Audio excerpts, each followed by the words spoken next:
Five Nights at Freddy's and virtual reality. Two ideas that are both exciting in concept, yet heavily flawed in execution. One is a multimedia series with a host of flaws, and the other has the metaverse. Which one is more of a detriment to the world? Tough to say. Regardless, Fnaf has been repeatedly tied to the VR space ever since 2019, with the debut of Steel Wool leading the main game development and their first release, Help Wanted. And the rest is history, for better or for worse. When describing themselves, Steel Wool Studios often highlights their experience in the world of virtual reality, a fact that is backed up with one quick glance at their official website. Before working almost exclusively with the big Scott Cawthon himself, 4 out of the 5 games they developed are VR titles. Now, unfortunately for all the battle-ready anteaters out there, I won't be trying any of these out today, as we already have more than enough to cover. No. Instead, I am going to take Steel Wool at their word, and trust that they were a team knowledgeable on virtual reality going into the development of Help Wanted. Just over 2 months ago, Steel Wool released their latest VR product for Fnaf, the long-awaited Secret of the Mimic port. If you're just here to see a review on the new release, you can use the chapters to skip right past all the other interesting parts of the video. However, if you're here for a much deeper analysis, then you're in for quite a treat. Given how recently their team worked on this game, we now have a pretty good spread of Fnaf VR games to truly analyze the history and patterns of Steel Wool with virtual reality. As for me personally, I'm an up-and-coming game developer, with a lot of thoughts from my growing expertise in game design. So here's to hoping that insight will lead to something profound. Oh, and I'm not particularly interested in the build-up or marketing surrounding these games today. There's no need to make this video any longer than it needs to be. Instead, I'm going to break down every single last minigame and analyze them to the last stain on the 14th party hat in the corner. Today, we're covering what many consider to be 3 of Fnaf's best entries, with over 90 minigames, multiple updates, and mounds of mysterious lore to comb through. While you're here, consider subscribing, leaving a like, and commenting to help the video out. With all that said, my name is Minibite Games, and let's start this analysis off with Help Wanted. What might be the most well-rounded Steel Wool Fnaf release to date. I have very fond memories of the day that this game was released. Probably because even then I knew that we were entering a new, bigger era of Fnaf media. Little did I know this would lead to the series falling into the quite common quantity over quality trap, but we didn't know that yet. If you're more curious on the history of the Steel Wool Fnaf games, simply check out my last video. All that really matters to us is that Five Nights at Freddy's VR Help Wanted released on May 28th, 2019. And oh boy, was it positively received. The community had been clamoring for a virtual reality adaptation of the games for quite a while now, praising that the claustrophobic vibe and sit and survive gameplay would fit perfectly when it's right up in your face. For most of the games, everything you need is in one single location, the security office.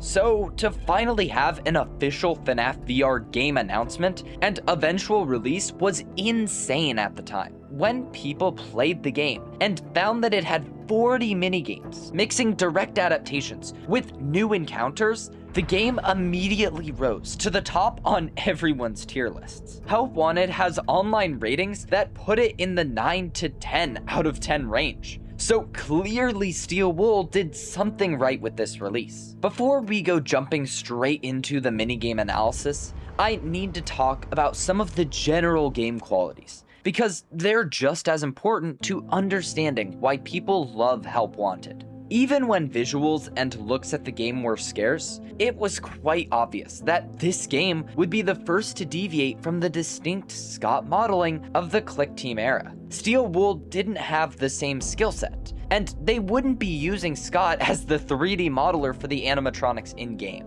So a shift was bound to occur. And to give credit where credit is due, for such a small team, they did a great job at adapting Scott's models to 3D. The community's extremely lucky that Steelwool and Scott cared enough to keep most of the models as accurate as they were. I think that's why Help Wanted fits so seamlessly with the other games. Something we'll see throughout the minigames. Sure, things are different, but not super alienating either. Despite the praise that Steelwool certainly deserves for staying mostly faithful to Scott's designs and vibe, visually, the whole game is still rough around the edges. That isn't even necessarily a bad thing everywhere. I think it partly plays into the horror and rundown nature of the game. But some models are kneecapped hard, no matter how you slice it. Considering the year Help Wanted released, and how small Steelwool was at that time, I still think they did a great job with the visuals of this game. This isn't a AAA team, and it certainly wasn't in 2019 either. That said, I will still be voicing any issues or general opinions in the future, because I said so. Speaking of, let's move past the general overview and actually get into the specifics. From the top, I brought up my frustrations with the title screen in my last video, but those were all exclusive to the flat mode, so I'll review those when we get there. Since we're starting with the virtual reality analysis, I have nothing but praise for this title screen. It perfectly introduces you to the concept of the game, that being Fnaf up close and personal. And it does so in a clever way. The classic animatronics are up on stage, right in front of you, with dark light barely illuminating the area around you. As you physically move around, the animatronic eyes adjust their gaze to constantly stare at you. Behind you is one of the most impressive displays of how eerie Fnaf can be. Foxy, frozen in a sprint directly towards you. The dark lighting gives you just enough of a view to know that Foxy is there, without completely exposing the model. Everything is so eerie, and it just perfectly encapsulates the purpose of this game. Through design, the selection screen itself ties nicely to the hub terminal selection, and it also just serves its purpose well.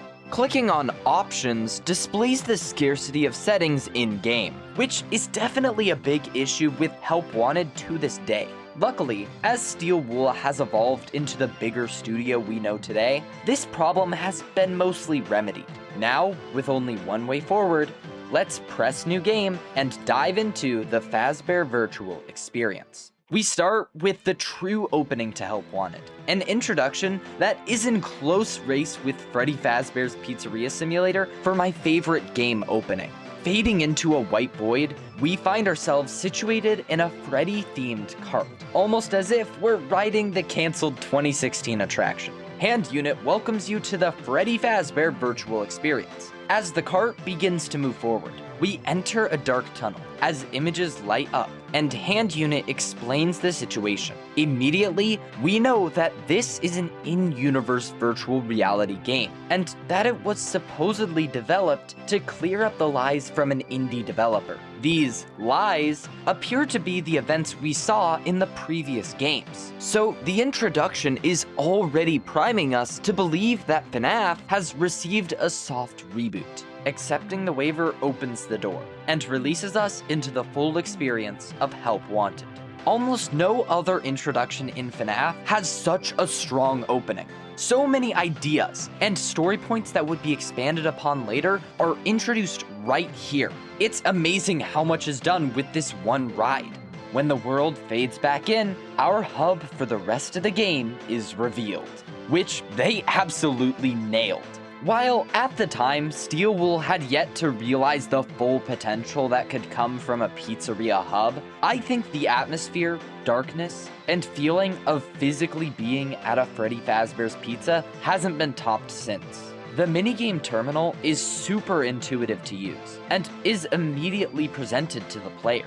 The 3 buttons are self-explanatory. I hope you can all assume that the prize counter button does in fact take you to the prize counter. The only one that deserves a deeper discussion here is the Showtime button, which does jack squat in the final game. At one point, this would have played a super cool sequence, where you would get to watch the Freddy's Showtime performance. Data miners even found 2 early audio tracks of the performance that don't sound half bad. Scott, I swear, this would have been such a fantastic addition, and I yearn to see the Showtime button make a functional return someday. The spectacle of seeing our first full band performance right in front of our faces in VR would have been so stunning, and I'm sad that opportunity got robbed from us. Scott Cawthon came out to explain that it was cut due to his dissatisfaction with the final result. But I really hope that this didn't outrule an opportunity for Showtime in the future. I mean, we recently got an entire welcome show for MCM. Why can't we get something of the same quality for Showtime? Anyway, back to the main hub area, the player is also presented with a monitor to track your total coins collected, and a strange switch on the left. If you're bold enough to flip the lever, you are welcomed with a blacklight version of the pizzeria, and a look at where the hard mode minigames will be unlocked later. I don't have a strong opinion on the environment here. It's interesting, but it really boils down to just a filter over the same location. Briefly checking out the prize counter, a monitor to select prizes, and a claw mechanism to grab said prizes are present. Each completed minigame, as well as certain coin thresholds, reward you with random collectibles that you can physically interact with. Another benefit of VR is that all the random props around the locations can now be interacted with, adding to that feeling of realism. As for the actual look of the prize counter, I mean, it's a prize counter, what do you expect? We'll be revisiting this hub once we get closer to the end of the VR review, but for now, I think it's time we move on to the first of the many games that I'll be covering today.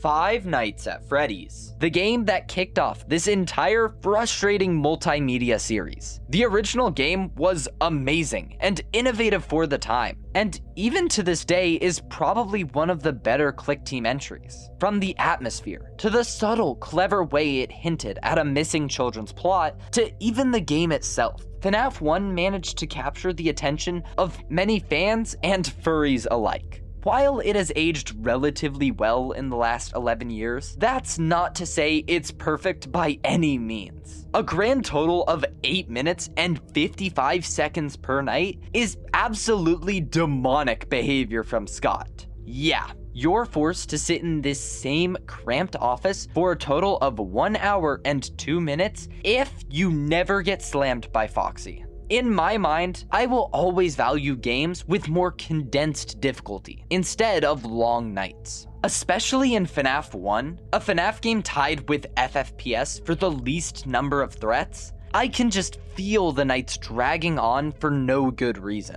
Unless you're trying to make a challenge where the difficulty comes from it being a marathon or endurance test of skill, there's really no need to make your night longer than 6.5 or 7 minutes. But in the end, I'm really approaching this critical view as someone from 2026. Putting myself back in 2014, these issues dissipate real quick. The long nights weren't as much of a hindrance, given how new this gameplay loop was, and it gave people a chance to appreciate all the freaky animatronic renders. And whether or not intentionally, Scott improved in this regard in future entries. It isn't 2014 anymore, and we don't need nearly 9 minutes to take in the renders and novelty of the cameras. Fnaf 1 is still one of the best games in the series, and its atmosphere and creepy renders are some of the most well executed in the mainline games. There's a reason this game caught on, and I'm not here to dispute that at all. Help Wanted also recognized this shift towards shorter durations, and tightly packed the nights of Fnaf 1, 2, and 3 into 5 minutes and 15 seconds per night. I think this is a great balancing point, making the night snappier and more action-packed while also not ending super quickly, like Ultimate Custom Night. So we're already off to a good start. Let's keep this ball rolling. Fnaf 1 was one of the main aspects that virtual reality had to nail. Sure, the other games were absolutely very popular in their own right, but Fnaf 1 was the original, and one of the more unanimously loved entries. This is especially compounded by the presentation of the levels in-game. FNAF 1 Night 1 is the first option presented to the player, so it seems to be the intended first experience, even if you can swap to the other level categories. If Steel Wool found themselves unable to recapture the vibe and atmosphere of the first game, then that would set a negative tone for the rest of the minigames going forward.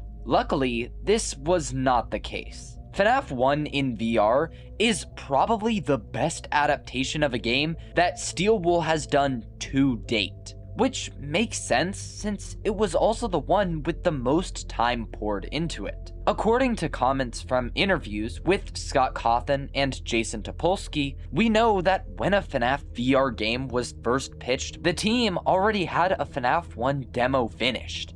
That means that before anything else was done, some form of this FNAF 1 gameplay and visuals were complete. It's not like FNAF 1 is the most technically or mechanically demanding in-game, so I'm glad they managed to nail the experience pretty well. Starting with the environment, I think they absolutely nailed the vibe of the original. Everything feels so claustrophobic and old. The little details around the office, particularly the garbage, adds to the lived-in feeling of the location. I love how you can physically peek out of the doors, to an extent, and see the real hallways, with the animatronics in them before they're attacking. The office is where you're spending all your time, and it's pretty damn perfect. This office also hides a few collectible Faz coins, and a shady purple Faz tape. Surprisingly, I didn't find any Faz dollars to pay off my Faz taxes,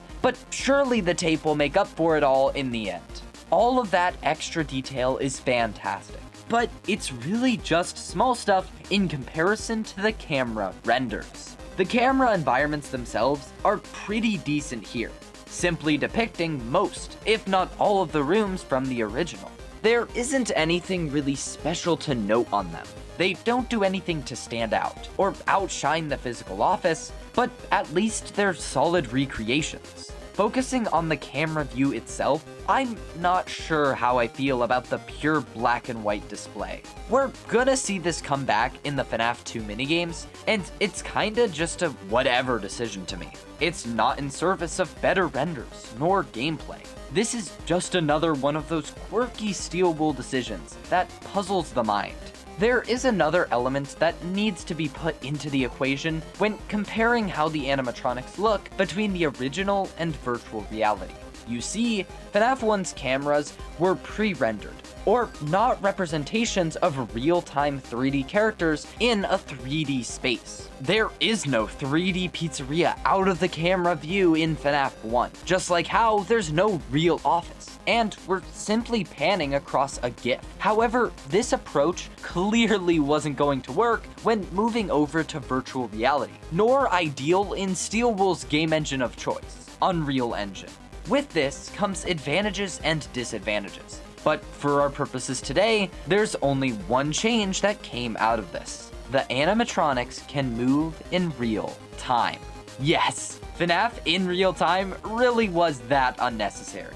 I'd say I feel bad for Brother if I actually cared for him at all. Adding in that real movement for the animatronics was such a great decision, both in the camera feeds and office. It just adds to the immersion of the minigames. You can feel the weight of these animatronics as their slopes, stilted joints move themselves towards the office. These animations add a lot to the otherwise static cameras, and I really wish that was enough to distract me from the quality of the cameras. Whether it be the shoddy lighting or the overall look of the game, these just aren't up to the standard I'd expect from the official FNAF games. Are they enough to bring down the entire recreation? No, not even close. Heck, even the audio here is top-notch, and brings me back to the game that started it all. Help Wanted excels at these aspects most of the time, and I'm glad Steel Wool was able to leverage VR to revitalize FNAF 1. I've danced around the main subject for long enough. The gameplay. Yeah, it's basically just FNAF 1 again. But what else could you possibly expect or desire from a game meant to bring the original games to a new format? There's been a long-standing debate over how much remakes or remasters should borrow from the originals, but I really don't think that applies here. In my opinion, we got the best outcome for a VR remake of the Click Team games. The additional element of virtual reality and physically interacting with the world circumvents any issues of originality. It's the same game at its core, but it somehow offers a completely different experience by being played through a different medium. With that said, there are still a few minor differences worth mentioning. To get the big one out of the way, the cameras are always open, and this'll stay as a consistent change throughout all of the Steel Wool remakes. I totally understand why they did this. I mean, what other choice did they have? In the original games, the cameras would fully block your office view, allowing animatronics to attack and move while you weren't looking. In virtual reality, this just wasn't going to happen. What were they going to do? Put you in the literal 3D perspective of the cameras? The only thing they really could have done is had the cameras as a toggleable tool for power. But at that point, you're disincentivizing people from viewing the scary animatronics. I see how Steel Wool came to this conclusion, and I'm generally happy with it.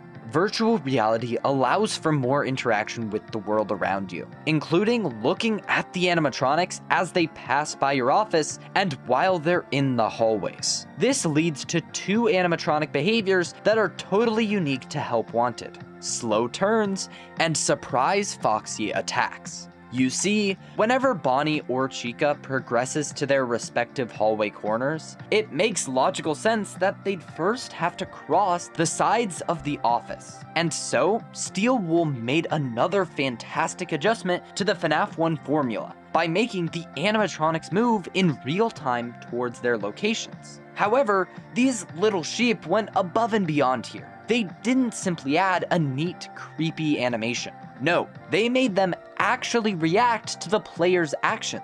If you decide to turn on the light and watch the animatronics as they make their way past you, Bonnie or Chica will instead stop early and slowly turn towards the player. This causes the animatronics to attack you early, which is such a cool detail. Just another way that Help Wanted immerses you into the world in a way that the original Where am I? Welcome to The Void, aka the Help Wanted game over screen. I didn't know where to cleanly fit this into the video, so let's take one brief pause to collect our thoughts and analyze the room. The main attraction here is meant to be what's right in front of you. A small table that holds a TV screen with a random death message and the death screen from Fnaf 1. Oh, and Mr. Cupcake is here too, to make your death experience even more thrilling. This does exactly what it needs to, with just a little bit on top. The death message adds a little something to the greater understanding of the story, and the randomization helps to keep things fresh here every time. An interactable cupcake adds an unnecessary, yet cool level of additional charm to the space, and the environment feels lonely in VR. That feeling kinda permeates a lot of Help Wanted, and it helps the vibe feel consistent even here.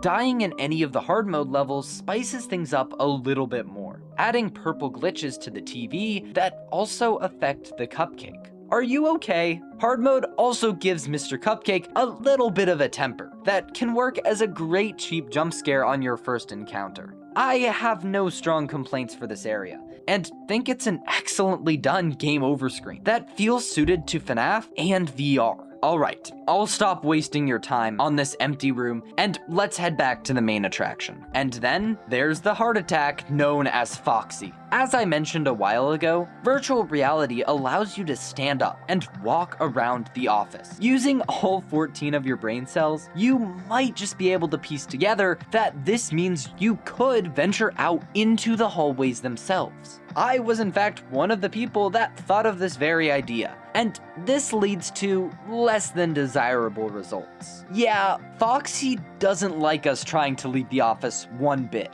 and bomb rushes the office without any warning. Once again, an absolutely fantastic addition that only adds to the experience. It's a subtle way to keep the player in the office without blacking out the screen or adding some sort of barrier. Fun fact, if you ever felt that Foxy's attack was slightly off in these minigames, you actually wouldn't be totally crazy. His first attack proceeds as you'd expect. He goes through each stage and charges the office either once you view the left hallway or an internal timer runs out. However, after that, it seems that his timer isn't properly reset, and Foxy will immediately rush the office as soon as he leaves Pirate's Cove.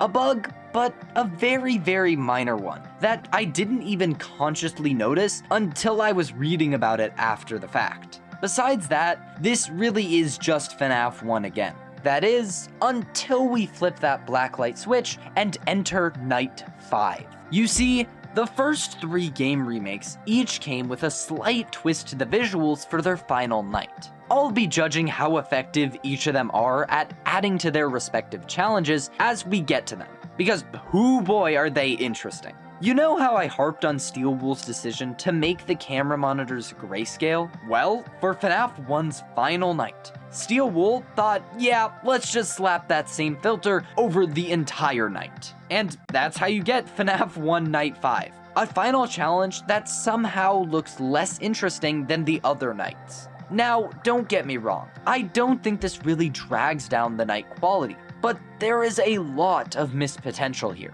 Out of the 3, it's probably the second best though. I mean, at least the theming ties into the camera system and plays a bit into the darkness of the level. It's not particularly intriguing or exciting to look at though, so that doesn't really do anything to positively impact my outlook on the night. Unlike the other 2 Night 5 options, this minigame isn't solely defined by a new visual style. Nope, Steel Wool went all out for FNAF 1 and added a whole new random event. About once every hour, the power will freak out, changing door states and turning on lights randomly. Luckily for us, the end result is always the same, with the left light kept on. While a light addition with very little impact on the night, at least there's something here to make the final minigame feel a bit more unique. One clever aspect to this particular minigame that I need to highlight is the timing of power loss. Playing this section regularly without insane power saving measures puts you right to 0% at the tail end of 5 AM. That way, you're either waiting in darkness, hoping for 6 AM, or just barely scraping by. I like to imagine Steel Wool designed the night like this on purpose, and if so, I think that's a fantastic approach for the final night. It guarantees that players have that unique experience of hoping that 6 AM is right around the corner. As a whole, FNAF 1 is one of the best experiences in all of Help Wanted VR. From the game-accurate, claustrophobic office, to the new animatronic encounters and world interactions, this could have been packaged as a smaller official game release, and no one would have batted an eye. My grievances are few and far between, and now we can finally move along to... Five Nights at Freddy's 2 and I have a complicated history. On one hand, I absolutely love many of the camera renders and animatronic designs. On the other hand, there was a notable drop-off in office design, the map layout, and most importantly, the gameplay itself. I've always personally valued gameplay above every other aspect of video games. And that's why FNAF 2 will never earn my respect. FNAF 2's entire gameplay is built off of 3 conflicting mechanics: the mask, the flashlight, and the music box. You cannot do any 2 of these at the same time, and you need to balance your time between all 3 to win. Withered Foxy requires you to flash the hallway relatively often to prevent death. The puppet needs you to constantly check on cam 11 to wind the music box, and every other animatronic requires you to spend time in the mask. waiting for the room to clear. Now, the diversity in animatronic mechanics, or lack thereof, and the impact this has on their identity is a whole other bag of worms. But even pushing that to the side, that brief description already hints at the severe issues below the surface. For a start, the requirement to constantly check on cam 11 means that there's rarely any time to check on the other cameras and see the amazing renders of the animatronics. This gameplay decision is one of the worst in the entire series, and I'm glad Scott didn't butcher the cameras any worse than Fnaf 2. On top of this, the gameplay loop is just extremely repetitive for a night that lasts 7 minutes. Not the worst length by itself, but it kinda is when combined with a super simple loop. The entire night you're winding the music box, immediately equipping the mask when closing cams, waiting for any threats to leave, shining the hallway for Foxy, and reopening cams to start the whole cycle again. That's it.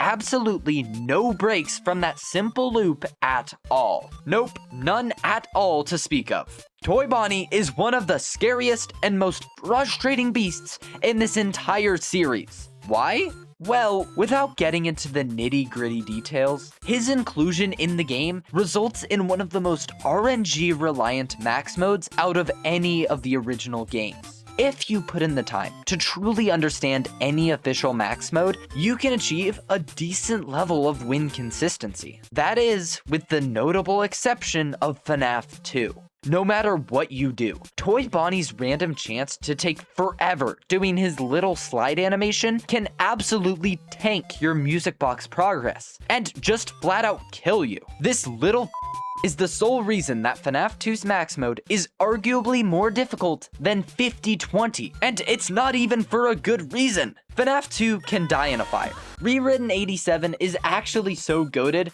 for saving this concept from death. So, how about that Help Wanted remake?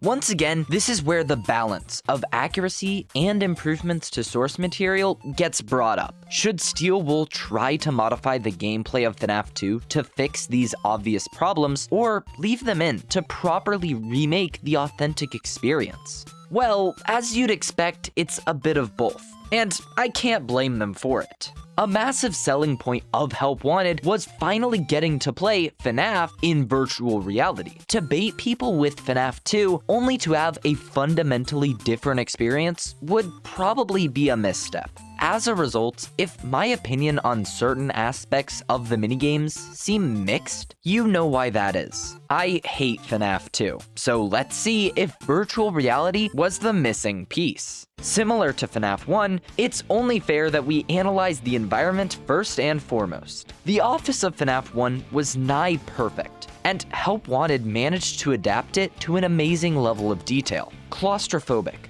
dark, and up close to the animatronic threats. What more could you possibly want? Fnaf 2, on the other hand, has an office layout that is much more criticized. Even in the original game, the office was designed to be more open and brighter, leading to a significant decrease in claustrophobia and fear of the unknown. Sure, the dark hallway held a lot of potential to develop some dread, but in reality, the animatronics are just too far removed from the player. Brighter lighting doesn't help either. Everything just feels more sanitized when compared to Fnaf 1. Now, in Help Wanted, this office is much more effective, but still lesser so than its Fnaf 1 counterpart. The same issues apply. It's too big and too bright to be as effective as its predecessor. However, virtual reality closes that gap just enough to make this office still a rather effective setting. The animatronics appear right in front of your eyes to attack you, and the dark hallway feels like much more of a real threat in VR. It's also used in a more interesting way here. Similar to the doorways in Fnaf 1 that allowed you to see the animatronics move in real time, the Fnaf 2 hallway works in the exact same way. When animatronics move between party rooms, or in the case of Freddy, into your room, you can see that action happen in real time. I love this, and it once again does so much more to ground you in the VR pizzeria setting. Overall, the hallway and vents are handled pretty well here, even if they're not as effective as the doors. Turning our attention to the gameplay mechanics, the mask is now a physical prop located to the left of the player, and the lights are controlled by 3 buttons on the desk. The mask works so well in VR because it's just natural to bring the mask to your face. I mean, what else could they even do here? The light buttons are okay in this game, but aren't perfect. Originally, the middle hallway light could run out of power if you used it too much. However, that element has been stripped away entirely. I get removing it for simplicity's sake, but do we really need to remove more elements from FNAF 2's gameplay loop? No, we really don't. I also feel like replacing the buttons with a flashlight would just make more sense, both to bring back this original mechanic with a new twist, and to just make it feel more interactive and immersive. It's much more natural to be holding a flashlight than it is to be pressing obvious rectangular buttons on a desk. A bit of a downgrade from the original for sure, but nothing to make me write off the whole minigame. The cameras return with a similar quality to that of FNAF 1, and I really don't have that much to say. All the environments are pretty decent recreations, despite the overall meh graphical look, so I can't complain any more than I already have. It is a real shame, though, that this game has the same Cam 11 camera lock issue as the original, but it's not fair for me to expect anything else. With that said, let's finally get into some animatronic discussion. The main 5 nights feature the toy animatronics: Mangle, Balloon Boy, Puppet, and Withered Foxy. Just don't think too much about if we're missing anybody important. Trust me, we're totally not. Once again, the gameplay of the original is left fairly untouched. All of the animatronics work basically the same, with the fun touch of the office threats actually being in front of your face now when they attack. I think those moments are pretty stellar and are a great example of how VR can enhance those earlier entries. However, as you might have been able to deduce, one important camera change has huge ramifications for the gameplay. You can check the hallway and music box at the same time. Yep, since the cameras are readily available at all times, the entire balancing loop of FNAF 2 is broken, and you can feel that. With 2 hands, you can now shine Foxy, check the side vents, and wind the music box all at the same time. As a result, there's never really a situation where you're struggling to deal with Foxy or the puppet, and you can only really die to the mask threats. But to balance out the broken state that this leaves the gameplay in, there are also no more RNG Toy Bonnie issues. Yes! Toy Bonnie works just like the rest of them, and will attack as soon as you put on the mask. No more awkward delays. Due to many of these changes, the recreation is just a lot easier, and I'm honestly okay with that. The gameplay here simply isn't particularly engaging though outside of the VR appeal. Night 5 is similar in all regards, and doesn't do anything special gameplay-wise, but we do need to talk about that dang purple filter. Now, I don't know if this is meant to be a lore hint about who we play as in FNAF 2 or something, but outside of that, the purple just doesn't connect to these minigames. Unfortunately, it's my least favorite of the 3, but there is a small hope for redemption. What might that be? Well, FNAF 2 is such a special lucky duck that it earned itself some bonus attention from Steel Wool in the form of Night 6. Just like the rest of these minigames, I have very mixed feelings on the Withered update to the FNAF 2 section. Before the Curse of Dreadbear DLC was released, Steel Wool decided to graciously give the community a free update to finally add back the Withered animatronics. To not interfere with the original Knights, the Withereds were simply relegated to one somewhat customizable minigame. Despite my distaste at the devs leaving them out of the base game, this was probably the best decision Steel Wool could have made post-launch. And since the team did add them back, I won't get into a whole rant on their exclusion, but you can definitely feel their absence in the previous 5 nights. The wizards just work like the toy animatronics, but with the added benefit of cool attack animations that I honestly love. They also don't appear in the vents before attacking, so quick reflexes are a requirement here. I think the gameplay definitely improves with the wizards, and I would recommend this version 100 times before the other 5 nights. The loop is still broken, yes, but the wizards attacking at least fills the space more and gives you cool animations to look at. One nitpicky issue that I need to bring up is that Steel Wool did forget to account for Toy Bonnie and Withered Freddy appearing in the hallway at the same time, creating this monstrosity. I can't believe this made it past testing. You know, on second thought, this is the same team that would go on to approve Security Breach, so maybe that tracks. A red hue is also added to Night 6, which just feels like a whatever inclusion to make the hard modes consistent with their added visual flair. Combined with FNAF 2's Night 5 visual change, they're still the worst of the 3 from the recreations. This update also fixed another major issue that I originally had with these games. Beforehand, Withered Foxy simply used FNAF 1 Foxy's model, likely due to time constraints. Luckily, that has now been fixed, but I can't believe Steel Wool was on that much of a deadline. Overall, FNAF 2 is much more of a mixed bag than FNAF 1, and it feels like a step down in many regards. Regardless, it's still a good immersive experience in VR that decently recreates the visuals of FNAF 2, and some of the gameplay charm in the Withered Night.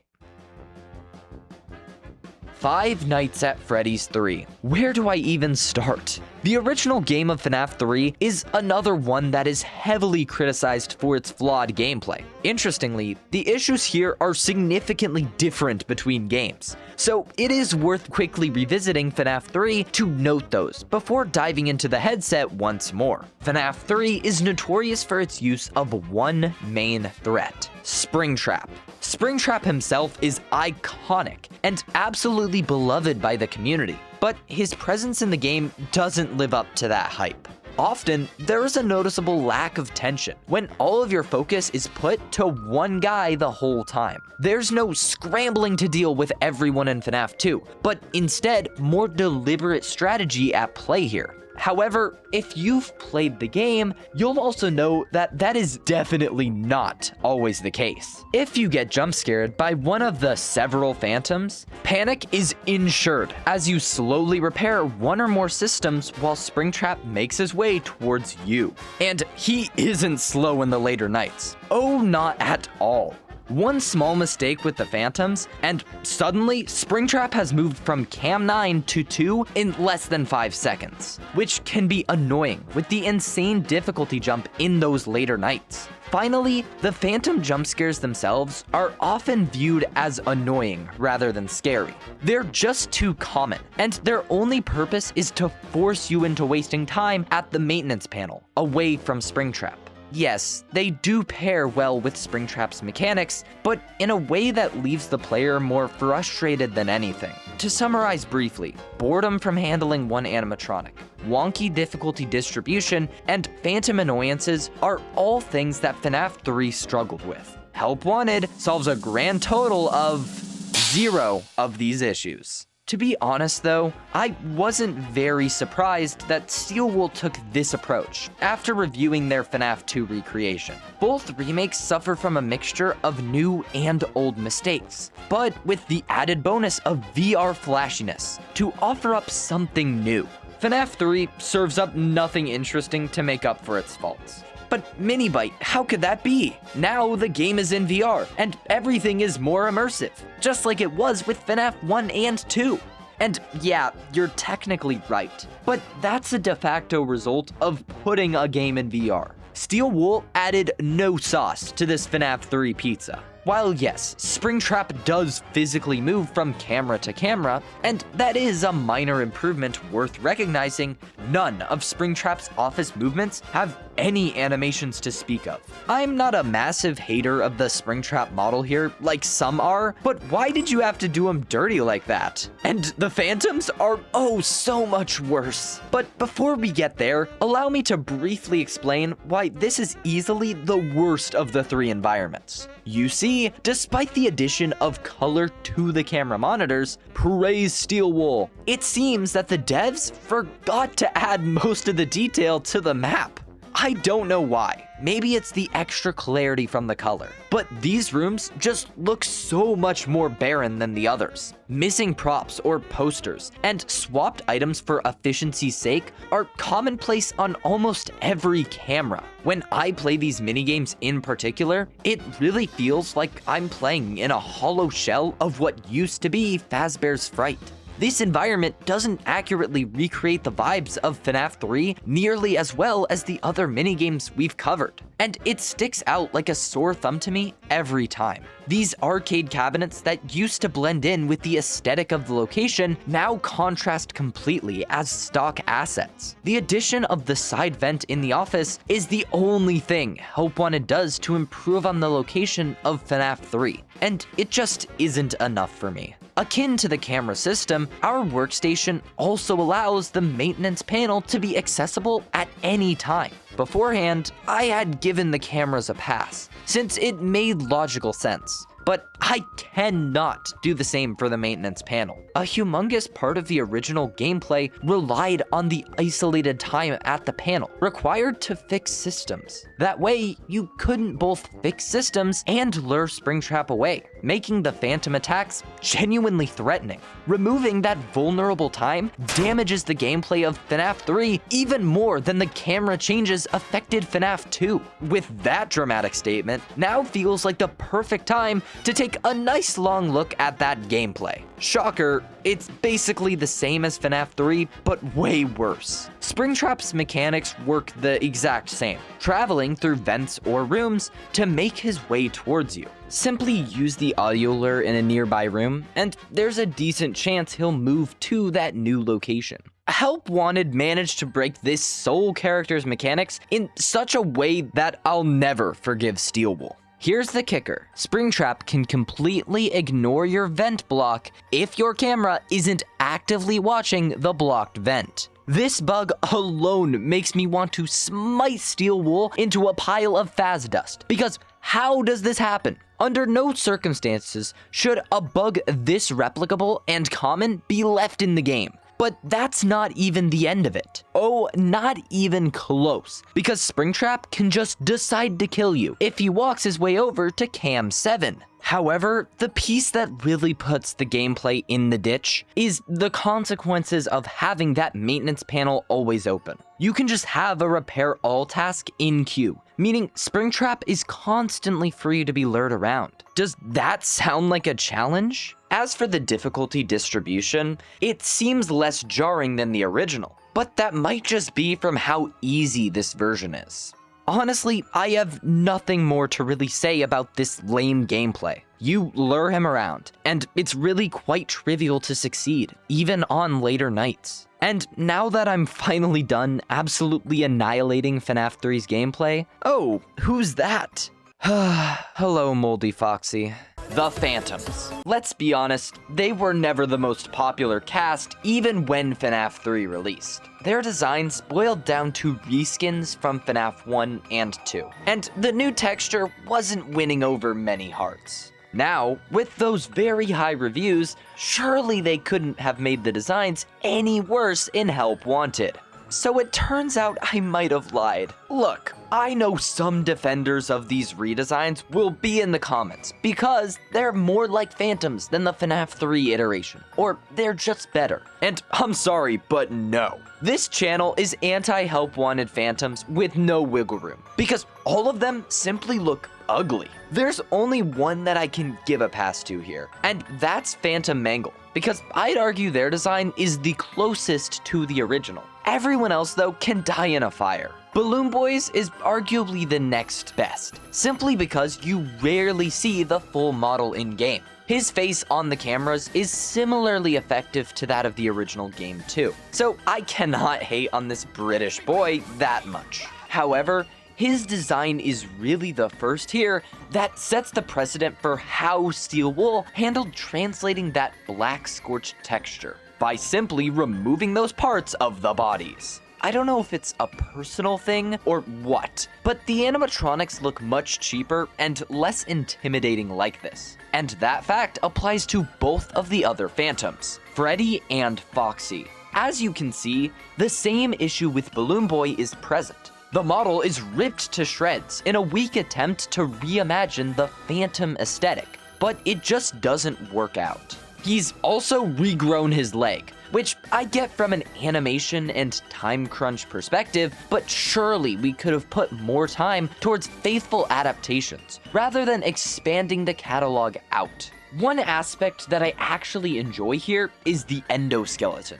The green has some aura, that's all. Unfortunately, this design is waved in your face arguably more than Foxy, and the issues are so apparent every time I see him. Speaking of, Phantom Foxy, the man that lost his hook hand not once but twice and still has it in Help Wanted. Do I even need to say anything? The same texture issues as the others. He grew back his hand and somehow lost his legs in exchange? Hey, maybe that's where Freddy got that leg from. Oh, and that's without mentioning that this is the wrong Foxy. Yeah, Fnaf 3 used Withered Foxy's model for Phantom Foxy, further displaying how rushed the Phantoms were in this game. Could they have updated his model when adding in the withered animatronics? Absolutely. Did they? No, because why bother giving Fnaf 3 any sort of chance at redemption? And that's it. No Phantom Puppet or Chica to talk about. Why? Probably deadlines. But once again, quality over quantity, Steel Wool. From missing characters to lackluster or downright incorrect models, Steel Wool failed at representing these characters properly. The last piece of the Fnaf 3 pie we need to talk about is, of course, Night 5. I gotta be honest, Steel Wool absolutely nailed the visual flair of this night. Sure, it's quite a simple idea to display the Fright Fire, but it just works so well that I gotta give him the credit. There's not much more to say. I guess the fire could look a little less flat, but not a big deal when they were such a small team at the time. Hey, at least you got one thing right in this minigame section. Yippee! Outside of that, there's no brownie points to give the gameplay. Springtrap seems to randomly spawn closer than on any other night, but the gameplay isn't much more difficult. Just trap him as you do, and you're good to go. I give this a 3 out of 10 for Fnaf 3. Moving on.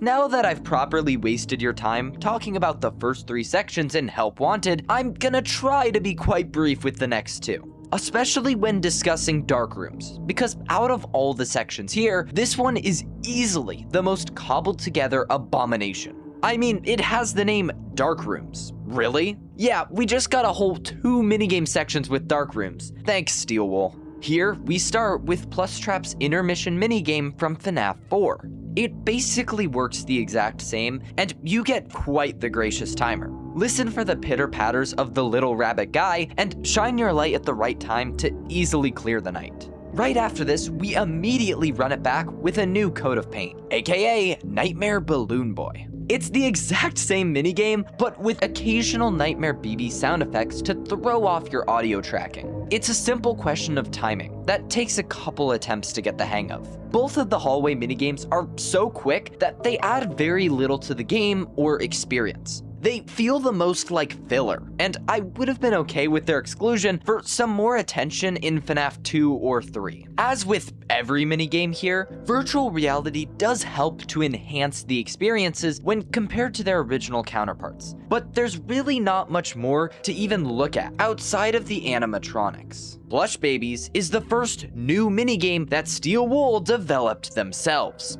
How does it fare against the others? Honestly, pretty well. 3 plush babies scatter into the darkness, and it's your job to constantly flash them away from 12 to 6 a.m. At first, only one is active. Then another joins at 1 a.m., and finally the third awakens at 2 a.m. This gameplay works so well due to the inclusion of resource management with the flashlight battery, and the skill of learning how best to scan all the possible plush baby locations. Ramping up the difficulty is just the cherry on top too, casually introducing you to the mechanics before turning up the heat. Sure, at this point in 2026, the plush babies may be a bit overplayed, but I like their fresh inclusion here. Many of the spots are pretty great, and I like the ones that try to blend in with the other plushies. Oh, and this is certainly one dark room, because hoo boy, this flashlight sucks. The final minigame here brings us back into the recreation territory, this time harping back to sister location.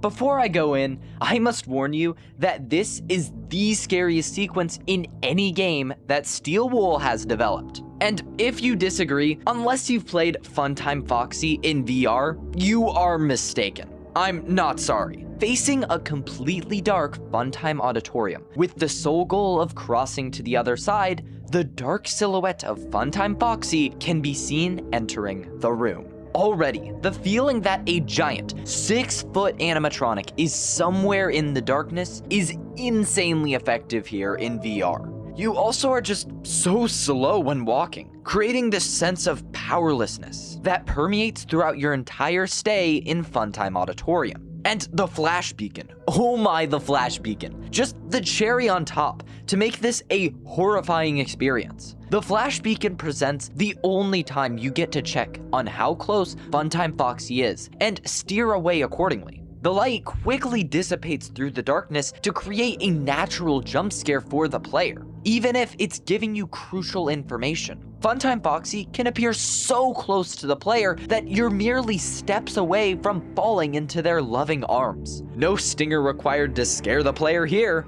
The minigame becomes a task of seeing how far you can push into the darkness before using your beacon again to correct your course closer to the parts and service room. Funtime Foxy tries to cut you off, so by using that to your advantage and baiting them out of the way, you can make a path to the other side. Heck, in this footage, I was legitimately frightened by the darkness, especially when we get into hard mode. A great minigame, even if the movement is awfully slow and aspects are potentially a little too scary for general audiences. Alright, hard mode speedrun time. Hard mode plush baby adds little of value, simply placing some additional toys on the ground and calling it a day. Not actually tougher or adding any changes of value. The lamest hard mode level in the entire game. Hard mode Nightmare BB does actually do something, even if minor, by adding a bunch of balloons that obscure your vision. Still a small change, but it's on theme and affects the gameplay, if only slightly.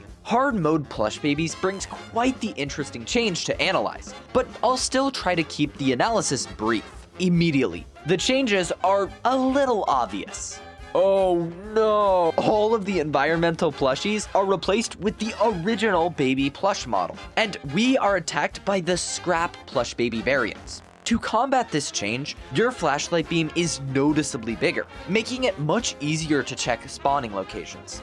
This will probably be a tougher challenge than the original, but not a stretch if you have all the spots locked down from the first time. A very fun hard mode with another small difficulty increase. Props to the devs on both versions of plush babies. And now we're back to my favorite minigame, Funtime Foxy in hard mode. Seriously, this is my absolute favorite hard mode change in Help Wanted, and it's not even close. Starting up the minigame, you are greeted with the same introduction as before. Simple enough. However, as you flashlight the room for the first time, you're not greeted with Funtime Foxy in an empty room. Oh no, my friend. Instead, a crowd of stoic Funtime animatronics are here to welcome you to the Funtime Auditorium. And on top of that, the quicker cousin of Funtime Foxy, Lolbit, is here to chase you down. Now, you must creep around the new animatronics and flash more often to reach the other end. Given Lolbit's quicker pace, they have no trouble with getting much closer to your face and blocking you way more consistently. A genuinely fun and terrifying expansion on the original sequence that offers an additional challenge too. 9.5 out of 10, only held back by that mid-player movement. Hey, not too bad. Maybe the pacing of my videos can be saved. Parts and service is probably one of the most well-known sections, and that's for good reason. Each of these minigames pits you up against one of the 4 original animatronics in an up-close and personal repair task. Right off the bat, I gotta give the team props that the complexity and difficulty of the minigames scale with the order you unlock them. Not often do they get the difficulty balancing correct, but that attention to detail doesn't go unnoticed. Bonnie starts us off slow, simply requiring us to follow hand unit's instructions step by step and know your lefts from your rights. Very simple, but the novelty of being up close with an animatronic means that all 4 minigames get some brownie points. Bonnie works as a beginner minigame. Chica naturally expands on this simple premise, instructing us to clean Chica using the reagent, chemi spray. Opening the beak to check for more roaches gives the player a welcome surprise jump scare. Now we get to the main attraction, placing Chica's arm and Cupcake into their respective sockets, and spraying once more gives the Cupcake the great idea to run away. In what feels like a spiritual successor to Bonbon's annoying game of hide and seek in Sister Location, Chica's Cupcake bounces around the workplace until you either place it back on the plate or run out of time. This minigame is on theme for Chica. It plays into a fear of bugs and includes a cool mini cupcake hunt. So that's another win in my book. Freddy Fazbear is the first minigame to truly step up the complexity in my opinion. Already by viewing the internal animatronic workings, you can tell more is going on here. The swinging claw, the multiple animatronic pieces, and the delicate wiring gives this the feeling of a VR moving game of operation. Later, to reach the final piece, Hand Unit instructs you to take out Freddy's music box, delicately set it on the table, and reset the claw mechanism.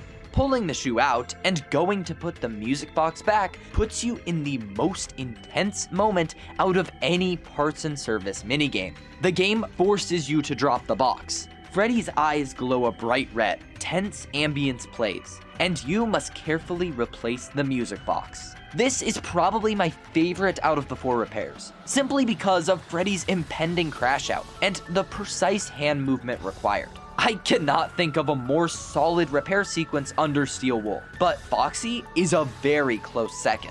Foxy opens up with the menial task of reattaching Foxy's head. However, things quickly get crazy when Foxy springs to life, and you must search for multiple matching fuses. Oh, and whatever you do, keep your eyes on Foxy at all times. Placing fuses in his legs, arm, chest, and spine, you finish up this intense repair by finding Foxy's matching eye and placing it when his eye patch opens. As the final challenge in Parts and Service, Foxy excellently combines skill with horror. The consistent, erratic movement of the animatronic right in front of you that you're forced to stare at already tells you how much more focused you need to be. All previous tasks didn't require consistent focus or survival, so this change is much appreciated, especially when you also need to look at the fuses and eyes to match the colors. The drawer organization is a subtle but great way of isolating the separate repair tasks and keeping things from getting even more overwhelming. Foxy works as a great closing minigame for the Fazbear band. All of Parts and Service is amazing. Now, this is mainly because of the VR proximity, but they're also backed up by simple, short gameplay. Let's flip that lever and see how they fare on the flip side. Unfortunately, all 4 minigames don't offer any gameplay changes when moving over to hard mode, and simply offer new visual elements to distract the player. As a result, I'm only really here to spread my personal opinion on how each of these new levels look. No gameplay analysis here, folks. Bonnie's is interesting, albeit a little bland compared to some later ones. Moving stage lights or party lights shine down from above onto Bonnie, and music is playing in the background, making it just a bit harder to follow Hand Unit's instructions. Overall, a nice distinct visual change that's even on theme. Chica's, on the other hand, is definitely my least favorite of the bunch, but there's still some cool elements here. The entire level is baked in dark purple lighting, and giant radioactive cockroaches circle the player on the outskirts of the map.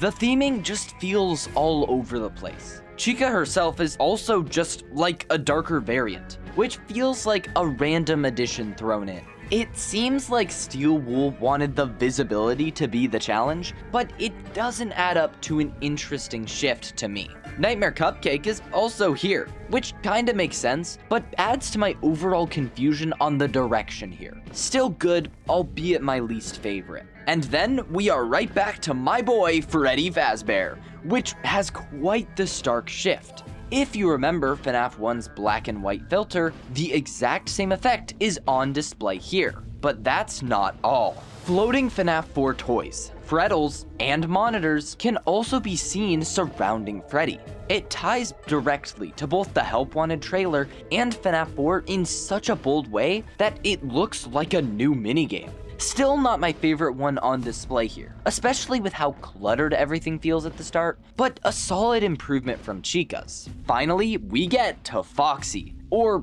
Firefox? Yup, Foxy has dragged us down with Afton to the darkest pit of hell, and everything is on fire. Another massive shakeup from the base game, and that's not the end of it. Now, the fuses shift colors, meaning that you have to double check every fuse to see if either color set matches what's required. I think this hard mode perfectly blends a significant visual change with increased difficulty to make Foxy our champion this time. At least I'll have less to talk about in vent repair, right? Vent repair is easily the smallest section in Help Wanted, but what it lacks in quantity, it certainly makes up for in quality. I love the 2 levels and hard modes available under vent repair, and I'm so glad to give nearly unequivocal praise to it. To begin our analysis, we have Mangle's level, the simpler of the 2. We are in some sort of ventilation area, with 3 closed vents in front of us. Before Hand Unit can warn you what not to do, the intercom glitches out, your light goes dark, and the vent opens right in front of you. Convenient timing as always. The lack of clear instruction harkens back nicely to the design philosophy of the original Fnaf games, where instructions on what to do were never clearly laid out. All the tasks given to the player are pretty easy to understand with a few seconds of thought. On completion of your first task, you are rewarded with this treat. The introduction of Mangle here is played really well, starting so close to the player and staring stoic for a brief second before scampering off immediately makes the threat apparent to you. In a way, it also subtly explains how to deal with Mangle by staring at them. I wouldn't change anything about this introduction. Hats off to you, Steel Wool. Finally, you are tasked to memorize a code of 4 colors while managing Mangle. A simple, yet effective climax of skill for the short minigame. Enter the code and flip one last lever to restore the power, correct the temperature, and end the level. The growing difficulty of trying to find where Mangle is scampering from is a great addition that scales difficulty naturally and similar to the Plush Babies level. I have nothing more to say about Mangle Vent Repair. Absolute cinema, and a great example of what gameplay and horror Steel Wool can make in virtual reality. Mangle's hard mode level doesn't give us much more to talk about. Once loading in, we are greeted with a nice purple hue on top of our view. The main differences are noticeable when you press the button to properly start the Mangle encounter. Excuse me, can you point me towards the closest exit? Now, all 3 are immediately open, and Mangle could approach from any one of these gaping holes. Oh, what's that? You thought it was just Mangle in these vents again? Well, it's your lucky day, because you get 2 for the price of 1. Allow me to introduce a new character, Shadow Mangle. To be honest, the full body render does not do the model justice, as it works much better in the cramped vents. The purple hue mentioned before does actually make the vents slightly darker, adding to the surprise of the design in-game, as you see this unexpected face barreling towards you. Both threats tend to attack simultaneously, so you are required to repeatedly pause your vent tasks to search for which vents they're attacking from. As much as I was just hyping up that entire section, that initial fear doesn't really hold up on future playthroughs.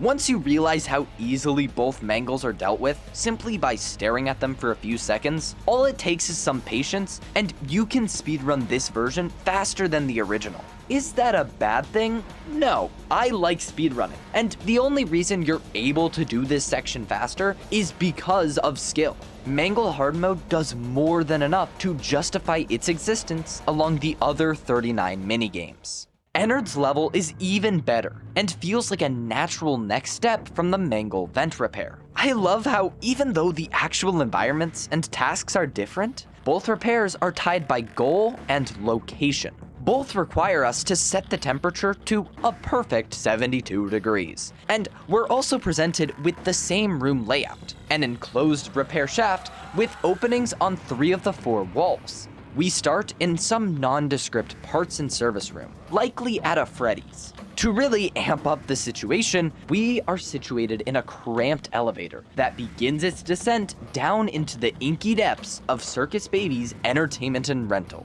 Our first stop lands us at what is called the Breaker Room. Sound familiar? Here, we are given 3 of the same puzzle with increasing difficulty. 1 of the 4 breaker boxes will be lit up, and the player must follow the wire back to hit the corresponding button. Repeat this in order for all boxes, and you've accomplished something. But the 3rd is where the pressure truly ramps up. You are met with a much bigger room, with tons of scattered props and a weak flashing light to help you see. The wires are much tougher to follow than before, but that's not even the worst part. No. With every flash of the light, Ennard will inch closer and closer to your position. If you manage to execute with those gamer skills, the first set of tasks are completed, and you can safely... Not even close.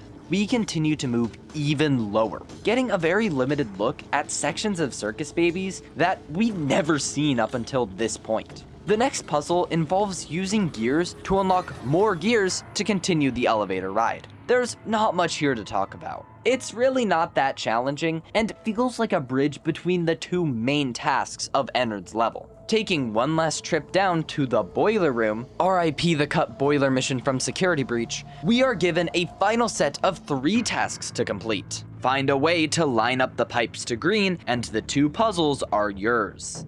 Another simple press of the button kicks up the flames and causes Ennard to scream, followed by hand unit congratulating you, and the elevator rising back up.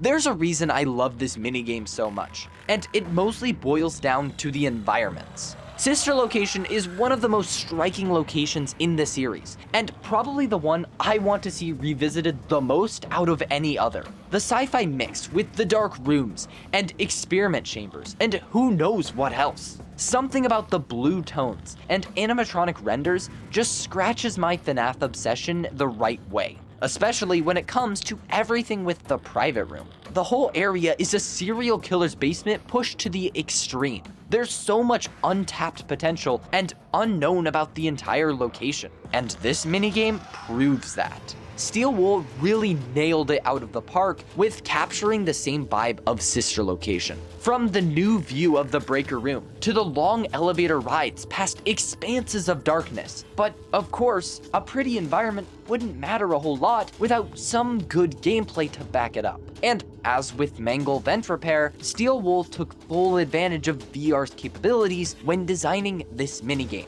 The same puzzle layout is just built for the quick turns and space management that comes with virtual reality. And the gear and wire puzzles really excel when you're physically there doing the tasks. All of these on their own are simple in concept, but given they're tied to a single minigame and backed up by good frights, they do a good job in my eyes. Heck, I'd say it's my favorite look we've ever gotten at Sister Location. Well, if it wasn't for the star of the show, Ennard. His model is one of those that just doesn't work with the rough edges and kinda low poly look of Help Wanted. I cannot say everything that makes this design so much less effective than the original, but I do know that A, the eye is definitely off, and B, Ennard's nose is on the wrong side of the mask. But seriously, I cannot take Ennard nearly as seriously up close in this level, because something about the finer details just ruins any of the terror he has. The flashing lights combined with the model shaking is just so effective for building tension in these segments.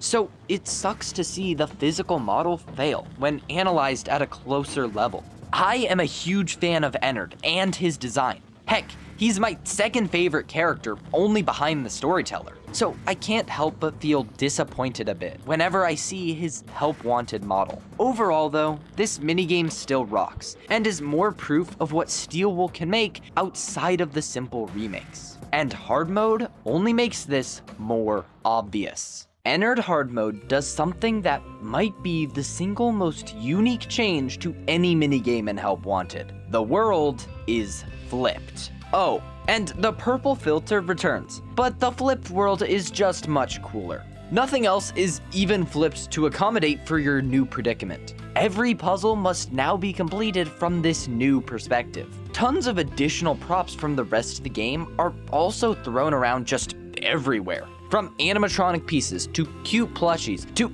even a giant walking Phantom Freddy. Okay. The addition of random props and wacky sights on the elevator descent makes the downtime intriguing, so there's never a dull moment. The first significant change to the gameplay here is that the second wire puzzle is no longer safe. Now, Springtrap is clearly crawling towards you, providing a different kind of timer than usual. I like him. Even if it is a little random, catching the player off guard with a new threat where it was once safe is always a welcome change. Oh, and you might want to get those elbows checked out, Springtrap. The only other massive change to the minigame comes at the very end. Before the elevator can rise back up, Ennard quickly jumps up into the opening and results in the elevator rapidly descending deeper into the facility. Similar to the Springtrap surprise from earlier, I love how effective this is at catching the player off guard and making the ending so much more interesting. And with that, we finally move on to the final minigame section in the base Help Wanted experience. Night Terrors, a name that carries quite a lot of baggage with it. Some imagine terrifying monsters or horrific visions, something that can only be concocted by the darkest parts of the human imagination. As for me, I just remember this bootleg version of Fnaf 4. Yeah, I'm not afraid to throw shade at this section for what it took from us. Most of these minigames boil down to Fnaf 4 at home, and done slightly worse on top of that. In exchange for somewhat intriguing elements, Fnaf 4 got stuck in a limbo that barred any potential for a true recreation of its nights. Add the regular gameplay to Help Wanted 2? Well, now we're just treading old ground from the first Help Wanted, and taking up space that could be used for fully new experiences. Leave it out? Well, now there's likely no hope of ever getting an official port of Fnaf 4 in VR. Immediately, all of these levels are already off to a disadvantage, because they replace the already established gameplay cycle of Fnaf 4. Was that gameplay perfect? No. However, the balancing of mechanics and difficulty was pretty decent for the time. I'd consider it better than at least Fnaf 2 and 3. So, if I sound extra nitpicky when speaking on the following minigames, you know why. Funtime Freddy introduces us to the environment we'll be spending the next 4 minigames in, the Fnaf 4 bedroom. And I must say, once again, Steelwool did an excellent job with the whole room. Your camera is physically lower to the ground, putting us back in the shoes of a child.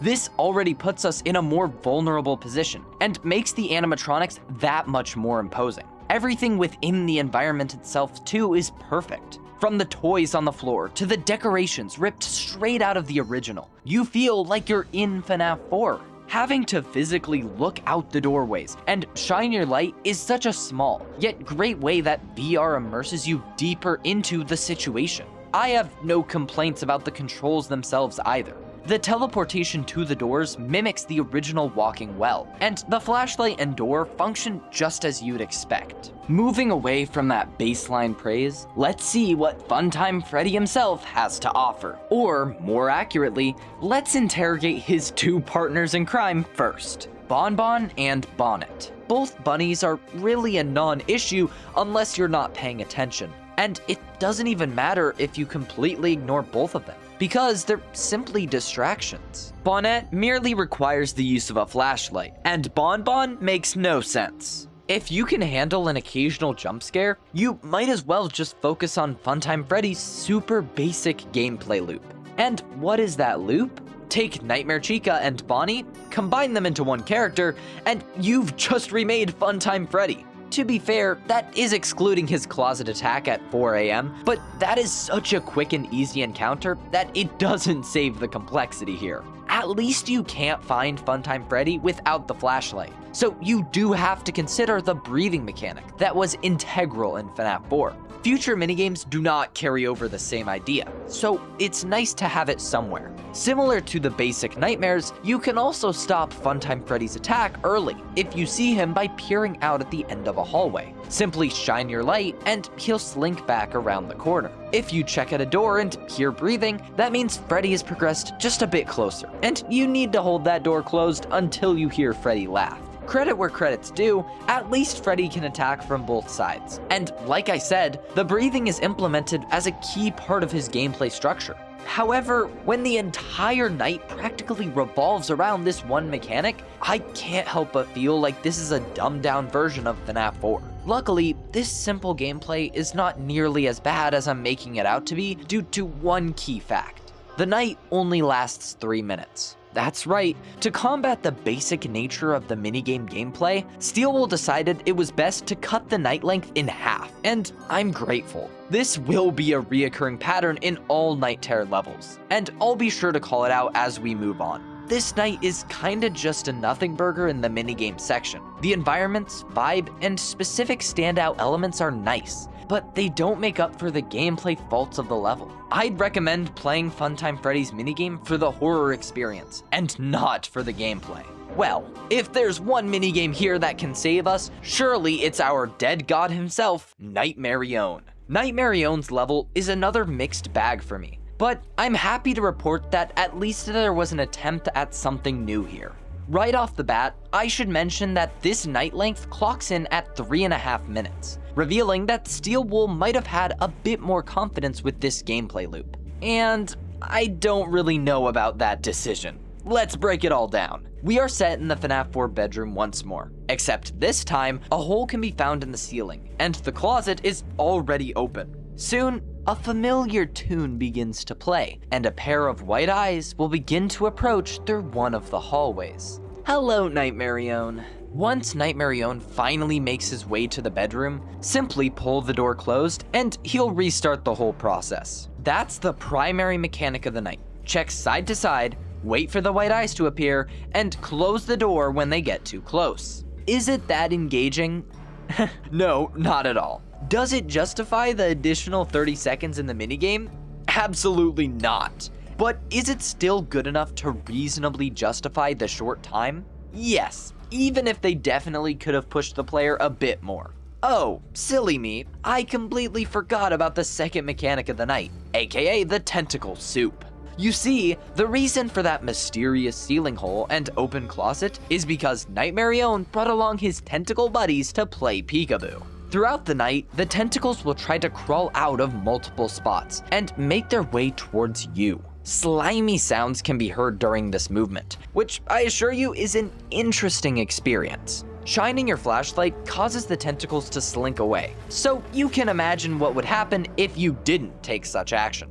It's nothing crazy, but I do like that Nightmarione finally gets to use his tentacles for something. In Steelwool's next Fnaf game, Security Breach, we'd also see another tentacle attack from the Blob. And, well, let's just say I'm glad the instructions are much clearer here. At least they added a bit more gameplay to the night, and their presence in VR is definitely threatening when they get closer. I wish there was more to add here, but there really isn't. Nightmarione is just that simple, and his tentacles are cool. It's a harmless minigame that really would have benefited from one more mechanic to round things out. Nightmarione's voice lines in VR are a nice touch, but you're not gonna win me over with that alone. As it stands, I find its gameplay forgettable and the additional time unjustified. Oh, but the Mimic will certainly fare better. Yesn't. It's complicated. I have a lot that I want to say about this particular minigame, but I have to save it for the flat mode section. For now, most of the negativity will have to wait, and all I gotta say is that Circus Baby delivers one of the best night terror experiences. Rather than placing you directly in the bedroom, you are positioned solely within the Fnaf 4 closet, surrounded by boxes and plush babies? There's also another tape here. How comforting. Oh, and somewhere within the bedroom, you might just find the towering figure of Circus Baby, who seems to be searching for you. How lucky. Once she spots you, Circus Baby's eyes glow bright red, and she immediately begins her pursuit towards you. With the closet doors as your only line of defense, pulling them closed seems like a safe bet. And sure enough, that'll keep Baby away for the moment. But that's where the oh-so-lovable plush babies reintroduce themselves. Just like my dogs whenever they're not getting enough attention, the plush babies begin to violently shake more and more until you finally open the closet. Just make sure you don't open those doors too soon. Thanks to Baby's lack of object permanence, opening the doors after an allotted time resets Baby to searching the room, until she turns her gaze to the closet once more. Once again, this entire night focuses on balancing two mechanics. Except the plush baby's mechanics are entirely contradictory to Circus Baby's solution. For that very reason, I'd say this minigame feels the most like a spiritual successor to FNAF 2's gameplay out of everything in Help Wanted. Now, I would have the same gameplay complaint as Nightmare Own, but Steel Wool lowered the time requirement to a mere 2 minutes and 30 seconds. As impatient as I may be at times, 2.5 minutes is a fantastic time for this minigame, giving you enough time to fully experience the tension of the situation without dragging it on.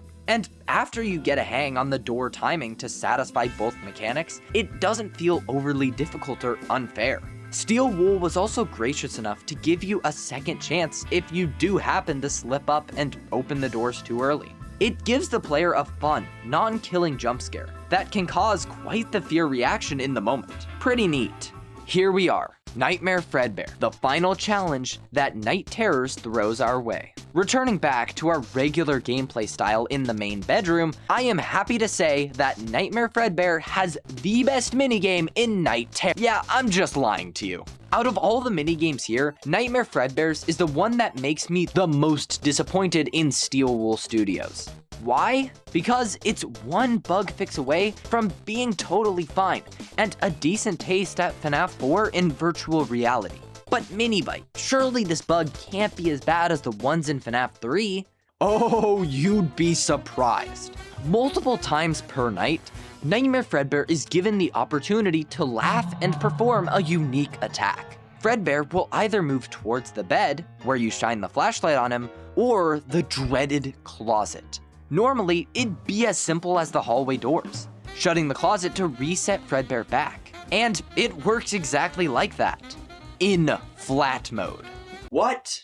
Yup, in solely virtual reality, Nightmare Fredbear will refuse to leave when you shut the door, and will simply kill you regardless of your actions. And we're surprised about the Secret of the Mimic VR release? But seriously, how does this pretty common bug make it through testing? Well, I actually have an extremely likely theory as to why. Based on my own research on the Steam page, it seems that changes made for the non-VR release caused this issue.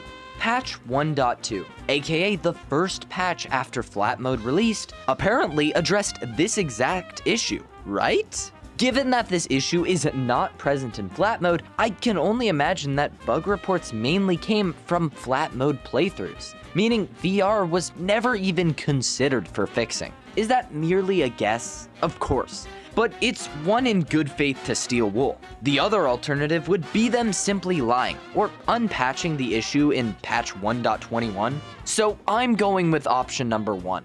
Regardless, this shouldn't be in the game 6 years later. I'll go into my full prescription for Help Wanted later, but let's just say some polish is needed. The actual night gameplay here decently recreates Night 5 of FNAF 4. Most of the night requires you to check both sides for Fredbear's approach, only broken by the laugh attacks. I will say that the attacks are way too telegraphed to the player, both offering a visual cue through his eyes and a spatial audio of walking. The sound effect is fine, but the eyes piercing through the darkness breaks a lot of the difficulty that this knight could have had. Nightmare Fredbear is honestly easier to deal with than Funtime Freddy. On the positive side, at least we got some nearly pure Fnaf 4 representation here. A bit of a feeble final showing for Night Terrors, but I'm not quite done with the minigames. Pizza Party really deserves to be in a category of its own. The only aspect that somewhat ties it to the other Night Terror levels is that you start in the crying child's bedroom, but even that is only for the briefest second. No, Pizza Party first and foremost serves as the conclusion to the entire game, combining animatronics and map elements from every location we've visited thus far. You traverse a maze made of many rooms you've encountered, following confusing signs from some entity that wants you to choose your favorite pizza and cake flavor. Without a good idea of where the teleports place you, it's also quite easy to get lost in here. Just don't take too long. After all, the party's not waiting for you. If you do make your way back to the Fnaf 3 office with both food choices given, the office door will now be open. Making your way up a ventilation shaft places you behind the Fnaf 1 stage, with the animatronics in varying stages of disrepair, your favorite pizza, and your favorite cake. After a brief moment to take in the scene and grab another glitchy tape, a hand emerges from the stage curtains. A freakish mascot rabbit urges you to join him on the stage, and doing so shows you this. Just as the MCI at Freddy's in 1985, you're now stuffed in a suit on stage by the yellow rabbit. This is such a great scene in virtual reality, and Glitchtrap's unnatural dancing is just the cherry on top to this unnerving finale. Out of everything we've seen from Steel Wool since, I still think this is one of the most impactful and shocking moments in the series. Sure, you definitely could have seen this coming, but for it to actually happen is still so surreal, especially in the headset. Now, obviously, there's not a lot of gameplay to talk about here. The maze before is all in service to setting up that final room with Glitchtrap, to recreate how the kids were lured. Despite that, the simplistic gameplay and aimless, confusing direction works perfectly for Pizza Party. It's not breaking any boundaries, but it doesn't have to. I also admit it is pretty rewarding to traverse through the rooms once you get a lay of the land. Overall, a fantastic closure to FNAF's first venture into the world of virtual reality. Now that I've talked about all 40 minigames, and then some, I guess I should probably talk about the lore of Help Wanted. Do I really have to talk about the lore of this game again? This is like the third time this year I've had to recap this same Let's just keep this explanation short for both our sakes. We work at a game studio, tasked with beta testing the new Freddy Fazbear virtual experience. Fazbear Entertainment developed this game in the hopes to get back in the public's good graces, scanning in circuit boards and whatever they can salvage to expedite the process. As we test the game, our player finds 16 glitchy tapes hidden throughout the levels, telling the story of a previous tester who learned about the anomaly within the VR experience. As we collect these innocent tapes, Glitchtrap also begins to make his way closer to the player, and it is revealed that we are reassembling him by bringing together the tapes. On the final recording, Tape Girl finally tells us how to destroy the anomaly, even though a previous tape contradicted this notion. Regardless, our player follows her instructions, entering a specific command when the anomaly tries to merge with us. Doing so transports our player behind a door, with a small panel where we can watch Glitchtrap almost gleefully walk away into the darkness. The end of Help Wanted. So, it's pretty clear that we were deceived. Based on what we know now, it's quite obvious that the mimic part of Glitchtrap copied Tape Girl's voice to trick us in some of the tapes, namely tapes 1 and 16. From Tape Girl's real stories working with Fazbear, we learned that this game was made to cover up the truth. These events still happened in the games, but the company doesn't want people to believe that. By the end of this game, the audience is led to believe that Fazbear Entertainment is likely in one of the best states it's ever been in, and Glitchtrap has now entered the mind of our player, the latest beta tester. All of this would be supported or confirmed by future releases, but I'm not here to break down all that lore. I personally love the story of Help Wanted, only bested by Secret of the Mimic in the Fnaf series. Its presentation is fantastic, and actually gives you something to follow throughout the game. As much slack as I give Secret of the Mimic, that's really only because of how much I value gameplay and horror over story. The narratives of Help Wanted 1 and Secret of the Mimic are easily the best in the modern era. Each has a direct story to follow throughout the game that directly connects to the main threat as well. A discussion I had with T-Dreads live this last month sparked an interesting idea in my head. Something I've been thinking about a lot more recently. Modern FNAF has been missing the sauce. I touched on this in my last video, but I don't think I ever fully hit the nail on the head. The sauce is made up of a ton of ingredients, but it primarily includes bonus extra content, custom nights or challenges, and random Easter eggs. For most of today's VR discussion, I'll be focused on that final aspect, Easter eggs. While this may be a shock to the 5-year-old security breach children in my audience, random chance Easter eggs used to be a major part of FNAF. Every new game included a slew of random visuals or audio that often either contributed to the lore or helped to put the player on edge. Even after someone has played the game for a while, these small changes to the environment make the game feel off and put the player in a position of lesser control. Later games lack this element.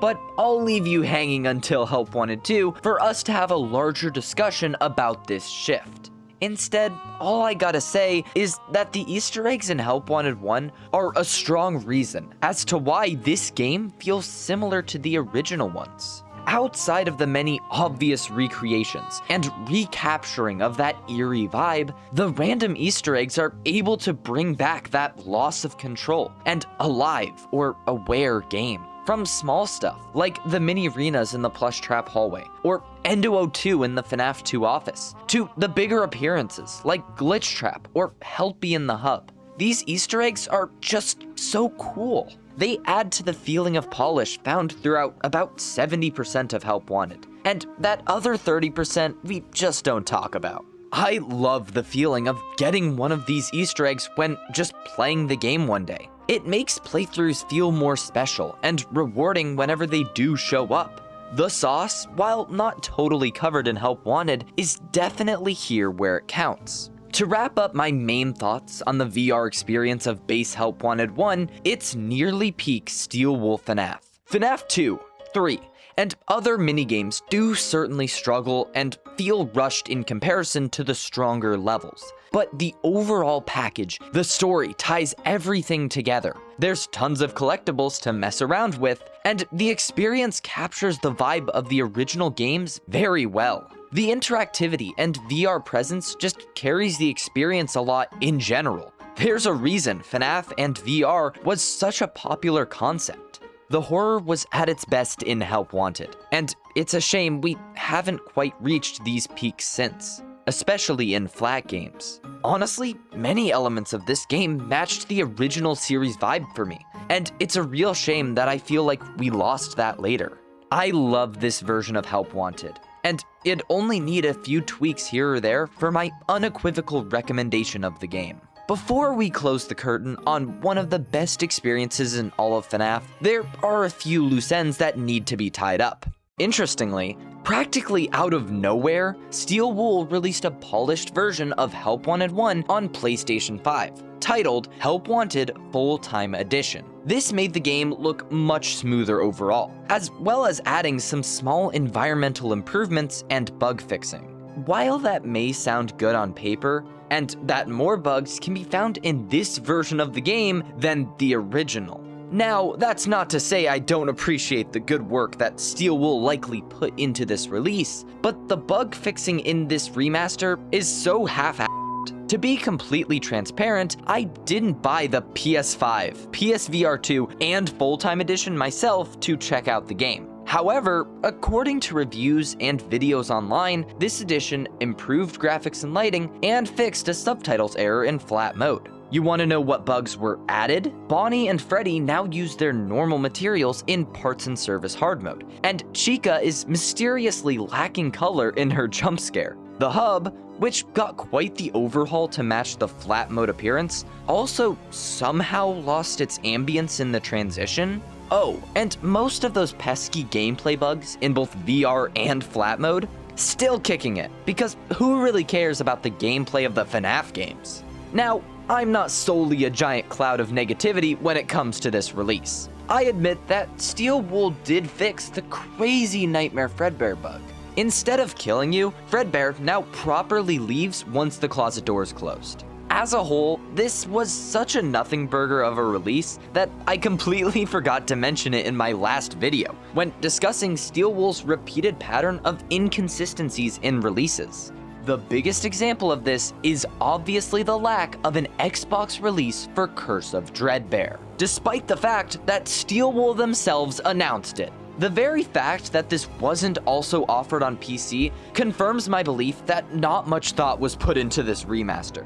Does it hurt my opinion of the base game? No. But does it significantly improve on the game, or show signs of Steel Wool's growth either? And that in of itself is kind of scary for the future. Why didn't Steel Wool at least patch the same bugs in the more accessible versions of Help Wanted? It makes no sense, unless you consider this obvious repeated pattern. But let's not end on a negative note. Help Wanted Virtual Reality managed to mix genuinely fantastic remakes of the original beloved entries with new, well-built experiences, all wrapped in that mysterious bow of lore that Fnaf is known for. At the time, it set a great precedent for Fnaf VR games, Steel Wool, and Fnaf's future. However, that wasn't the end of this game's story. Curse of Dreadbear, a name that longtime fans of the channel should be quite familiar with at this point. At certain times of my tenure as a Fnaf fan, if you'd asked me what my favorite piece of Fnaf media was, I would have said the Curse of Dreadbear DLC. Nowadays, our little Fall Fest update is topped by Sister Location Custom Night, but it is a close race. Yeah, this section is going to include a lot of glaze, and I hope I can make a convincing case as to why that is very deserved. Look, I love to hate Steel Wool as much as the next Fnaf fan, but by highlighting where they went right, hopefully those aspects can be brought back into future entries. When loading into the game with the DLC unlocked, a little cupcake candy bucket will appear on the right monitor. As you can hopefully guess, pressing the bucket button transitions the player into the starting screen for the Halloween expansion. A projector reel displays the main title of the DLC, as the player is positioned in what looks to be the middle of the forest. Above the house is an ominous set of yellow circles. Wonder who those belong to. Well, building up suspension in the video is overrated anyways. Dreadbear looms over the player in quite the ominous way, even utilizing the darkness to his advantage. Around the player, hidden behind the trees, withered Bonnie and Chica stand back, almost observing the player. Immediately, I gotta give Steel Wool some credit for this introductory scene. It sets the tone and introduces the new environment right off the bat in an eerie way.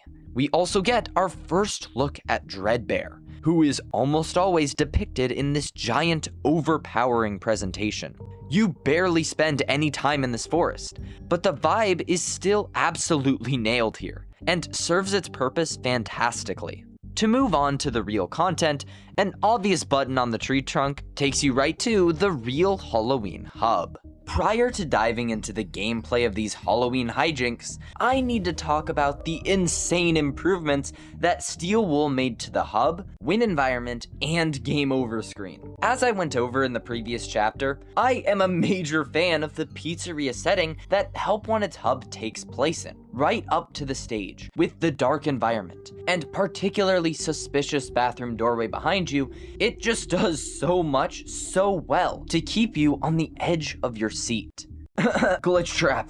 You'd think then, especially with my general trend towards distaste for Steel Wool, that they couldn't possibly top the original location for me. Surely Steel Wool wouldn't improve on something. They did it. I absolutely adore the Curse of Dreadbear hub in so many ways that it easily tops my love of the base game pizzeria. The entire atmosphere and vibe blows the original out of the water so much, I could just stay here admiring the different scenes for minutes on end in VR.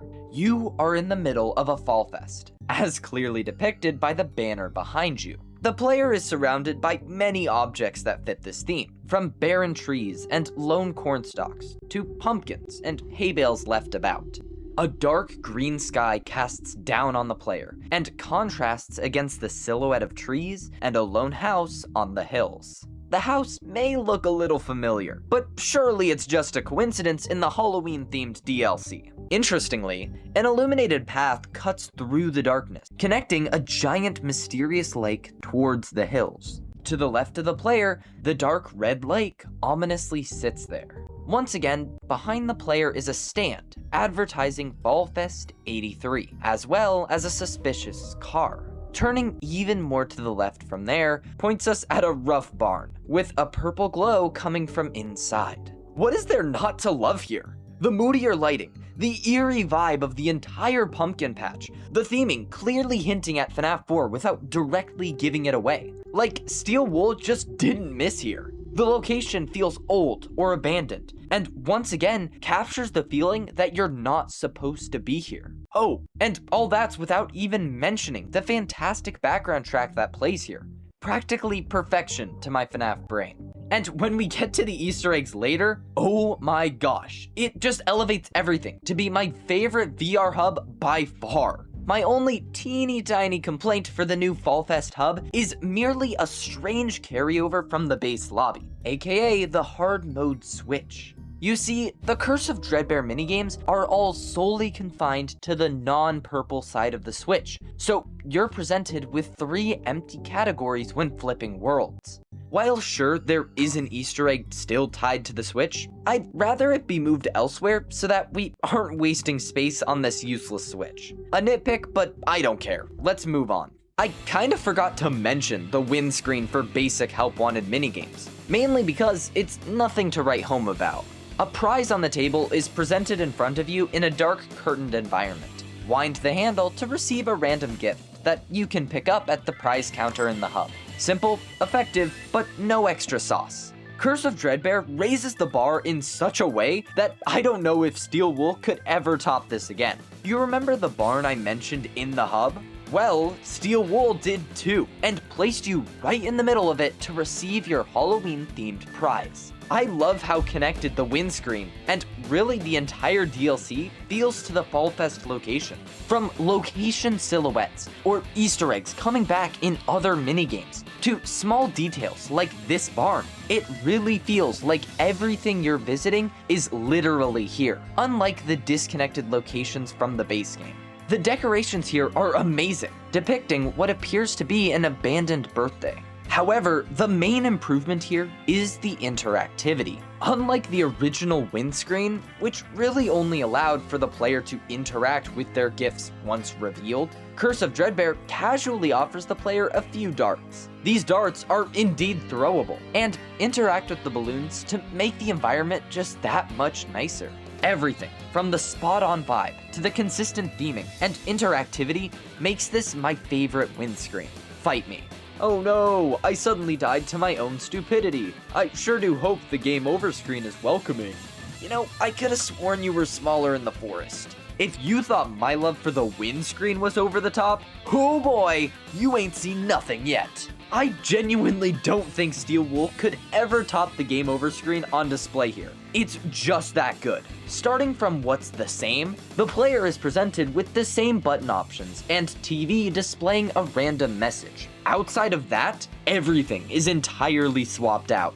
The giant looming Dreadbear is such a stunning sight here. There's really nothing near its scale in the whole game. Combined with the strange sounds, and he's quite the off-putting element. The whole outside graveyard environment is just much creepier than an empty void. Sure, there's something to be said about being all alone in the dark too, but being stalked in an ominous, eerie graveyard is a whole other level of detail. This detail is especially noticeable from the circle of graves surrounding the purple glitchy grave. Obviously, this is in reference to Glitchtrap and likely Afton, and it's just cool to see some of the earliest examples of Steel Wool's environmental storytelling. The final key ingredient is right behind the player, where Grim Foxy stalks you from outside the graveyard, positioning the Fire Fox behind the player, just like Glitchtrap in the hub, is a great tool for building more suspension in the area. In a game filled with Easter eggs and surprise jump scares, who knows if something could really happen on this screen? Due to the amount of creepy elements that just work, and the increased attention to detail, I hope you can see why this game over screen is a vast improvement over the simple table before. And now, we can finally move on to the minigames. Plushkin Patch is easily the most derivative and copied minigame on this list. Simply put, it's literally just Plush Babies level with a fresh coat of paint. Now, the Plush Babies get some neat Halloween masks, and the environment has changed to a pumpkin patch outside. A direct result of the exposed, outside dark environment is that you feel more on edge here when compared to the original enclosed space. Another aspect that is worth mentioning as a minor improvement is the location of the Plush Babies. When I originally played this minigame, I used to struggle with finding the Plush Babies because I kept my gaze lower. After all, gamers don't look up. As per usual, this was an idiotic move on my part, because the Plushkins can now climb into trees. I don't know what exactly it is about these spots, but something about it is like half genius and half hilarious to me. I think locations like these just feel more unique than anything in the original minigame, and the fresh environment is probably playing into this too. I also just kinda love how exposed the player feels here in VR. Even though I know nothing else is actually going to come get me, the ambience combined with the fact that my back and sides are vulnerable to anything keeps that fear alive just a little. And that damn Fred barn isn't helping. As a whole, the gameplay feels the same as the original, so my thoughts are the same in terms of fun and balance. A good minigame, although I feel some changes were warranted, since a second run-through of nearly the same thing is a bit stale. Pirate Ride. A game I've been forced to think about thanks to my favorite dev team made of sheep. If you thought Scott Cawthon was obsessed with retelling Into the Pit, just wait till you realize how obsessed Steel Wool is with remaking Foxy's Pirate Ride. I've already spewed my opinion on how every rendition of this same gameplay style has gotten worse over time, and hopefully my analysis of both Help Wanted rides will show you how today. But first, I get to treat myself with the amazing Foxy Dark Ride. When you first load into the level, you're locked into the Freddy cart previously seen at the start of the game, surrounded by a deactivated Foxy and what appears to be the opening to a ride. Personally, as a left-handed freak myself, I also noticed that I would be forced to shoot with my right hand. So cool. After a couple seconds, Foxy springs to life, explains the target scoring system, and sends you on your way. For a start, I just gotta say, I'm so thankful this first turn-up is so dark, and that the lonely ambience is here. It gives me Splash Mountain vibes, with the fireflies and dark corners where anything could be hiding, even a Foxy cutout. From here, the gameplay follows a repeated formula. You stop at a set piece, shoot the targets, and receive a bonus round before leaving if you hit all the targets. At some point in the post-Curse of Dreadbear patches, the first shooting section was broken to no longer give out bonus rounds. Does that bother me? Absolutely, because now I'll never get that perfect game. Anyways, Foxy goes on a whole pirate adventure and discovers that friendship was the real treasure all along. Cue the friendship theory reference and you get your final score, where hopefully you did well enough to avoid an attack from Captain Foxy. The first time playing through this ride, nothing too wacky happens. Sure, the dark environments, unfinished nature of the ride, and off-putting audio design is effectively creepy, but there was no real punchline. Well, that was simply round 1, my friend, cause we're running it back 4 more times. And that is no exaggeration. To get the full experience of Pirate Ride, you have to play it at least 5 times in total. Is that a bit gratuitous? Absolutely. But each ride offers up something new, and I think it's worth it, especially in VR. On the 3rd target stop, a little helpy will just be standing there, pointing to the right, all innocent. Shooting the helpy flips its rotation. How peculiar. After making sure helpy is turned to the left, your cart will start to follow a different path once leaving the targets, making its way through an area that seems a lot more Freddy's themed. The elusive high-score targets are everywhere, and you are presented with quite the surprise waiting for you. Jacko Bonnie and Chica, waiting for you in the rooms as you try to get the score and quickly shut the door. This horrifying reveal was absolutely perfect when first experiencing the level, and still holds up well to this day. Going by the order you unlock the rooms, you can explore the office, kitchen, boiler room, and back room. No, not that one. One issue with the helpy is the annoying hit detection here. Each area features the Jacko animatronics in one way or another, accompanied by some way to save yourself from death by jump scare. I love these little minigames to save your life. They have so much charm and are pretty unique from each other. Sure, they all boil down to hitting buttons, but the presentation and manner of how you hit those buttons makes all the difference. Fun fact. If you do manage to get 10,000 or more score, your tracker will reset to 0 with a confetti celebration. This means that Foxy will kill you, since you technically didn't reach the minimum score of 1,000. Double fun fact. The Ultimate Guide says that you can get a maximum score of 11,150, which simply isn't true. Due to the first bonus round being broken, and a change banning helpies on reruns, the maximum you're able to receive now is 10,000, at least. Yeah, get debunked, DJ Sturf. This means there is no way to go above 10,000 score without dying to Pirate Foxy. We love our quirky bugs, don't we, Steel Wool? I hope it goes without saying, but the helpy side paths and Jacko animatronic attack segments are the element that makes this level so good.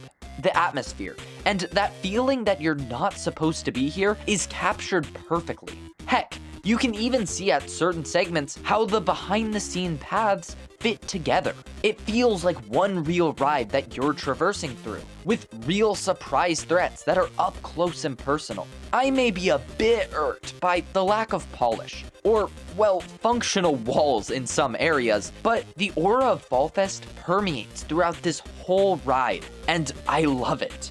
It's not afraid to be dark, dreadful, or give you a good time shooting at targets. Using the targets as a defense tool was also a novel idea at the time that was done really well here. I love this ride. End of story. You know, if it weren't for how damn slow our player was here, Corn Maze might have been my favorite minigame in Curse of Dreadbear. Come on, you're telling me that Grim Foxy is in this maze, but the fastest speed you'll manage is this? What are these survival skills? Anyways, Corn Maze is the main attraction of the DLC, a pseudo pizza party minigame with more gameplay. It may not be obvious how this description applies yet, but we'll get into that more in the brief lore discussion. Just like with every minigame here, the Fall Fest atmosphere works so well, and isn't afraid to use sound and visuals to make you feel alone. The Corn Maze is abandoned, with garbage thrown about, and unkept attraction pieces littered throughout the maze. Honestly, my biggest disappointment with the actual map is simply that this is not a corn maze. Look, I totally get how plain wood could be confused with corn, but they are in fact two different things. A few bigger landmarks are also littered throughout this abandoned attraction, namely a giant Fall Fest banner, a water tower, and a windmill. Wait, a windmill you say? Yeah, this is one of the best examples that shows how fantastically connected the whole Fall Fest location is. How about that gameplay? With a flashlight in hand and the slowest movement in the world, you are tasked with finding one of 4 keys that match one of the gates around the outside of the map. Each key spawns around the gate on the opposite side, so some traversal is required in each playthrough. A lot of walking by itself isn't too scary to the human brain, excluding our attention spans. But seriously, what's so bad about staying in this abandoned dark maze? I'm sorry, did I say abandoned? Grim Foxy has chosen this maze as his domain, and wants you more than anything else.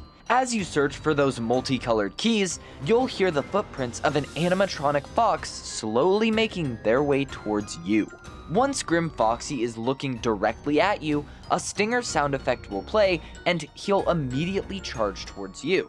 If you manage to find and interact with one of these cutouts in time, Foxy will awkwardly run past the cutout and despawn, resetting his position far away from you. It is very important that he actually sees you before you hide, because otherwise he won't despawn and will stay around to annoy you further. Collecting more keys also has the negative effect of buffing Grim Foxy to an even faster speed. Now, why would you need multiple keys when you only need one to escape? Corn Maze is a great game, and feels like more of that 1v1 boss fight than basically anything in Security Breach. The difficulty scaling is handled pretty well, and I rarely found the distance between cutouts to be unfair. Increasing the speed of Grim Foxy is also fantastic, as it raises the difficulty naturally as the minigame progresses, to match the player's familiarity. Learning the map is integral to survive, which is the only pain point for new players. I'm honestly surprised that no external game material has provided a map of all the key spawns. Although, here's one I found by Pay2C username on Reddit that seems pretty accurate to me. Steel will really hit it out of the park here, in terms of fun, eerie gameplay with a fantastically crafted, abandoned environment. I love the name Hallway. It just has absolutely no personality, and I respect it for that. Sure, it describes the minigame, but that also describes the plush trap and Nightmare BB levels. And you're telling me that this is what the best minds in Fnaf settled on? Hallway is a walking simulator. More specifically, Hallway is a walking simulator that saw Fnaf's mechanic juggling, got jealous, and stole a couple pages from their journal. Placed in an afton Fnaf 4 hallway that never seems to end, you are simply prompted to walk forward. Soon enough, the sound of a door creaking will precede the appearance of... This is our introductory minigame to the Nightmare animatronics. Or, I guess it's more apt to say that this is the only minigame to feature the Nightmares. Literally all of their screen time got absolutely robbed by the Jacko animatronics.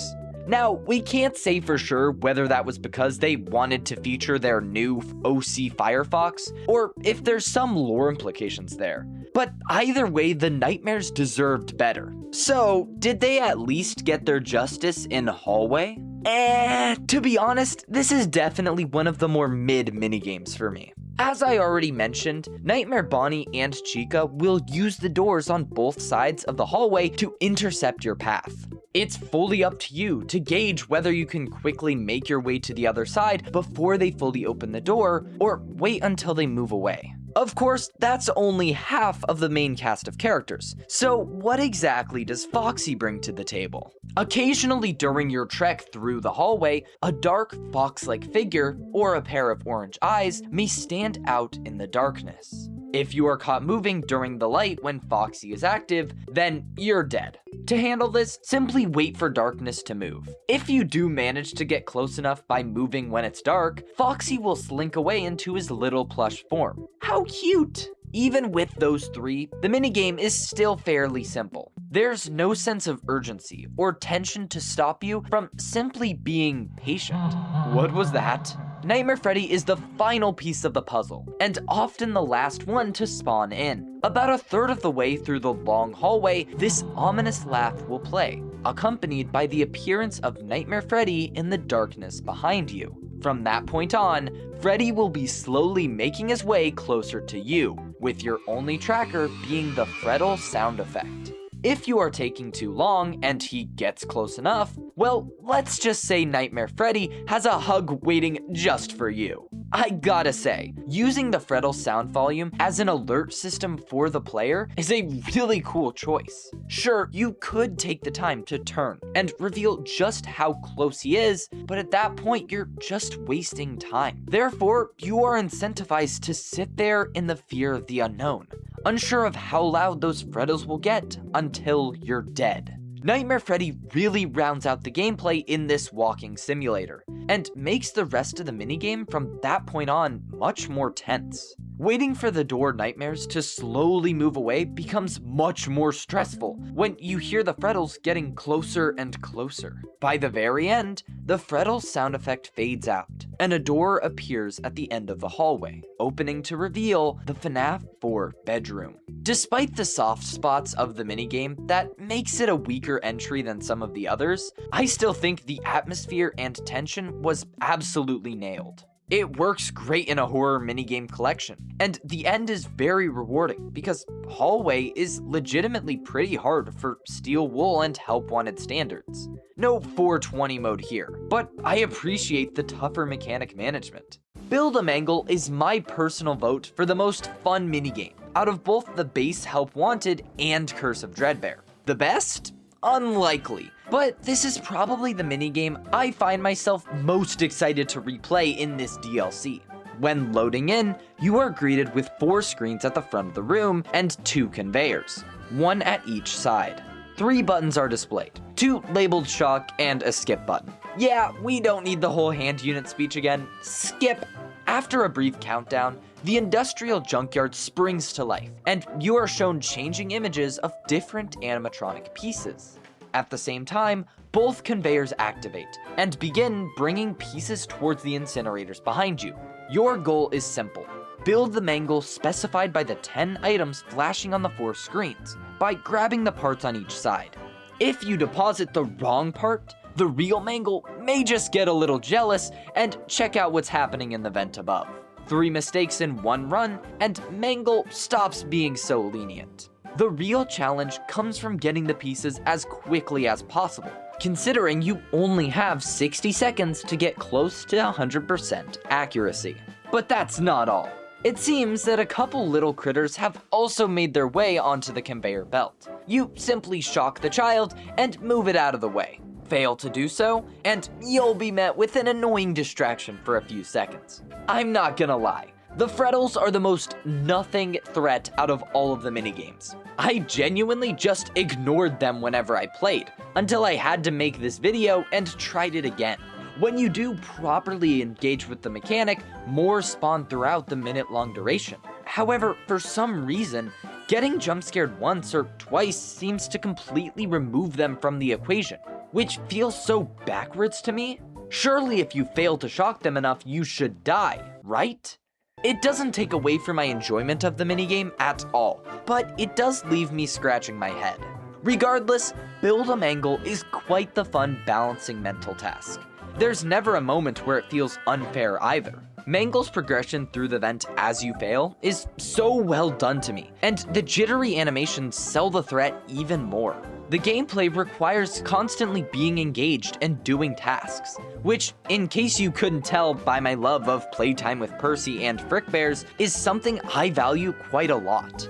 It is a little janky how the new Mangle will often collide with other objects, and Hand Unit will have a long pause after speaking, since the minigame works on a standardized timer between the different dialogue options. Although, isn't that just the steel wool touch? Build-A-Mangle is still a personal favorite, and it'll likely stay that way. Trick or Treat is another game that I'm familiar with, mostly due to my many returns to this twisted version of Halloween Night. From an interesting environment to a decently compelling spin on Trick or Treat, this minigame is at the mercy of my praise, alongside the rest of the DLC. Just like all those nights where you went out as Freddy Fazbear himself, you are at the Afton front door, asking for some sweet, succulent candy. Ring the glowing yellow button and the minigame begins, where you must use the 2 windows and 6 masks to survive. For the next minute, a clock can be heard ticking as the withered animatronics will begin to move throughout the house. Using the windows to keep track of all their locations, you must figure out who is missing by the end of the minute and put on the accompanying mask. If you picked the correct mask, the animatronic lets the intrusion slide, and the cycle repeats 2 more times. After the 3rd time, the door cries tears of candy and defeat, and victory is yours. And that'd be all, if I didn't lie to you once more. During the last 2 rounds, Mangle will show up at one of the 2 windows and almost completely block your view through the window. To remove their presence, simply equip the Mangle mask like any other animatronic and you're golden. I find the balance of this minigame to be fantastic once again. The experience was certainly built with VR in mind, and uses the advantages that come with the platform very well. You're physically peering through the windows, and similar to the Mangle minigame, keeping mental track of multiple elements to determine the imposter. It also helps that multiple animatronics have unique attributes to their movement too, such as Balloon Boy's voice lines and pitter-patter when he walks around. Fun fact, since Balloon Boy was never given a jump scare, Nightmare Balloon Boy steps in when you fail the door check against BB. The environment is cooking here too, where clear Murray and Afton house connections can be easily drawn, from the graves to the gramophone to even just the style of house. Similar to some of the other minigames too, you can see the same path of lights behind you that serves to bind another minigame to the Fall Fest location.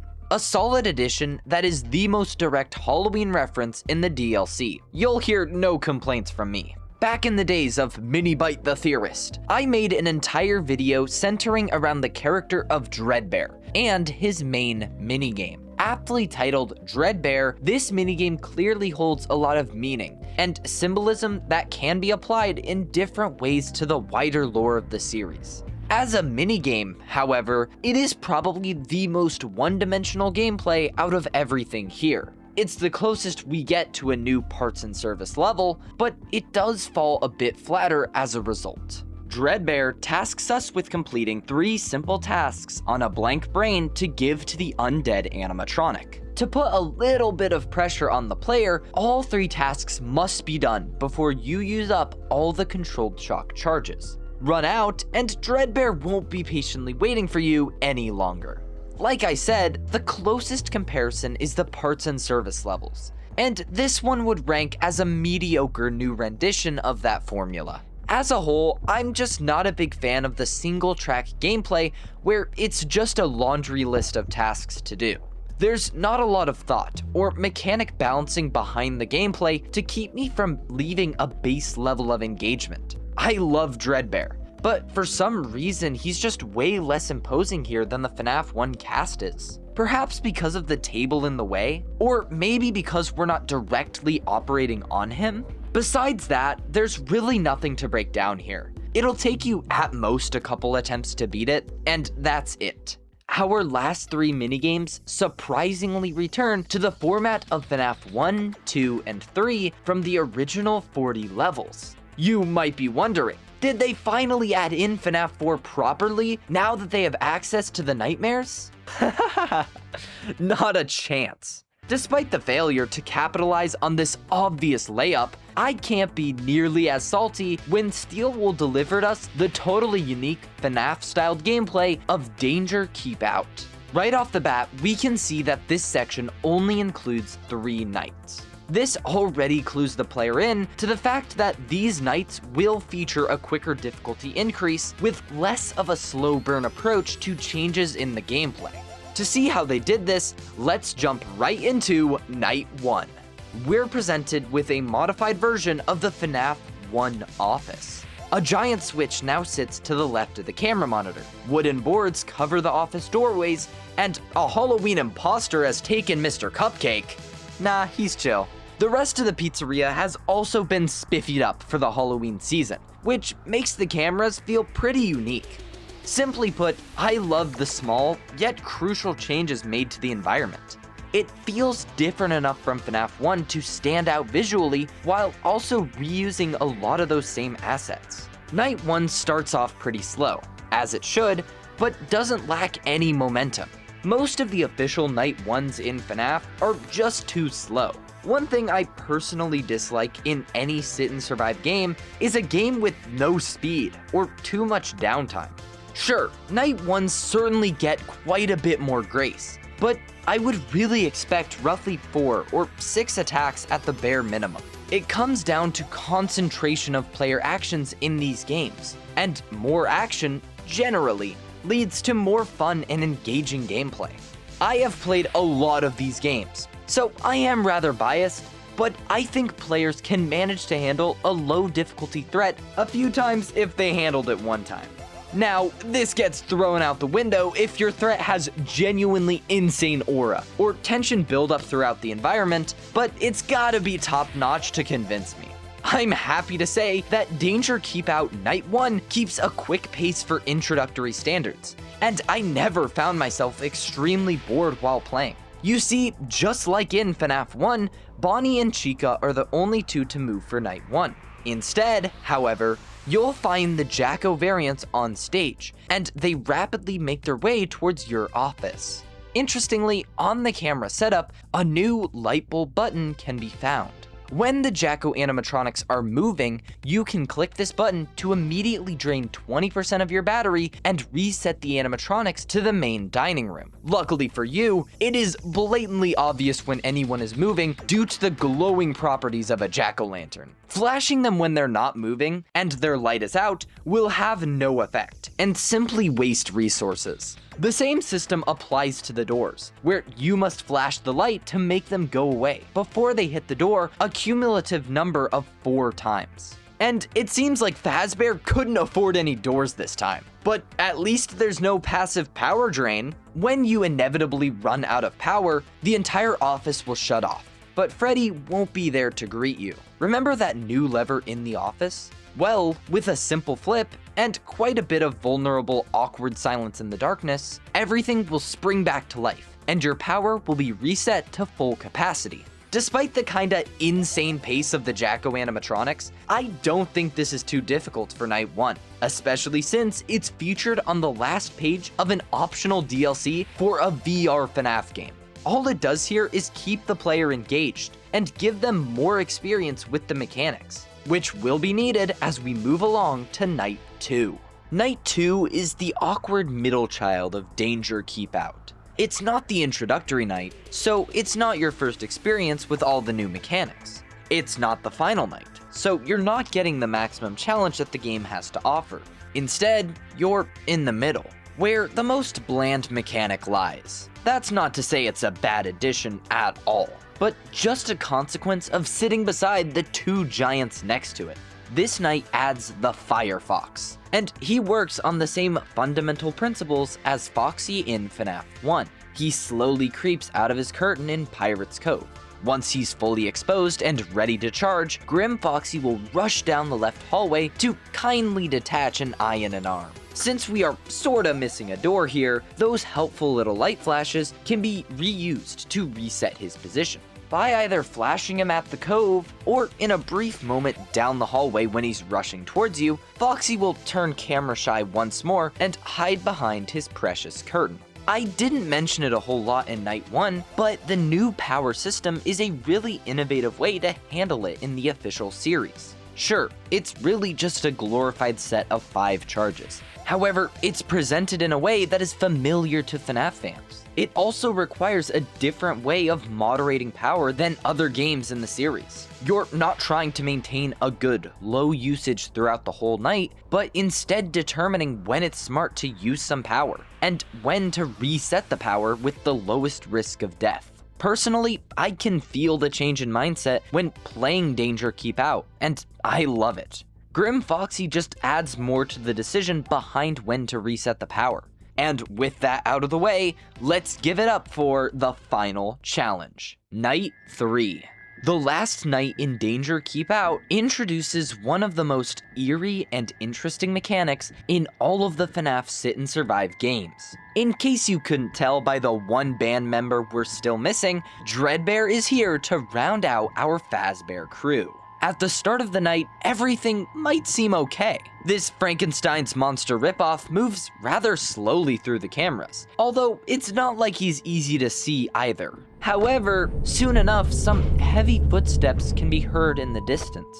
As the night progresses, the loud, ominous steps that used to seem so far away begin to grow louder, and soon enough, they seem to be coming from just down the right hallway. The footsteps make their way right to your door, and Dreadbear's green, glowing eyes pierce through the darkness. A simple flash seems like the obvious fix, but Dreadbear doesn't disappear like the others. No, instead, Dreadbear just sits there, dormant for a few seconds before springing to life once more. At this point, it's too late. Game over. Dreadbear is a force that cannot be stopped in Danger Keep Out. There is no way for him to lose progress, and he's only temporarily stopped by the light, your only defense. Just like Freddy in FNAF 1, he feels like the leader, a dominant force to be reckoned with. And even if you play it perfectly, learning where and when to stop him, he will make his way right outside your office. Just like Night 5 in FNAF 1 barely offering the required power, here you're barely offered enough time to deal with Dreadbear. Everything comes down to the wire, and I love that feeling in my final nights. The footsteps are just the cherry on top, a constant reminder that Dreadbear is getting closer, and you're not doing anything about it. Dreadbear makes this one of the best and most rewarding nights in both Help Wanted games. He rounds out the gameplay loop in a really engaging and terrifying way that I really couldn't have asked for more. Danger Keep Out offers a surprisingly great gameplay loop for FNAF that absolutely mogs FNAF 2, 3, and to a lesser extent 4 and 6. I would highly recommend these levels if you're looking for a refined sit and survive gameplay experience in the VR games. Similar to the base game, while that may be the last minigame offering in Curse of Dreadbear, I haven't covered everything just yet. Let's take a turn back to that mysterious corn maze, and for no particular reason, collect all 4 keys in one single attempt. Sure, it may be difficult, but using the landmarks around the map and my totally flawless gaming skills, it is indeed possible. Once that 4th key is collected, an ominous bell can be heard in the distance, and a final key has spawned. This new key can be found at any one of the key spawns around the map. After collecting the key, Foxy is even faster, and the key symbols now display a proud purple color. Finally, by making your way back to the middle and using that new key to unlock a downstairs cellar, you are presented with a very strange room. It seems to be a storage room for Fall Fest props, and a white bunny mask is center stage, almost like it's screaming at you to grab it. Doing so equips the mask, and the world fades back to the starting screen. There is a small piece of audio lore setting up Security Breach and Vanny, with the mask and glitchtrap plush, but that's about all we get for direct lore in Curse of Dreadbear. The main focus by Steelwool was clearly to set up the main villain of the next game, and hint at the fact that our player, the one taken over by Glitchtrap in the secret ending, would be that villain. There may not be an underlying understandable story, but I don't think Curse of Dreadbear needed it. It's a DLC to a game with a pretty complete story, so I think a simple add-on with a couple small setups for future plot was the perfect way to go. And once again, everything in this Fall Fest DLC is pushed that much farther by the Easter eggs. One significant advantage of the Fall Fest hub that I failed to explain earlier is the Easter eggs. There are so many more fun and creepy Easter eggs that just tie the whole location together and make the place feel alive. For some amazing examples, the sky can change to a variety of colors. A scene from Foxy's pirate ride can be seen at the lake, and Dreadbear himself can very slowly walk out of the lake and towards the barn. These both serve to connect the locations in the minigames even more and give the Fall Fest location more activity. And those aren't even the best that the DLC offers, although I'm not gonna spoil those here. Fnaf needs this kind of random optional Easter eggs, whether they be put there simply to throw off the player or to add lore. They make every playthrough feel a bit more exciting with the prospect of what if I get the Easter egg? I won't be taking any other opinions into account. Steel will get on this now. I've just done a lot of glazing to both the base game Help Wanted and its even better DLC counterpart. The horror is just so much better than what we received previously and afterwards. Was it too much for some people? Perhaps. And I'm okay if we don't ever quite reach the same level of terror that a first playthrough brought me. But I think Fnaf needs to get closer to this level again, including the flat mode games. And that thought actually raises an important question that should probably be addressed now. How much of Help Wanted is carried by simply existing in virtual reality? When December 17th, 2019 rolled around, Steel Wool released a free update to the game, finally allowing non-VR users to play the game through PC and consoles alike. And now I'm gonna use that against them to tear this game apart plush by plush. Every now and then, before I had this channel and interest in analyzing this myself, I would wonder, is Help Wanted only praised so highly because of its virtual reality release? As I mentioned at the start of the Help Wanted section, people had already been screaming in the streets for a VR adaptation of Fnaf.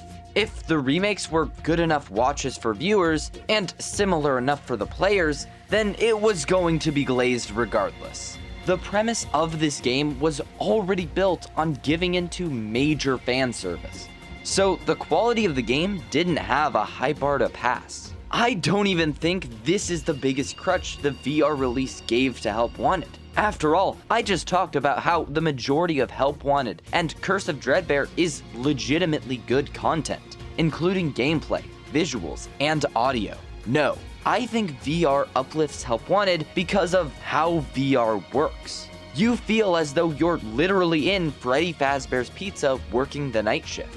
Rather than the separation of the computer screen, your retinas are as close to the game as they're gonna get, and everything feels more real as a result. The horror of the animatronics and locations are on full display. Michael is not the one walking through an auditorium full of animatronics. You are. A Fazbear technician isn't fixing up the animatronics up close and personal. You are. A scared child isn't dealing with animatronics in a dark bedroom. You are.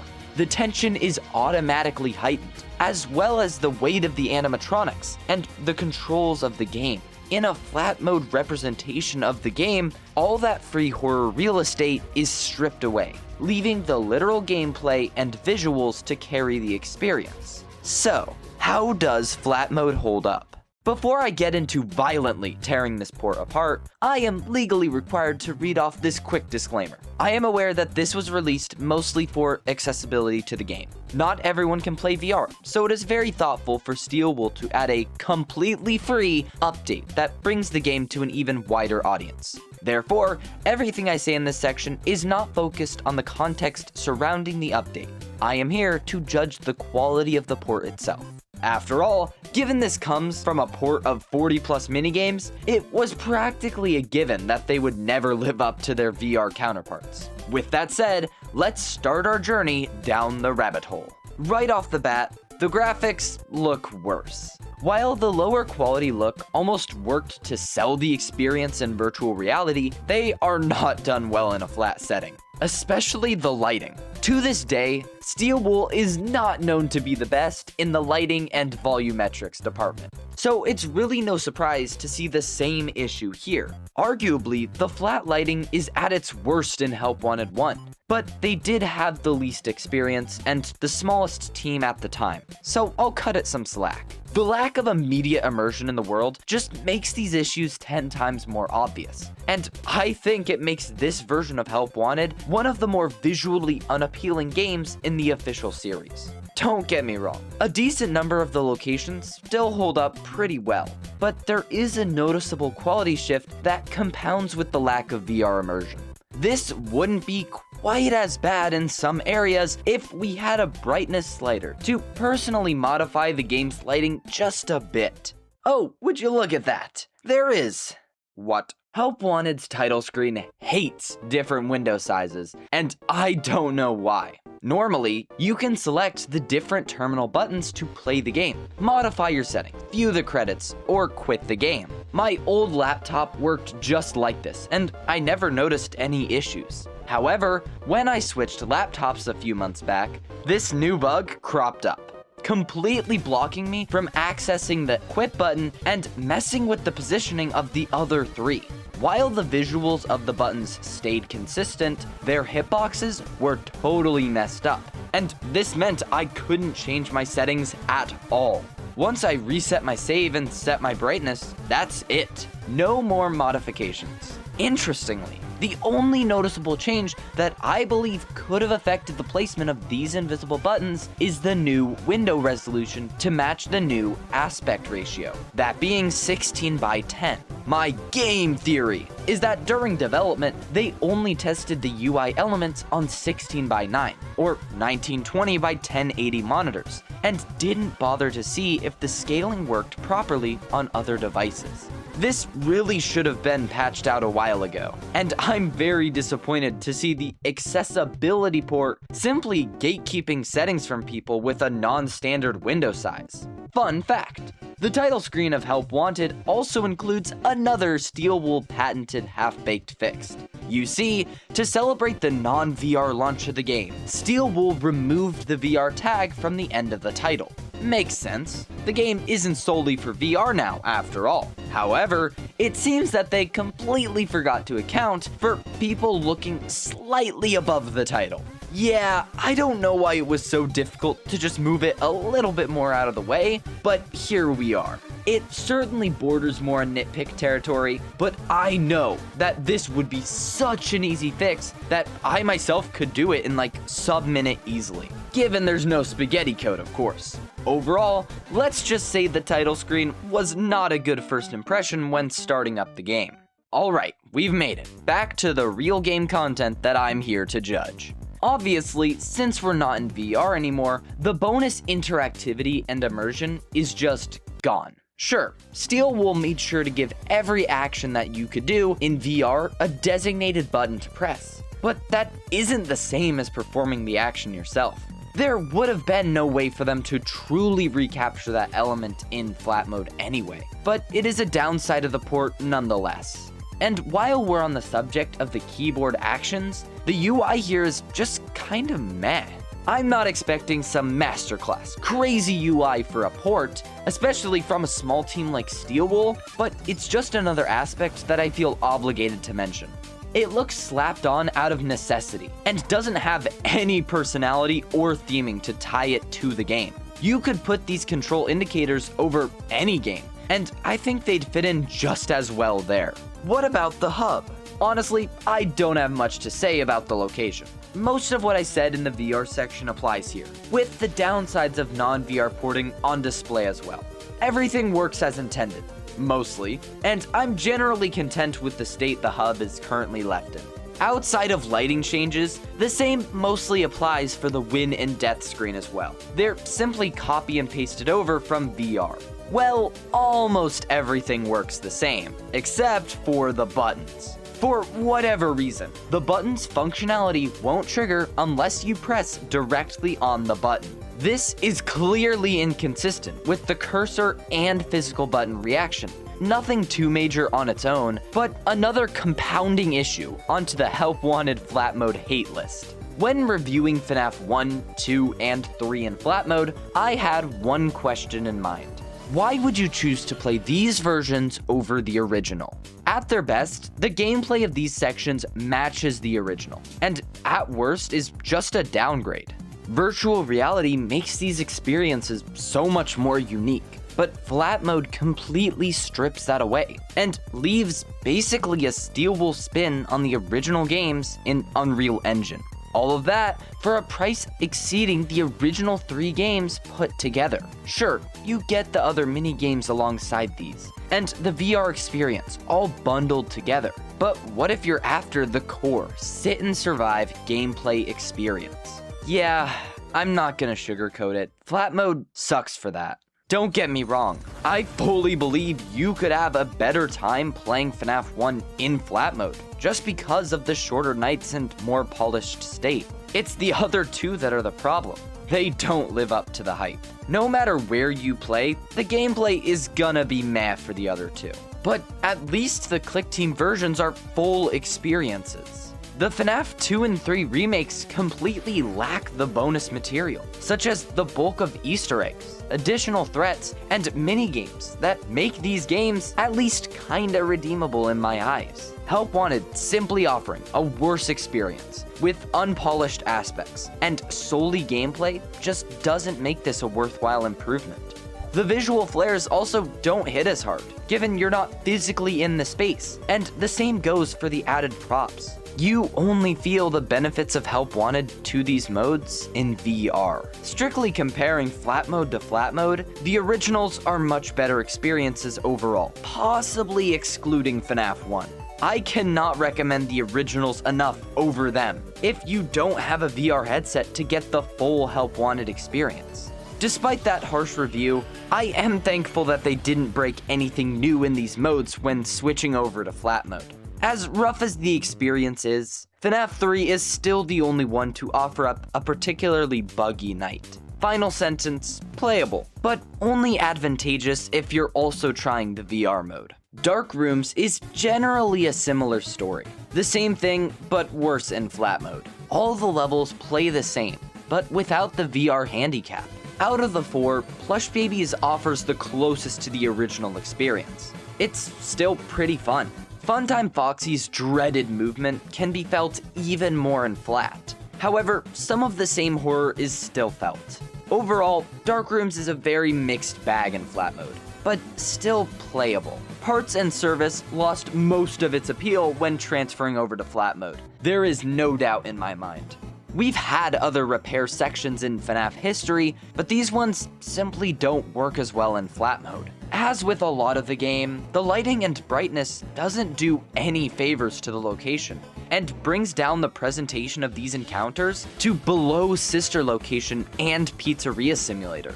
On top of that, the gameplay, which wasn't that engaging to begin with, is even worse when you're not physically doing the tasks. Looking around and following hand units' orders with a mouse isn't as fun, and there was nothing to make up for that fact in the visual or audio department. I don't even really want to go through each minigame individually here, but I'll leave a couple notes. Freddy might take the biggest hit in non-VR, because there's no more aspect of carefully maneuvering the belongings out of Freddy's chest, and the music box section is totally free. Foxy, on the other hand, holds up the best, just because you still have to match the fuse colors. One of the worst animatronic one-on-one sections in FNAF's history, but not the worst by a long shot. Vent Repair is one of the better adapted sections, potentially due to its low minigame count. Both are certainly less immersive, but the puzzles are kept relatively fun and engaging. Ennard's jump scares don't hit as hard though either. Outside of that, since the darkness and poses of the threats work just the same, I'll have to give Vent Repair a solid pass here. It's certainly more enjoyable than the last 2 sections. I'm sorry, but the aura of Night Terrors is lost in non-VR. I don't like whatever lighting effects were put on in here. Whether it be my perma-stuck brightness or personally Steel Wool's doing, it looks chopped. I just have no specific reason to be scared of this environment over the one from Fnaf 4, so I cannot praise these minigames visually speaking. Now, gameplay-wise, Funtime Freddy, Nightmare Own, and Circus Baby are all about the same experience. All three of these play out the same. They just suffer more from a non-VR setting. Well, I did say I'd have more to talk about regarding Circus Baby, but I'm saving that little discussion for the very end. Dreadbear is a little bit of a different story, but this time in a somehow positive light. Yeah, I'm positing that Dreadbear's minigame is currently better in flat mode than virtual reality, and I have two reasons. 1. Dreadbear's bug in the closet is completely gone. Simply close the closet door and you're done. Now, was that so difficult? And 2. Whatever worst lighting is put here actually kinda works to Fredbear's advantage. If you shine the light on Dreadbear as he walks down the hallway and then turn it off, Dreadbear will immediately teleport right in front of the door. The genuine surprise, combined with his imposing size, is pretty effective.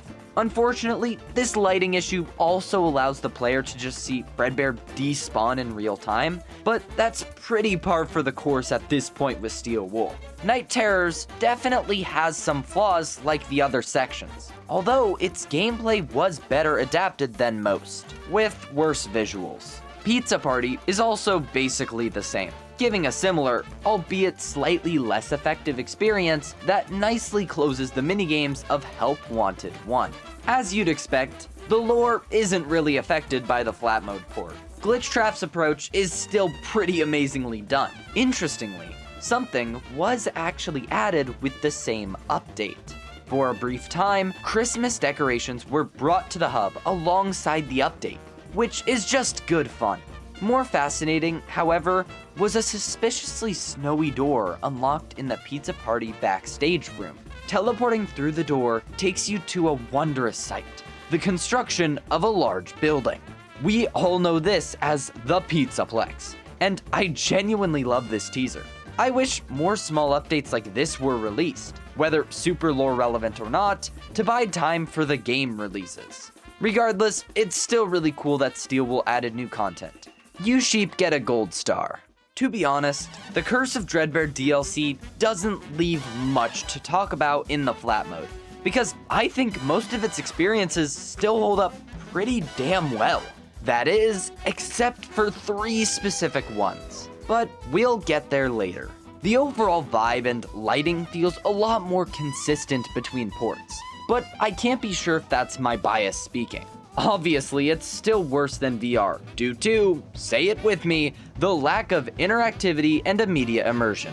But there's a lot that you can do to still enjoy the environment. I still think many of the set pieces are quite eerie for FNAF standards, and don't flop nearly as hard outside of the VR headset as the base minigames. Even if this was a solely flat mode DLC for whatever reason, I think I'd still appreciate these environments just about the same. That's how good they are. Now, that's not to say all of them are quite as effective in flat, but none suffer significantly from it.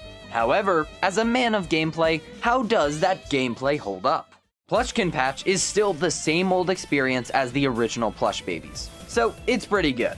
Pirate Ride's wall holes become a lot more apparent in flat mode, and it's a lot less satisfying to shoot the gun, but it's still pretty good. The backstage location's charm still bleeds through, including that clipping clown poster, and the imposing proximity of the Jacko animatronics is weaker, yet still effective. Corn Maze's slow movement, similar to Funtime Foxy, is more of a detriment in non-VR, because the immersion isn't there to keep you hooked. Besides that, a good version of the minigame with no new bugs. Build-A-Mangle still has fantastic gameplay, even if I think its environment loses some intrigue in flat. Given how fun the gameplay is personally, Build-A-Mangle might be the minigame that holds up the best, simply because I look forward to replaying it the most, even in non-VR. Trick or Treat is still a solid experience with a solid environment. You're still monitoring all the animatronic activity, and choosing the right mask for success, regardless of hardware. Dreadbear is weaker without the physical presence of the undead bear, and controlling the environments to customize the brain is pretty frustrating. The way the controls were handled is understandable, given this is merely a port, but it doesn't make the controls any more satisfying. They just suck. The Danger Keep Out nights are still the best sit and survive experience that Help Wanted can offer, even in flat mode. All the gameplay mechanics I discussed at length before are the same here. These minigames would be a great way to round out this shorter review on the Help Wanted flat port, ending on a fantastic high note. But that is not the end to this section. Why is that? To understand, I have to show you a couple clips. One in Danger Keep Out, and one in Circus Baby's level.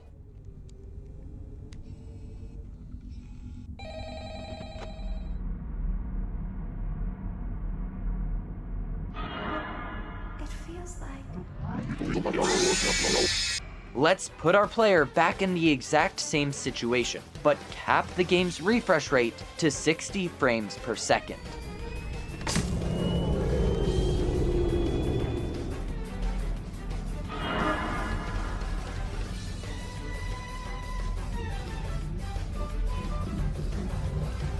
What exactly happened? Well, just like how I believe the devs only made the game for a 16:9 aspect ratio, I have a sneaking suspicion that Steelwool developed this game at specifically 60 frames per second. And the clips I just showed you reveal that horrible truth. Once you run the game at any amount over 60 frames per second, certain aspects of the minigames begin to speed up, as they appear to be directly tied to the number of frames. Unfortunately, this includes the flipping of the switch in Danger Keep Out for whatever reason, and the aggressiveness of the plush babies in Circus Baby's minigame. This means that all 3 Danger Keep Out levels are fully RNG reliant on higher end devices, and Circus Baby is completely impossible. I cannot stress my frustration and how absurd it is that this bug still exists in the game over 5 years later. Security Breach still has bugs to this day, but at least you can fully beat the game on most devices. Help Wanted Flat Edition is simply impossible to beat in its current form without either the use of external programs or built-in cheat commands. On top of that absolutely absurd statement, your mouse sensitivity is also tied to the FPS of the game, meaning that you're stuck at a really low sensitivity if you're running the game any significant amount more than 60 FPS. Under no circumstances should a product be left in this state, especially from a brand as big as Five Nights at Freddy's. I know there's still people that want Steelwool to go back and fix Security Breach, but I just want a beatable version of Help Wanted Flat Mode. And remember, this is on top of the Fnaf 3 bugs, the suboptimal lighting, and the issues with the title screen. I genuinely think that Help Wanted 1 offers up both the best and worst experience in the Steelwool Fnaf era. Flat Mode is so close to being a decent port across the board, especially if you look at Curse of Dreadbear. However, these significant bugs make this potentially a sadder port than the Secret of the Mimic VR release, and that says something. The whole community retaliated to that absurd state, yet no one ever mentions the abandoned, broken mess of Help Wanted Flat Mode. I want Steelwool to change for the better, and one step towards that personally would be for them to dedicate a small portion of their team to fixing up the Flat Mode, as a gesture of goodwill, if not to simply deliver what was promised. And, bring over some of those PS5 exclusive changes while you're at it. Make a quick buck with a full-time edition expansion for all I care. I don't want this to taint the legacy of Help Wanted 1. As a whole package, Help Wanted 1 in VR is probably the best Fnaf game that Steelwool has released to this day.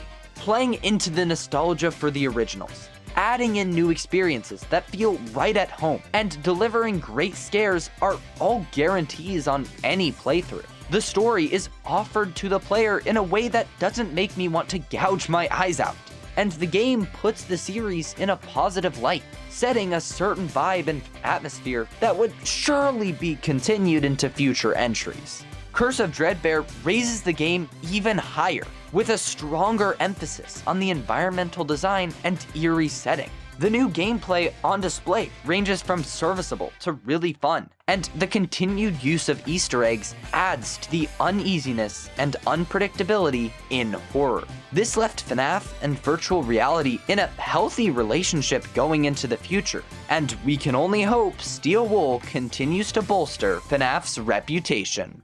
I have an interesting relationship with Help Wanted 2.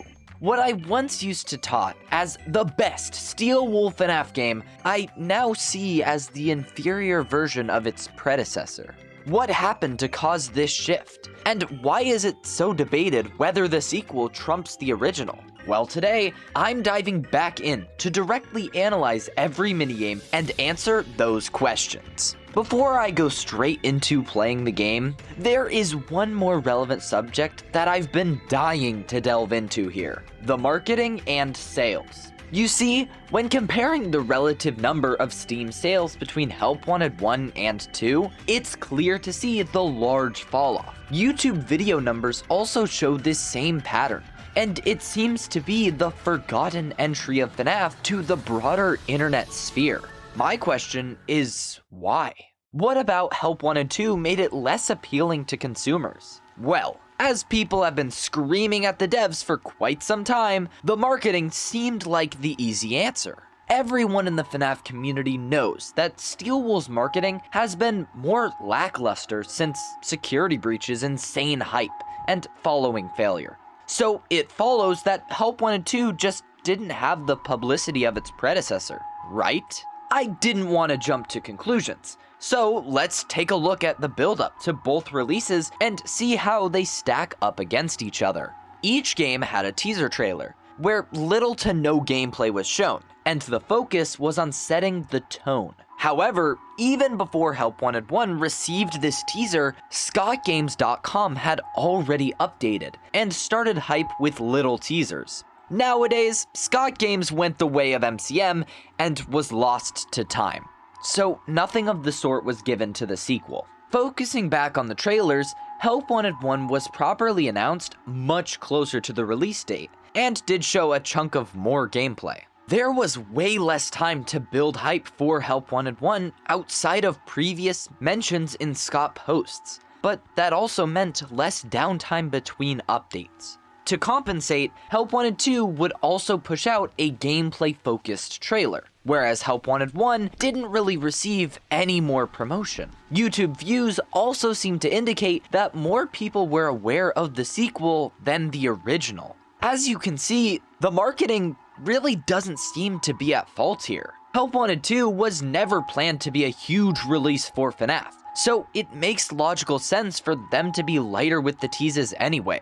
Sure, the Scott Games teasers might have generated intrigue for Help Wanted 1, but the views and amount of marketing material overshadow that particular aspect. So, with that initial cause out of the way, what else could be at fault? From here, things are going to get a lot more speculative. There's simply less to go off of when compared to trailers that are publicly available. However, these reasons seem deeply connected based on Steel Wool's actions. Look at both the games and tell me, what material are they riffing on? The Help Wanted duology are minigame collections, using previous material with some new gameplay. Some elements are added to fill in the gaps, but the bulk of intrigue is getting to see your favorite characters and locations for yourself in VR. Help Wanted 1 is very proud that it's focused on recreating FNAF 1, 2, 3, and parts of 4. The classic, original games, with nearly every minigame playing into fan nostalgia.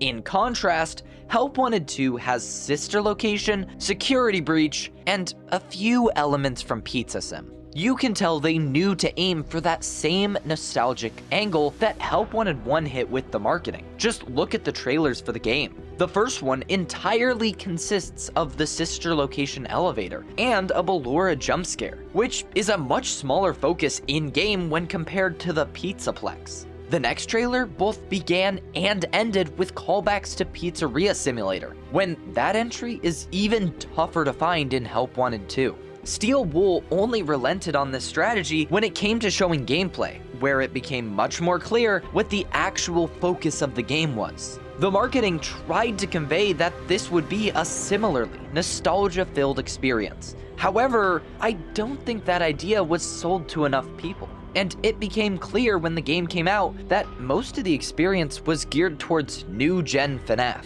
I think Help Wanted 1 had it easy. It was the first VR Fnaf game. It had the most recognizable Fnaf entries to remake, and they played right into fans who missed the older games. Help Wanted 2 seems to want to present itself in a similar fashion, but the actual state of the game betrays that angle, and so less hype was generated. On top of this, the hype around virtual reality had just waned out over the years. Back in the earlier days of the technology, big games and properties were experimenting with the field, and fresh, well-made releases kept interest fueled. Nowadays, I can't think of a game as popular as Beat Saber, Gorilla Tag, or even Duck Hunt coming out in recent years. I think people realized that this technology was much more of a novelty than something that would ever be truly mainstream, and just didn't bother to fork up the money for newer models with less games. Help Wanted 1 released around the point of this fresh VR hype, and the fans were also chanting for how well built Fnaf was for VR.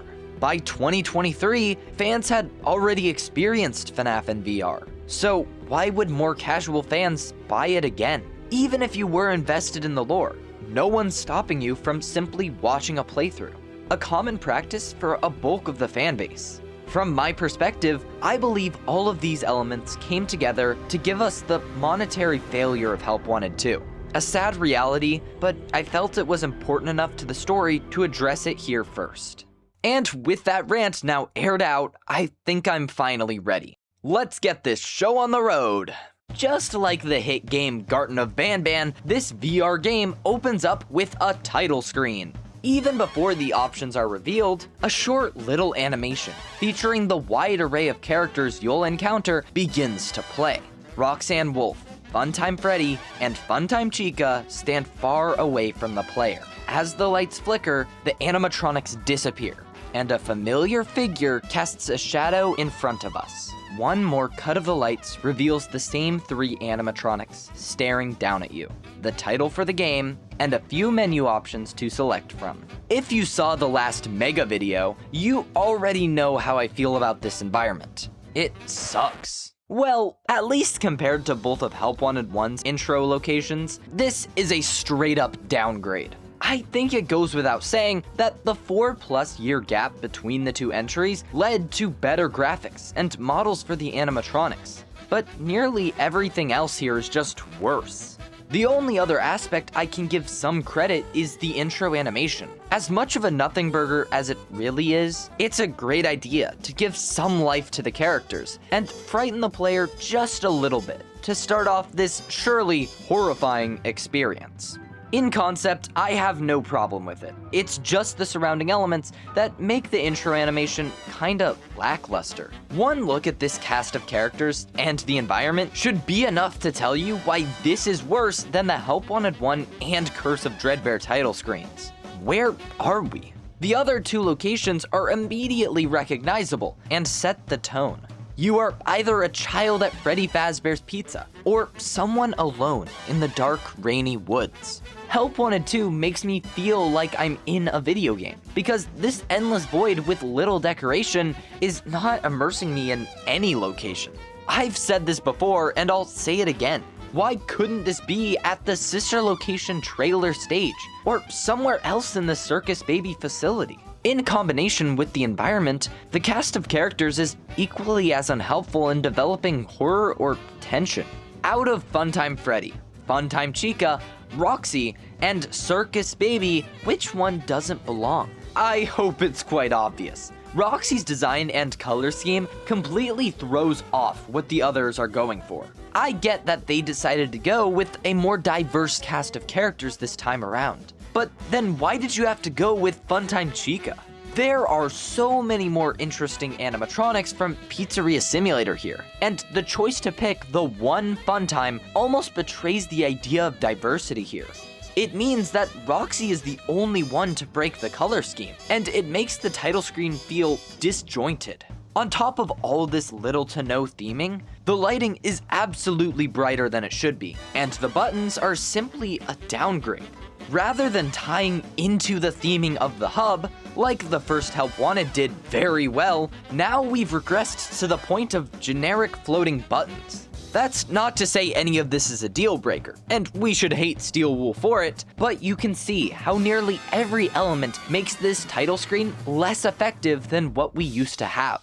There's likely 2 reasons for this, and they'll impact the rest of the game, so I suppose I should mention them here. First, all of Help Wanted 2 was made within a year, meaning this game was likely the quickest turnaround development-wise under Steel Wool. While that shouldn't mean lower quality is acceptable here, it does moderate expectations, and indicate that Help Wanted 2 was never intended to be a huge release. As we get into the story, it'll get quite obvious how much of a filler this entry really is. And second, in an interview with Fnaf, J-Top mentioned scaling down the horror from Help Wanted 1. Look, while I personally disagree with this approach to decrease the horror in a series that is now quite lacking, I can see their perspective a bit. Some levels, like Funtime Foxy and Dark Rooms, were quite terrifying in their VR presentation, so toning down those sorts of levels is fine. However, as we'll see throughout the game, that was not the case, and instead, it seems that the entire scale of horror was shoved down.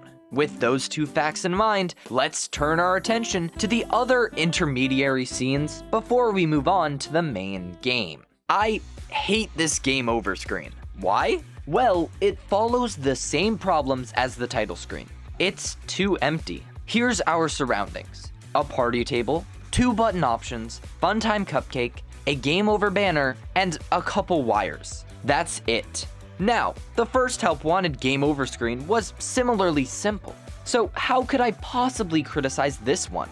You see, there are some very pivotal differences that make this environment just another downgrade. The cupcake and TV. In the first installment, you could actually pick up and move around the cupcake. This was in line with how almost every prop worked in Help Wanted, and led to quite the surprise when you tried to grab the cupcake in hard mode. Here, the Funtime Cupcake is glued to the table, and as a result, the environment immediately feels less alive. The TV contributes to this feeling even more. The screen would display random messages and clue you into the story while referencing the original death screen.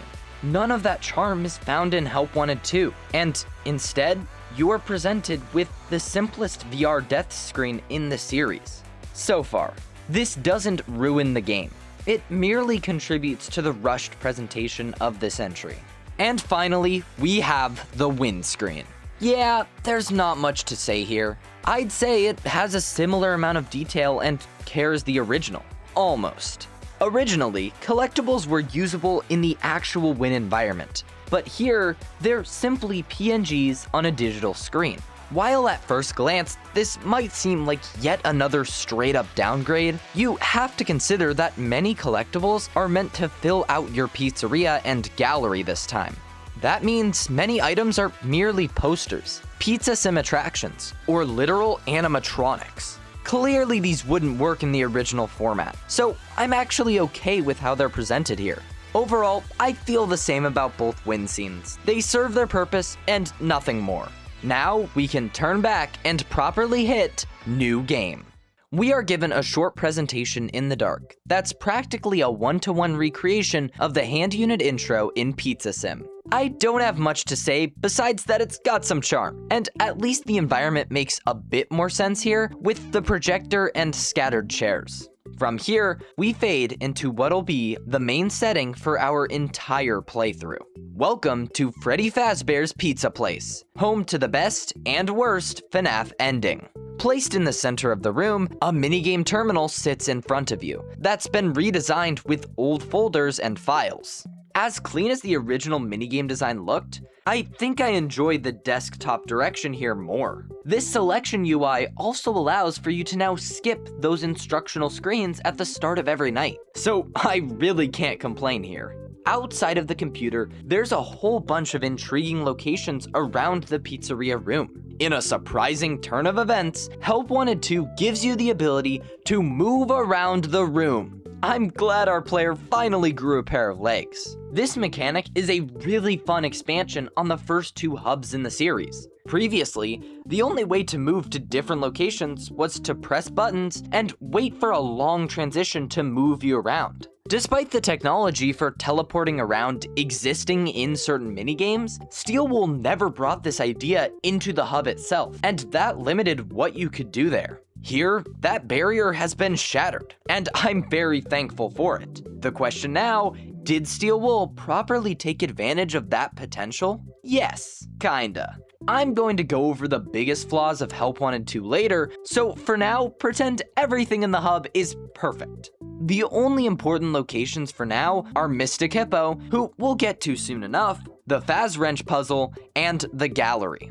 While the lack of additional secrets or interactable elements is certainly a nitpick, we'll see a much bigger example of missed potential here later. Let's take a look back at Mystic Hippo for a second. Do you know the history behind this amazing character? If you go to Steam and purchase Help Wanted 2 for yourself, you'll see these same 2 buttons on the front of Mystic Hippo's machine. Unfortunately for you and me, the yellow button just does nothing. Oh, my mistake. You'll get an achievement and an error sound. Nice. Interestingly, for the first time in Fnaf's history, Help Wanted 2 intentionally includes content that is locked to a single console. Steelwool Studios has always had some kind of deal with PlayStation, delaying the Xbox and Switch launches of all their Fnaf games. It seems that this relationship led to PlayStation pushing Steelwool to add something related to eye tracking to their next VR game. Thus, Mystic Hippo's minigame was born. To my knowledge, we really don't know when this addition was made, and how much this impacted the creation of the character herself, but it clearly changed the final result. I don't really have an issue with this. Go get that bag, Steelwool. My only gripe is in the way PlayStation's blog presented the addition, titling it as a minigame, exactly how every other level is generally referenced. Therefore, up until the release, there was a growing concern that some lore would be gatekept to the PSVR 2 version. A whole minigame with a new environment, character, and potential secrets? How could Fnaf stoop this low? As it turns out, it was simply poor wording that over-exaggerated the size of Mystic Hippo's card game. We really received an eye-tracking tech demo, where you stare at one of Mystic Hippo's 5 cards, and then she tells you which one you were looking at. There's no gameplay, lore, or really anything there, and anything important for Mystic Hippo was kept in all versions of the game. And with all that out of the way, now we can dive into the pit of Help Wanted 2's minigames. Today, I have 6 categories for us to explore: backstage, food prep, staff only, Fazcade, ticket booth, and sister location. Much less recognizable categories than last time, but we already covered that. So anyways, let's start from the top and head on backstage. Arts and Crafts Daycare is the first of many times we'll be visiting the Pizzaplex today. As you could guess, this minigame places us in the daycare with Sun. Sun instructs us to do 3 tasks: paint by numbers, construct a paper pal, and both. The first task is simple. It introduces the player to shooting for items, and how painting with the brush works. The numbers are a fantastic way to help people track how mixing colors work, and just for colorblind people in general. Following this, a new element is prioritized in the second round. Now, you must use the dart gun to receive the necessary paper pal pieces, and the rope to reshuffle the available parts. The pieces do tend to fly around or get lost when grabbing one in a pile, especially after you've gotten all 4 limbs. Annoying, but it's generally only a minor setback. Once again, really simple, and the timer on the first 2 sections is really laid back. The first 2/3 of the minigame is an introduction to the mechanics. Does that mean it's drawn out? Perhaps, although this is the closest we're getting to a night 1. Finally, everything is put together in round 3, where the lights dim a bit, and you are required to construct and paint a paper pal. While I wouldn't say even this is particularly difficult, the structure of the minigame itself isn't bad. Everything leads up to the real challenge at the end.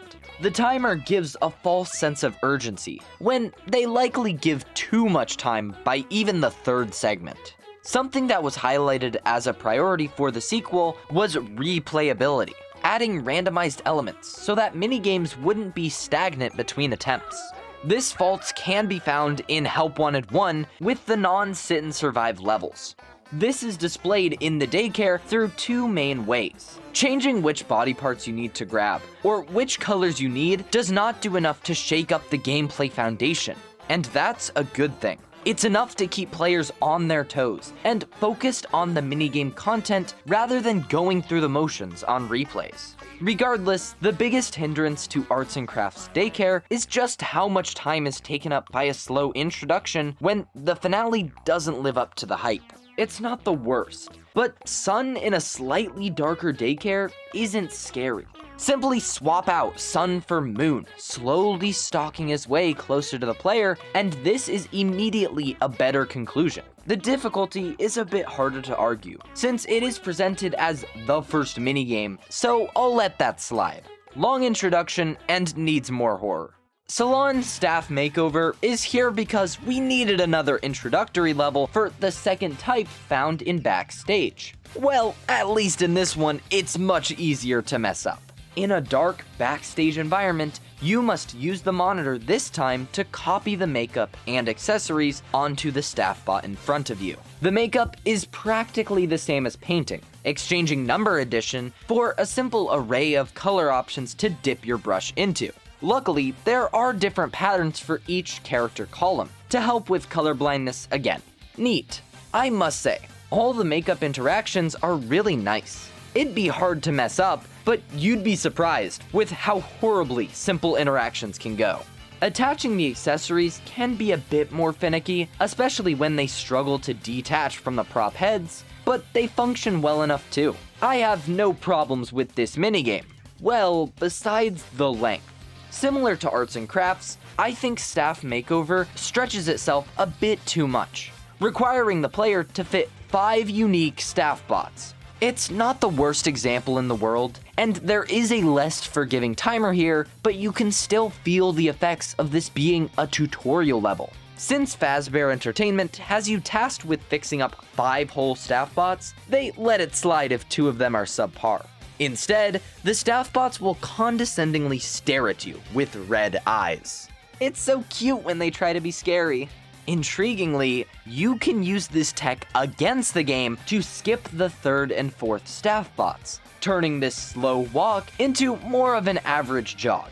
It's kinda clever that the game allows you to use your own safety net as a tool to speedrun it. And for that reason, I find much more enjoyment in Staff Makeover as an introduction. Also, I don't care what the game tells me. Water does not stain a brush like that.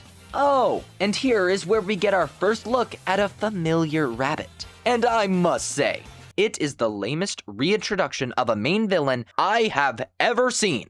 What do you mean? Glitchtrap's grand reveal in this game is from a Pizzaplex monitor where it's used as nothing more than a game nuisance. But Minibite, there's way more content to go through first. Surely they won't squander all the potential. After all, the Help Wanted games are practically his games. Yeah, you'd think that. Let's not get ahead of ourselves. Glitchtrap works, I guess, as a time waster and frustration whenever you need to check on the monitor. However, it's kind of a generally useless addition. I think it was only really added to be there as a lame tease. Oh, look guys, Glitchtrap is here, and we might do something interesting with him, so stay tuned. Anyways, outside of Glitchtrap's inclusion, I quite enjoy playing this minigame, and enjoy the optional speedrunning potential. Salon Glamrock Makeover is where I'd say the backstage section really gets going. we've been introduced to the makeup tutorial, aka Night 2, and now it's time to put your skills to the test in Night 3. This time, you're dealing with Roxanne Wolf herself, with the same goal as last time. Slight different accessories are available, swapping out mustaches and beards for nose rings. Gameplay-wise, 2 main switches have been made from the last minigame. The first is quite obvious. Roxy has been given a meter that fills as you ignore her, in a mechanic that harkens back to Foxy's from Help Wanted 1 and matches Roxy's personality from Security Breach. You must watch her as much as you can while doing tasks to keep the meter low. Let it get too full, and you're dead. 2. The timer has been extended to give the player more time to adjust to the harder difficulty. The previous level timer ranged from 1 minute and 10 seconds to 1 minute and 30 seconds, while Roxy gives you a whole 2 minutes. Is this too much time? I would say yeah. If you didn't get the mechanics in Roxy's level, you probably should have learned them in the previous one. Roxy's focus mechanic isn't demanding enough to take away that much attention, and we'll see how this time extension gets pushed to the limit in a later minigame. Outside of the removal of the staff bot safety net, functionally, Roxy's makeover isn't much tougher than the last level. However, the addition of Roxy's mechanic does make everything feel more complete. There's something else to balance while doing the main task. Sigh, like a basic version of the long-forgotten original gameplay. Now, it doesn't make the encounter any scarier either. I mean, more people are probably attracted to Roxy than scared of her. So far, we're 0 for 3 in terms of horror in Help Wanted 2. But the gameplay has been relatively solid for simple starter minigames. Instead of making us suffer through 5 makeovers like last time, here we only have to design Roxy's fashion 3 times. A much better pace. And who could forget glitchtrap once again? A solid midpoint for the gameplay in this category. Nice. And at this point, we are already done with backstage. Kind of. It appears as though our little bunny friend has reappeared once more to block our progress, corrupting the other minigame files until further notice. As much as this new glitchtrap appearance helps to keep his presence felt in-game, it has yet to invoke any horror, or, well, really anything. It makes you go, oh my gosh, it's glitchtrap, and move on without any deeper substance or feeling. Regardless, there's still much more of the game for him to appear. And don't worry about those pesky locked minigames. We'll be back to cover these eventually.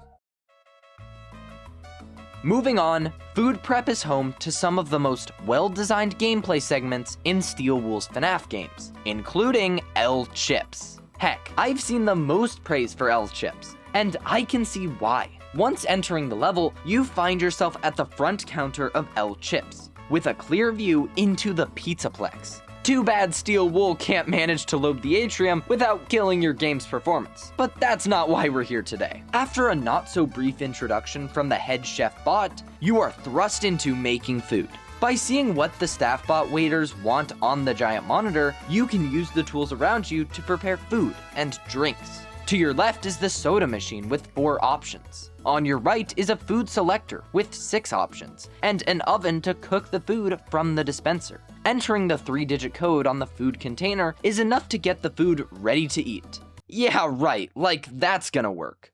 What? In front of you are 3 sides, beans, rice, and corn, that can be put into these little baskets using the ladle. There's also a sauce gun provided to shoot any required condiments onto the customer's food.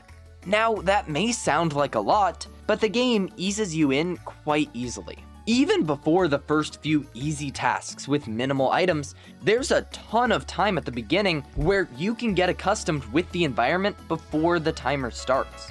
However, once it gets going, it's very easy to get entranced by the gameplay rhythm and immerse yourself into the role.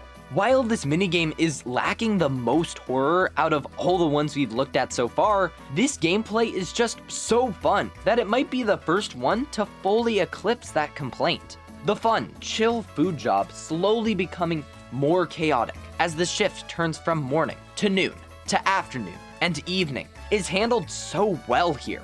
The potential to maximize efficiency is also through the roof here, where you can constantly supply drinks and have food prepared for any order. You can go even farther and literally steal food off of the customer's trays after you've hit the bell to save more time. There's so much freedom for playstyles and potential for efficiency that I can't help but love the gameplay. The randomness that comes with the food orders keeps replays fresh. You cannot anticipate any orders besides slight trends that arise during rushes. Overall, this is one of the most fun and least scary experiences in all of Fnaf. I have thoughts on Pizza Place. Never mind, just kidding, there's nothing here. Don't get me wrong, there are some new ideas to discuss, but in effect, most of the gameplay here is the same. The biggest difference is in presentation. Instead of El Chips and Mexican cuisine, here we're in a back kitchen, dealing with pizza and salads. The main attraction comes with the 2 new machines and 3 new sauces. To your right is another food selector, this time dispensing pizza toppings, pizza dough, and salad.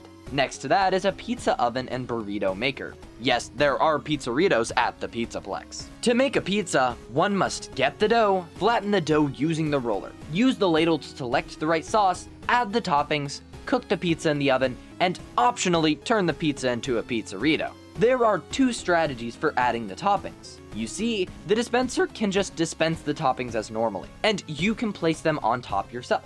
Or you can actually place the pizza back under the dispenser and the toppings will be automatically put on the pizza. I personally find the minigame to be a slight step down from the last one, mainly because I find the pizza making just less satisfying, but it's still pretty great gameplay-wise. This level even tries to bring in a bit of horror, with Chica and her cupcake scurrying around your work environment. Glamrock Chica also interrupts the orders once completed, and judges your food appropriately. The horror still isn't very effective here, since Chica's design isn't that scary. The timers are a bit more strict than they were in El Chips, and there are only 3 rushes to get through, but I find the level to be about the same difficulty as the first one. A step down in excitement for sure, although the gameplay is still very strong. Once again, our 3rd and final minigame in food prep is blocked by that rabbit I hate. So let's go right ahead to staff only. Cold storage is the minigame most inspired by the parts and service tasks from Help Wanted 1, this time pitting us up against Glamrock Freddy. With an assortment of tools at our display, we pry through Freddy's outer shell to retrieve Jimmy's ice cream cake from his stomach hatch. I would go through each task step by step, but they're all very rudimentary. Most revolve around this temperature gun, where you can swap from heat to cool on the back, depending on what's needed. There's also a small monitor to provide minimal instructions when needed. Glamrock Freddy even finishes off the minigame by trying to have his own evil red-eyed Freddy moment. However, it just really isn't effective. Tell me, why does Glamrock Freddy talk to you regularly? Is this scary to anyone? The red light flashing is just the bare minimum here, and it's just a downgrade from the glowing eyes of judgment that classic Freddy had. Steelwool easily could have leaned into the darker cut lines of Glamrock Freddy from Security Breach, but instead there's just no horror. Even the jump from booping Freddy's nose is a worse version of Chica's beak jump scare. Man, you can tell this playtester was really trying to sell the jump here. It's hilarious. It also doesn't help that there's no variance or random elements to this minigame, unlike most of the selections provided. Outside of this one part, it is really hard to die here too. Sure, it's the first minigame in the staff-only section, but it's also the only minigame to really embrace the parts and service niche. The makeover levels borrow some elements, like being close to an animatronic, but don't actually force you to handle the animatronic parts or be in a dark back room. TLDR, this would have worked fine as an introduction to a group of parts and service levels, but not as a standalone representation of the category. Unfortunately, there's nothing to make this minigame memorable or anything more than filler. Glamrock Freddy's Soul Encounter is nothing more than a cheap knockoff. Ah yes, First Aid Pig Patch. While Cold Storage is one of the faster minigames in the game, this is the speediest of them all. If you've seen any minigame from Help Wanted 2, it was probably this one. A mysterious carnival nurse tells you that your job is to train in how to save patients from incidents at the pizza place. We're the one dealing with that kid who broke thousands of bones in Pizza Sim. To handle a great many randomized injuries, we are given a wide variety of tools. The randomization pool starts smaller, but as we get to the harder levels, more difficult tasks will be added to the mix. Outside of the many tools used to help Helpy, you're also given a scanner to scan the highlighted injured sections. The scanner unlocks a little tutorial on the TV of what needs to be done to heal the wound. While these range in helpfulness, they're all pretty nice for first playthroughs. However, on repeat playthroughs, it is quite satisfying to recognize the visual cues for injuries and simply know how to cure them. Similar to speedrunning the staff makeover levels, this is another little cool way that the level is designed to let skill drive the speed of the minigame. There's value here even in repeat playthroughs by pushing yourself to fix Helpy faster than before, and that's very clever. Now, this level's subtitle isn't Pig Patch for nothing. It appears as though one little piggy has made his way into the vents. Whenever you slightly mess up a repair, Helpy will freak out and scream at the top of his lungs, alerting nearby animatronics to you. Thanks to Steel Wool, we're provided with a relaxation mask to calm Helpy down. Once doing this, simply stare down the animatronics and they'll retreat back into the darkness. Keep Pigpatch at bay while performing 3 rounds of repair on Helpy, and you're all done. For level 1, the first repair doesn't even spawn in Pigpatch, and that really sets the precedent for how hard things get. Pigpatch never walks faster than a snail's pace, and I've only died to him intentionally. Despite Pigpatch's lack of scariness, the environment and claustrophobia here lends the minigame much more to tension. I would never describe First Aid Pigpatch as a minigame inspiring dread, but it's the closest we've gotten so far, and it could prove itself to be more effective in future incarnations. What's the verdict? A good introductory level with pretty addicting gameplay, and a noticeable increase in atmosphere. First Aid Lefty is exactly what it sounds like. The same game, but harder, and Lefty's here. Lefty moves at a decently faster pace than Pigpatch, and will kill you if you aren't paying attention. Something that absolutely contributes to Lefty's lethality is the other standout addition of this night, the advertisements. The TV that was oh so helpful last time has turned against you. In a betrayal worse than Pal Percy, the TV will now blare loud ads at the most inconvenient of times to draw the animatronics right towards you. Convenient for you, a TV remote has been provided for you to skip any ads that come your way. It seems like an easy mechanic, and in concept it is. But when you're in the middle of fixing Helpy, things can get dicey real quick. It also doesn't help that the warping of items in this level is complicated. In the Help Wanted games, if you ever throw an important item out of reach, a Steel Wool dev will quickly hack into your game and teleport it back to its original spawn location. This works 95% of the time, although the First Aid environment in particular seems to cause issues. One time in the recording, I literally had to restart because I just couldn't find the hammer I needed. The same is true for the TV remote, where it just won't come back. Or maybe it's hidden in a dark corner that for some reason doesn't count as too far away. It's not too common to drag down the experience, but it's also not too rare for me to ignore it. For this night, you'll have a couple new, more challenging. Lefty's night feels like a natural progression towards a tougher challenge, and benefits from the adverts that add unexpected panic to the regular gameplay. His design also lends itself more to terror, especially since he's faster, so the tension potential is a bit more realized here. Pretty nice. Phew, it's about time we had a change in scenery. That's right, baby, we're going back to the Pizzaplex. Fizzy Faz Night 1 is yet another introductory night, so you can already imagine some of the issues we'll run into. After signing a totally safe document, you are working in the bellows of the Pizzaplex to fulfill Fizzy Faz orders from customers. Using the cup provided and the 5 flavor dispensers to your left, you must match the order on screen and send it up. Or if you get it wrong or run out of time, I suppose you could throw it into the trash. You will always be given a flat 30 seconds to complete an order before you fail, and a new order is on its way. Fail 3 times, and it's game over.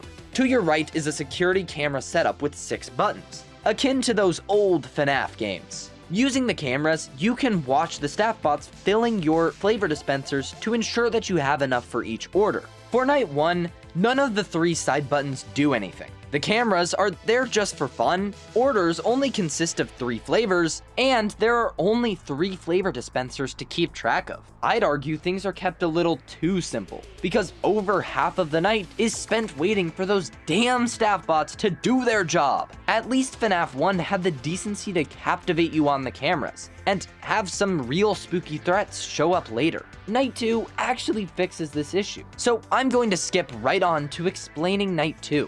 Now, the cameras actually matter. 4 flavors are required per order, and 4 drinking flavoring options are open. Workers like breaks. And as the manager of the poor Fizzy Faz staff bots, you must be the one to ensure they're getting the breaks they desire. Whenever a camera icon flashes yellow, the corresponding staff bot has decided to go on strike until they get a break. By pressing the pause button on the side of the controls, you can pause the bot for about 10 seconds, and it'll be back up and running like nothing happened.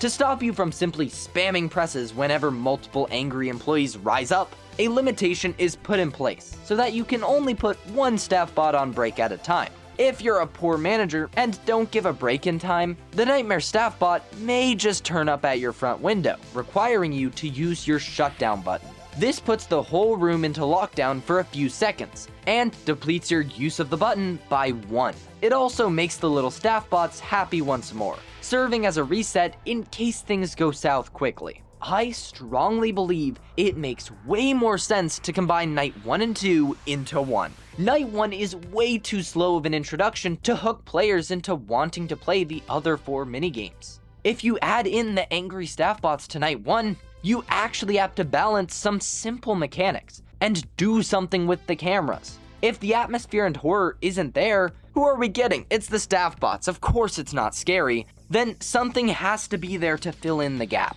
As it stands, I don't see the purpose of Night 1, besides delaying the player from getting to the good stuff. Despite this big flaw, one aspect I can always appreciate is the naming convention of the drink combos. You know, just your average drinks.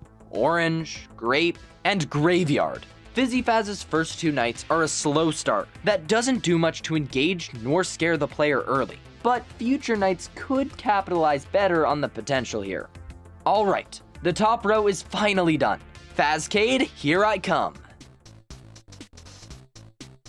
Bonkabon is probably the minigame most built for VR. I mean, it's literally just whack-a-mole. Placed in front of an arcade machine, you are given mallets for hands and shown the rules. Bonbons are worth 1 point, Bonnettes are worth 3, and Helpy will take away 3 points. Those selfish gremlins. Round 1 starts off with a low threshold. Simply reach at least 20 points in 30 seconds. First off, I gotta say the audio and visual design of slamming those little annoying funtime rabbits is so satisfying that I don't know how I'd improve it. The hit detection is also pretty receptive here. The controls are just polished all around. Even accidentally hitting a Helpy hurts the soul through how it's conveyed. Round 2 raises the cap to 60 points and adds the final element to the experience. Plush babies have infested the arcade machine, requiring 3 total hits to slink away, but offering 5 whole points as a reward. It is even more imperative that you hit these annoying children away, because let them stay along for too long, and they have a habit of getting in your face to, well, kill you. Minor inconvenience. Round 3 follows the same formula, but raises the cap to 120 points. The last 2 rounds are honestly very manageable if you focus on the plush babies, by listening for their laughs and looking for bonnets in downtime. In addition to the other round changes, each one also unlocks a couple more holes for the critters to pop out of, making the chaos ramp up over time. Just like most minigames I've covered, Bonkabon isn't heavy with horror, nor any scares. I'll just say this one is at least a touch scarier, with some darker lighting and that plush baby's shaking sound effect. However, it's still leagues below anything in Help Wanted 1. A fun, satisfying, and easy arcade game for VR that's a pretty good first level to the Fazcade.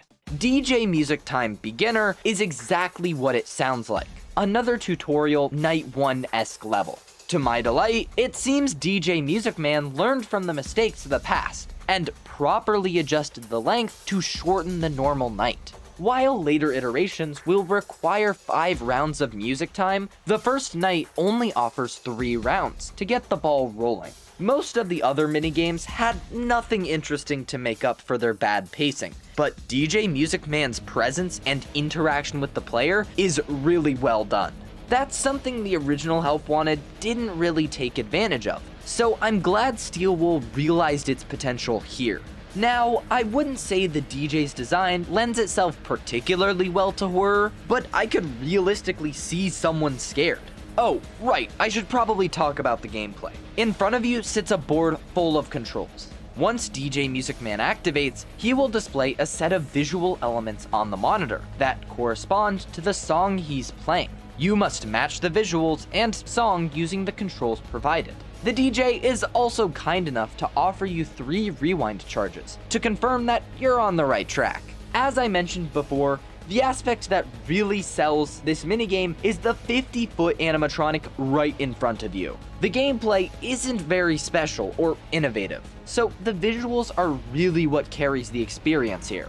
We'll see if future returns to the dance floor will improve on these weak points. Why am I still here? DJ Music Time Intermediate is very similar to the original version of the minigame, just longer. Instead of 3 rounds, there's now 5 to get through, even though you still have the same 3 rewind charges. And that's not all. It appears the DJ's children have entered the dance floor and require a swift flash of the cameras to stop bothering you. These wind-up music men come from the previously unused tiny pipes on both sides of you. Let them get too close, and your DJ career will be cut short. It's so adorable how they have their own little holes, just like how the big DJ has his big ones. I don't know, I think it's a neat detail. Sometimes a child will also climb onto the controls and threaten to mess up your current selections. But the camera flash works just as well here. In addition to these other 2 changes, you're also given 15 less seconds to get the right pattern. I actually don't mind this difficulty shift. You can definitely feel the heat rising, and the wind-up music men help break your concentration on the puzzle. It's much easier to forget parts of the song when your focus is divided into quickly flashing both sides of you. The spiders themselves aren't that tough of a threat. Instead, the challenge comes from balancing them with the memorization. Personally, I find the gameplay to be a bit repetitive by the end, since there's no significant shifts in the strategy between all 5 rounds. Intermediate is definitely more well-rounded than its predecessor, albeit merely by adding a simple quick mechanic that isn't too intriguing. Decent. I kinda suck at Bonnie Bowl. Don't get me wrong, I've gotten the hardest achievement, aka bowling a turkey, but something about the ball physics always seems to give me a gutter ball. Actually, now that I think about it, that might not be from the game physics. Welcome to Bonnie's special VIP bowling lane, with a random hole in the ceiling. Sure. Your objective is simple. Play 10 frames of bowling and get the highest score you can. Is there a minimum score needed to win? Nah, just do whatever. So, where's the challenge? Well, I'm glad you asked. Every other round, a little graphic will show up on the score screen, displaying one of the following: Moon, Bonnie, Monty, or Plush Baby. Each one corresponds to a different task you need to do to survive. Moon shows up in that weird hole and only requires you to shine him with the flashlight for a few seconds. Bonnie means that the giant Bonnie head will start chomping his way towards you. Timing your ball to slide right under his teeth is enough to reset him back to normal. The Monty option can't even kill you. It just activates 2 Monty decorations that try to block your shots. The Plush Baby option unleashes a child onto the bowling aisle, who must be hit with a precise shot to send her flying back into the pins. And for the final round, the Bonnie head icon will reappear, but he won't be active at all. Instead, the Moon and Plush Baby will double rush you and require you to use the flashlight and hit the child. That sounds pretty chaotic, yeah? No. This might be my least favorite minigame here, simply because nothing ever happens. The Moon and Plush Baby are dealt with so easily and don't affect the rest of the frame, meaning they simply boil down to temporary nuisances. As a result of just how easy it is to deal with these 2, the final frame doesn't even feel that special or like a climax to the minigame.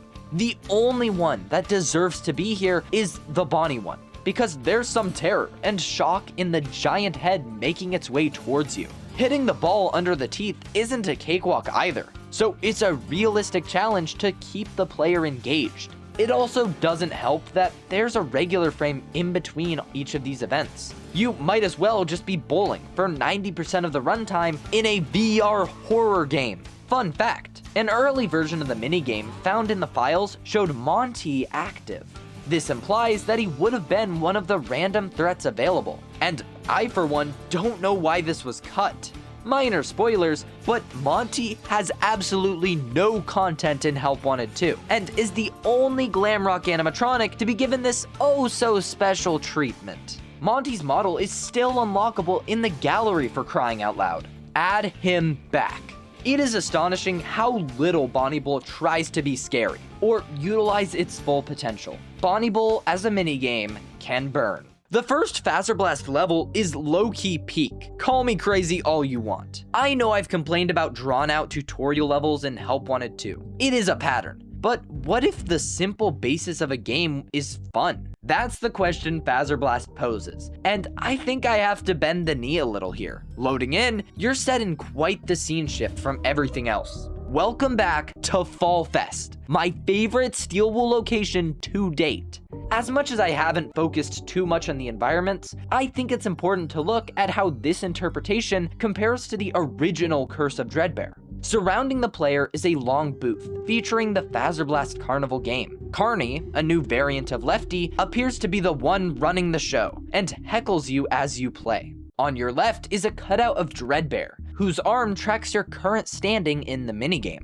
Get too far into the red, and Carney will do a bit more than heckling. However, everything outside of the booth is what interests me visually. Green fog clouds the spooky trees, and a red moon in the sky, giving off the same vibe as the original DLC. The green haze is a new addition that I quite enjoy. It doesn't detract from the Fall Fest atmosphere and only enhances the visual quality. Behind you is a well, windmill, and more trees that fade out into the same green smoke. These glimpses at how an updated Dreadbear environment would be tackled is really exciting personally. I can only hope that we get some proper return to Fall Fest that brings it back to its full glory and plays into the eerie vibe. Unfortunately, we spend every second staring at the booth for the gameplay, so not much focus or detail is put into the more creepy elements. Alright, enough talk on the visuals. What about that Fazbear gameplay? As you'd expect, the Fazbear Blaster from Security Breach returns here and acts the exact same. It's a laser gun. There's not much to mess up here. Once the booth starts up, hitting the targets is quite satisfying. Detection feels smooth, and the targets themselves were never unfair. This is another one of those minigames where the score and setup allows for you to use your skills to challenge yourself farther every time. It's not particularly tough to meet the minimum score requirement, but a baseline effort is necessary. There's also no additional threat yet, so it's a good thing that the shooting is engaging enough to carry the shooting experience. Despite the fact that everything here is simple in concept and execution, there is enjoyment to be found, and the minigame doesn't drag on like some of the others we've seen. And here's where things turn all sorts of wonky. Fazbear Western is the successor to the original Fazbear, and I have mixed feelings on the additions. Right off the bat, we're introduced to the balls. Throwing in VR has never felt natural to me. There's always some jankiness with the launch angle, and aiming requires a different mindset than it does when I decide to play a sport once every 10 years. Fazbear Western on PC VR is no exception to this jank, and it took a minigame or two to fully learn. Rather than naturally releasing the ball, I had to adjust my angle upward and release earlier to counteract the downward bias. That by itself wasn't too shocking to me. Okay, big deal that Steel Wool didn't fully nail the balls. The strangest part about all of this is that when I got to briefly try the PSVR 2 version, the ball throwing was so much better. I don't know if Steam Link was screwing with the accuracy or if the PCVR version actually handles the balls that much differently, but I prefer PSVR 2 in these minigames. Little adjustments were needed to hit the targets, and I didn't have to let go any earlier than I usually do. It seems strange to me, but do with that information what you will. Outside of the throwing inconsistencies, it's also just less fun to hit the targets, and use the balls when compared to the Phaser Blaster. I get Steel Wool couldn't get 5 knights out of only the Phaser Blaster, but it low-key sucks to swap off the fun Laser Blaster to hit the ball targets. The other new addition, outside of the booth theming, comes right before the last zone of targets. Oh, you have got to be kidding me! Another plush baby has hit the Help 1 and 2 minigames, and its annoying giggle is here to stay. Every time you hear a plush baby laugh somewhere in the environment, you have limited time to find her and hit her with one of the weapons in your arsenal. She's not scary. She's already taken up way more space than Glitchtrap, and she's not an interesting gameplay threat. It's a serviceable addition, distracting you from gaining more score temporarily, but it's never enough to ruin a run or cause you to freak out. Death only really comes from learning the spots where she'll appear. The actual gameplay added is bare bones. The only addition is that more of the environment is used, so I can appreciate that aspect at least. An understandable expansion on the original premise, even if I find more enjoyment out of the original Phaser Blast minigame.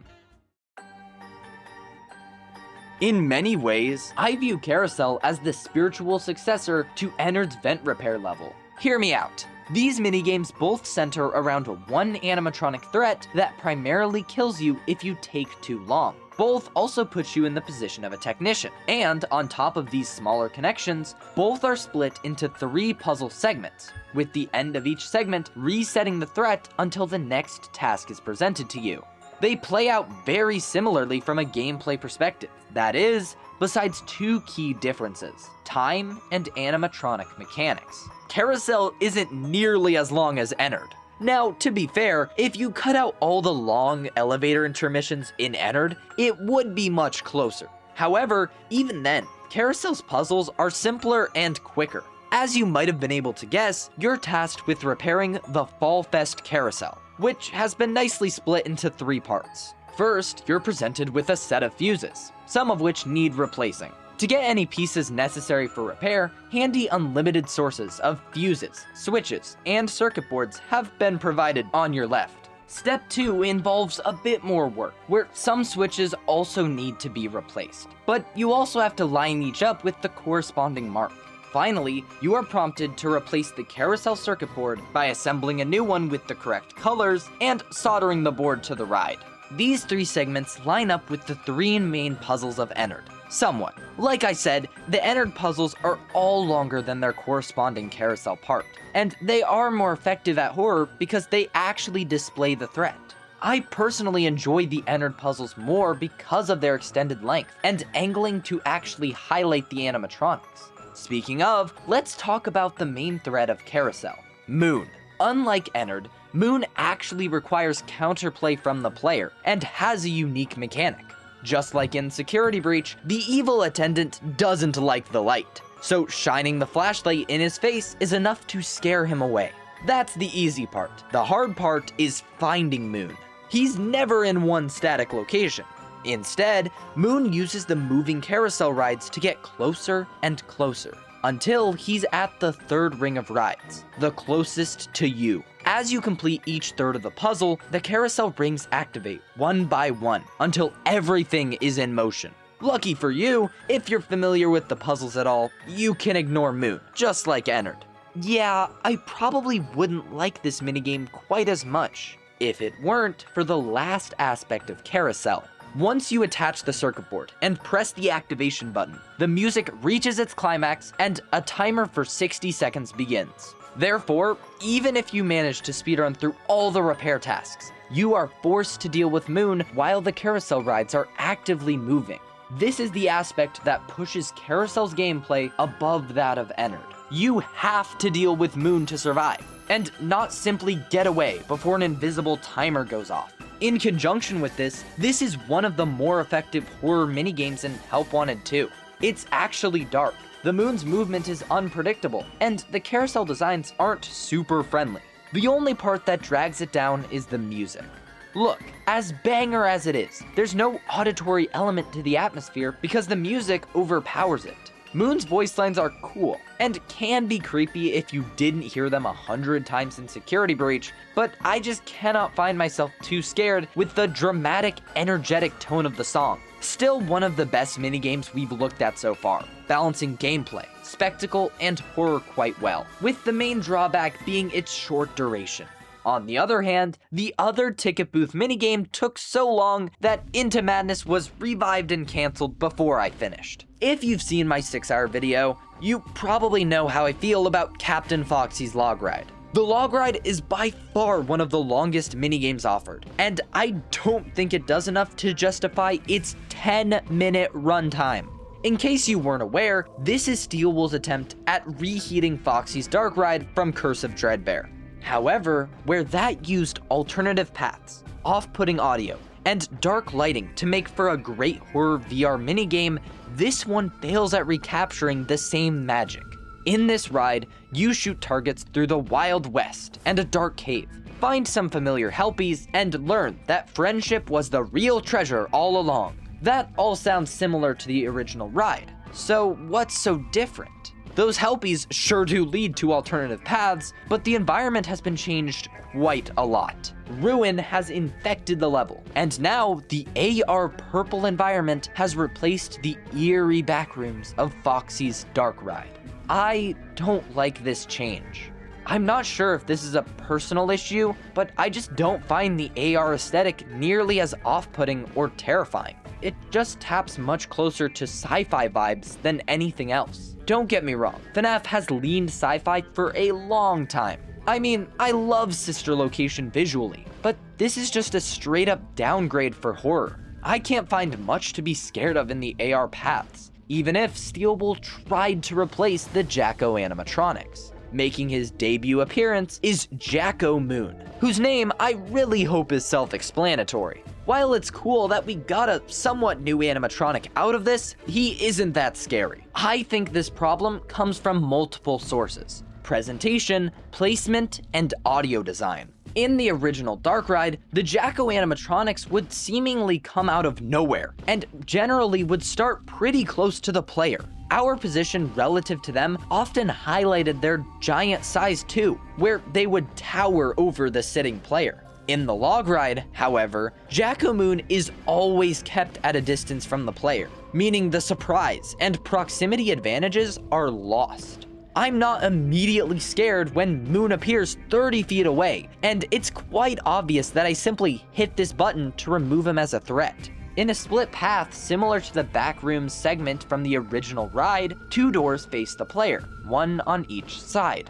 These doors are once again farther from the player, and bigger, not a good sign. Lo and behold, Moon spawns super far away from the player and floats his way over. He appears weightless, or at least not like the bulky robots of the Jacko animatronics from the original night. I'll always find the more static, robotic movements of the animatronics more realistic and unnerving than the fluid human-like movements, meaning Jacko Moon's presentation, even outside of the distance, just fails. From an audio standpoint, Moon is just inferior too. Jacko Moon can't help but giggle, or say a creepy voice line any chance he spawns in, leaving no room for the loud footsteps of animatronics, or simply off-putting silence. This might be more of a personal opinion, but I'd be interested to hear your opinion if you differ in the comments. Instead of towering, silent, surprising animatronics, we have Jacko Moon, a distant, obvious threat.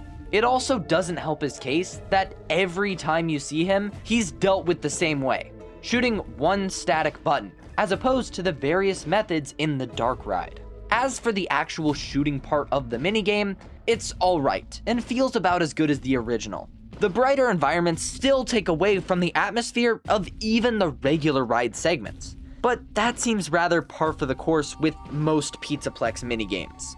The dark or static screens used during transitions and turns are also quite immersion breaking. These points are generally thrown in whenever an awkward boat turn or player teleport needs to be hidden, and it breaks the continuity of the ride. I'm not immersed when the ride is constantly broken up by black or static screens. Curse of Dreadbear's ride was pretty honest with how it moved the player between set pieces, and I felt like I was in one continuous ride. As a whole, Foxy's Log Ride fails at improving on the original Dark Ride, and only offers a less scary, copied experience. And with that, we've made it to the final folder. I absolutely love the aesthetics, animatronics, visuals, and horror of the original installment. So I sure do hope they did it justice here.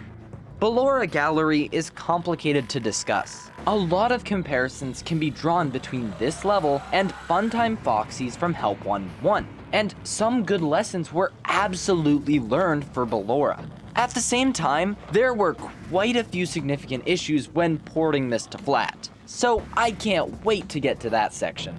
For now though, pretend I love this minigame. It's peak, I swear. One difference is immediately obvious from Funtime Foxy. You're on the ground. This is due to one of the best decisions Steelwool made for Help Wanted 2. You have to physically grab the ground and drag your body to move. No more holding the analog stick to slowly move forward. You now have slower Gorilla Tag controls to get across the room. I cannot stress how much of a game changer this is. From generic boring slow movement to player and action driven speed, sounds like a much more engaging system to gain minigame progression. And it is. And in case you didn't think it could get any better, being so close to the ground also opens the door to another mechanic that enhances the gameplay even more. We all know that Ballora is the main threat present in Ballora Gallery, but Help Wanted 2 decided to spice things up and make the gameplay not so repetitive. After you're a decent way through the long crawl, a giggle or two can be heard in the dark void. Don't worry, this time it's not the plush babies, but instead the mini-renas. Stars of the fan-favorite story, Room for One More. Without the mini-renas, the gameplay would boil down to crawl forward, stop at Ballora's music, wait for her to pass, and repeat. The addition of little gremlins means that just as things might get boring, you now have to worry about an additional problem. It's also just fun to grab a hold of these annoying bugs and chuck them across the room. Ballora was slightly modified to work better in the VR space. After a certain amount of time, Ballora's music will begin to play, and the large ballerina will begin making her way closer to you. As she passes by you, Ballora will be a certain distance away, and your main goal is to not move and let her pass. Once the music is gone, book it. Originally, Ballora worked by getting closer the longer you moved, which was quite the flawed system. Not only could it be easily exploited, but all that would do in Help Wanted 2 is stall out the minigame. Not really exciting. These changes capture the spirit of the original gameplay while improving player experience. The horror is also toned down from Funtime Foxy. However, this change is not as bad as it is in most of the game. The darker environment is still at play here, and Ballora will catch you off guard if you're not paying attention. There's just no shock from flashing the dark room to see Funtime Foxy, nor is Ballora as unpredictable. Regardless, the horror factor is still good enough. The Breaker Room is here to give us back-to-back bangers. Is that even allowed? If you've seen Sister Location, you'll get the basic premise. Funtime Freddy slowly makes his way over to you while you try to restore power to various parts of the building. To repel him, use the audio track, now megaphone, to scare him back to the stage. Just like Ballora Gallery, the changes implemented turned this into a minigame made for VR. It fits so perfectly. Since the audio repellent was turned into a megaphone, you actually have to search for Freddy around the flickering room. His eyes will even light up for super helpful confirmation. In addition, the way you restore power was completely overhauled to add so much depth to the game. You are presented with 5 levers and 10 gauges. Each single lever corresponds to a single gauge, meaning you can use one hand to hold a lever and use the megaphone with the other. That means, as long as you can keep track of Freddy, you're fully safe. However, there's 5 gauges unaccounted for. Those 5 gauges add so much more depth to the gameplay, because each requires 2 random levers to be held at the same time. That's right, no megaphone safety net, so you better have good reactions. I am just stunned by this change. Going from holding down a button in Click Team is an improvement that impresses me so much. It easily trumps the experience of the original Breaker Room, just because it's to do the objective. Those vulnerable moments put new players in a very stressful position too, especially as you watch Freddy inevitably get closer. Weirdly enough, this is one of 2 times in the game where the audio was too pitchy. Like, I played the sound on both headphones and speakers, but it didn't make a difference. The megaphone audio is just way too squeaky, and it only kinda kills my ears to hear it. Breaker Room is one of the most well-designed VR experiences in Help Wanted 2, and I can see why they chose it to show off at PAX West. Let's keep this positivity train rolling! Well, the streak couldn't last forever. Office Private Room. Wait a minute, I've talked about you before! Yes, indeed. So my talking points are neatly prepared. But first, a brief rundown. You're in the private room office. Ennard will make his way through the cameras and approach from any one of the 3 openings. Simply close the door for long enough and he'll restart the cycle. Make it to 6 AM like the good old days and victory is yours. Now, let's talk about why this night is so much worse than the original Ennard night. You might think it has to do with the difficulty, but that's only a small piece of the pie. I get that this night is the introduction to the private room gameplay formula, so Ennard couldn't have as much motion as he does in the regular night. Although, I have a question. Why does Ennard have to be the introduction to the private room? I guarantee you that if you swapped in Bellora's night, we really could have kept the difficulty associated with Ennard more consistent.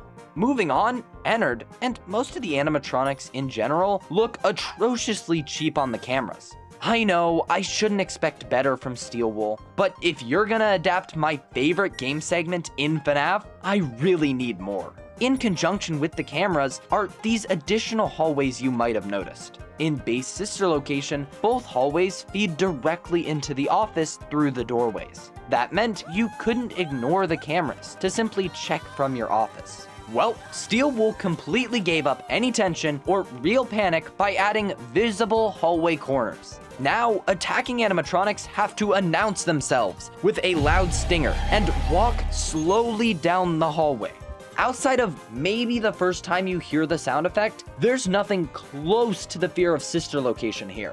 Making your threats completely visible and slow doesn't add to the horror. Shocker. Don't get me wrong, the animations are pretty well done, especially the vent crawl. However, it doesn't excuse the pretty unnecessary difficulty and tension nerf. In a perfect world, these corners wouldn't exist, and we could get back to the dark doorways from FNAF 1 in VR, and either replace the stinger with Ennard's old sound effects or footsteps, and we're golden. This is the first set of Sister Location changes that bring down the experience, and it's in a really big way. Going back to the environment, why is the office so different? I love the private room in Sister Location. It's the closest in vibe to FNAF 1 that we've gotten since, so why did they decide not to adapt it? The most basic elements are copied over, but a simple comparison shot shows you just how many lighting, modeling, and sizing differences there are. I'm not saying it has to be a one-to-one copy. I just don't see how a FNAF 1 VR office-style adaptation couldn't work. It hurts all the more because I know we're not getting another shot at Sister Location under Steel Wool again. That's it. And if they do intend for us to go down there as Cassie, I'm even more worried they're gonna use this private room as a bigger inspiration than the original. The cameras tried to be different by swapping monitors. However, in effect, it's either insignificant or mildly annoying. This level, nor future ones in the private room, get close to emulating the intensity, gameplay, or eeriness of Sister Location. Ennard's Night is my least favorite minigame in all of Help Wanted 2, and I dare you to try and defend it.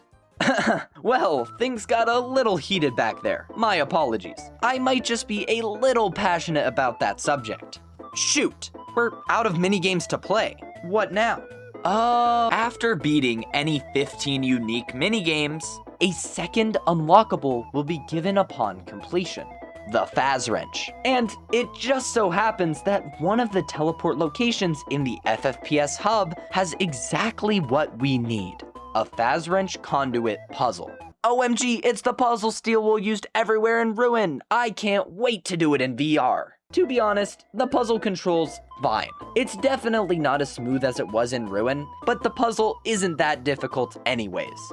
Completing the puzzle loses you the Faz Wrench, and unlocks the storage closet, with Princess Quest 4! In case you couldn't tell, this game has a couple moments where you're supposed to point at the reference on screen and freak out. Like a nerd.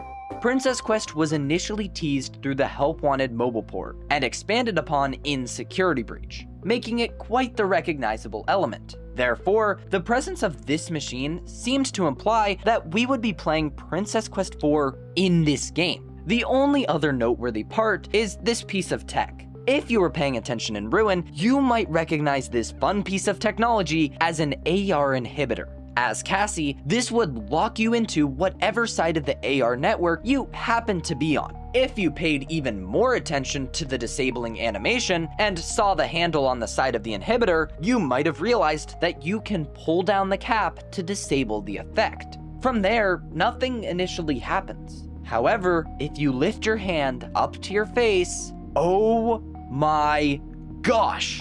This might be the biggest plot twist in all of Steel Wool Fnaf, only potentially beaten out by the mimic reveal at the end of Ruin. The entire playthrough, our player has been within the remains of Freddy Fazbear's pizza place, after we saw it in Security Breach. On this side, there's no cheerful FFPS music, or helpy mentor, just dark lighting and destruction. Well, and our good old buddy Candy Cadet, but he's just here to offer his same old cryptic lore BS, so I'm gonna ignore him. In the center of the room is our trusty minigame monitor, where Glitchtrap has shifted positions to unlock the remaining minigames.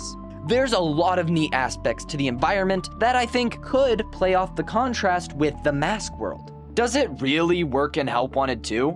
Maybe. I still want to save going over that until we get through the main game, because otherwise we'll have a lot more jumping around to do once we get to talking about that messy subject. For now, let's finish off all this minigame discussion by going over hard mode.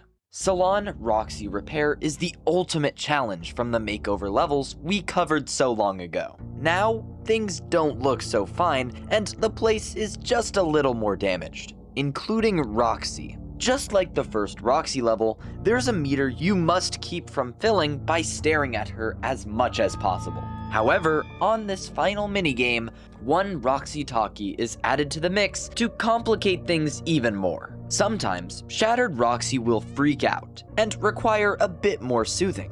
By using the talkie, Roxy's own voice will console her back to being calm and lower the attention meter for free. There's only so much soothing the talkie can give at once, but it replenishes quickly, so it's never a real problem. In practice, I have a few problems with how this impacts gameplay. It's still not that interesting of a mechanic though. I mean, holding down a button every so often doesn't add a whole lot to the formula.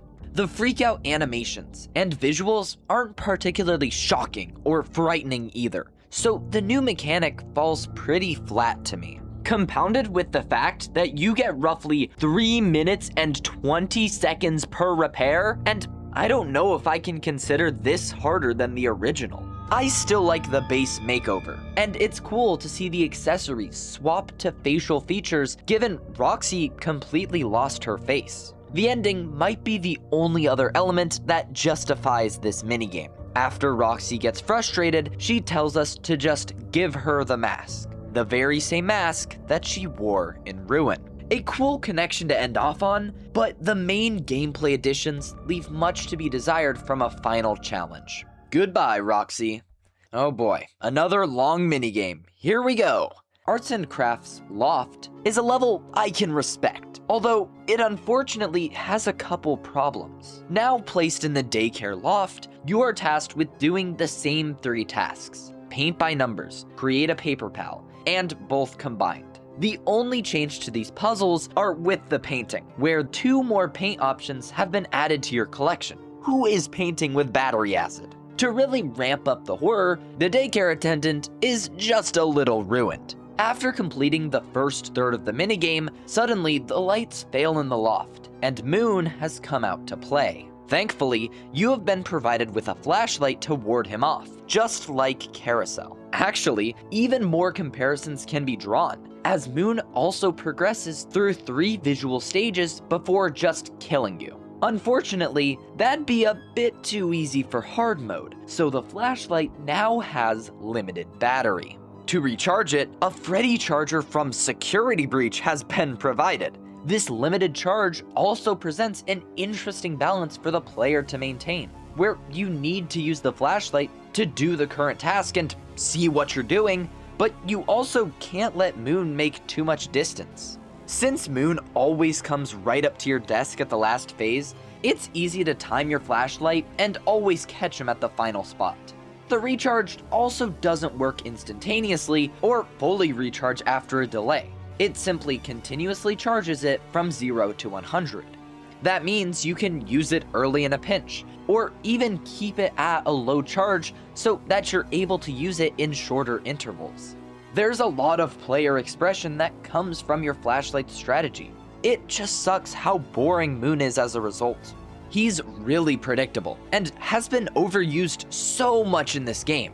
He really feels like the main antagonist of Help Wanted 2, and I don't find him ever used in a particularly interesting or scary way. It's all by the numbers, samey gameplay with him. I still think this minigame accomplished a lot of what it wanted to do, and it's a solid next step for arts and crafts. It's still not a personal enjoyment of mine though. Similar issues to other levels are still present.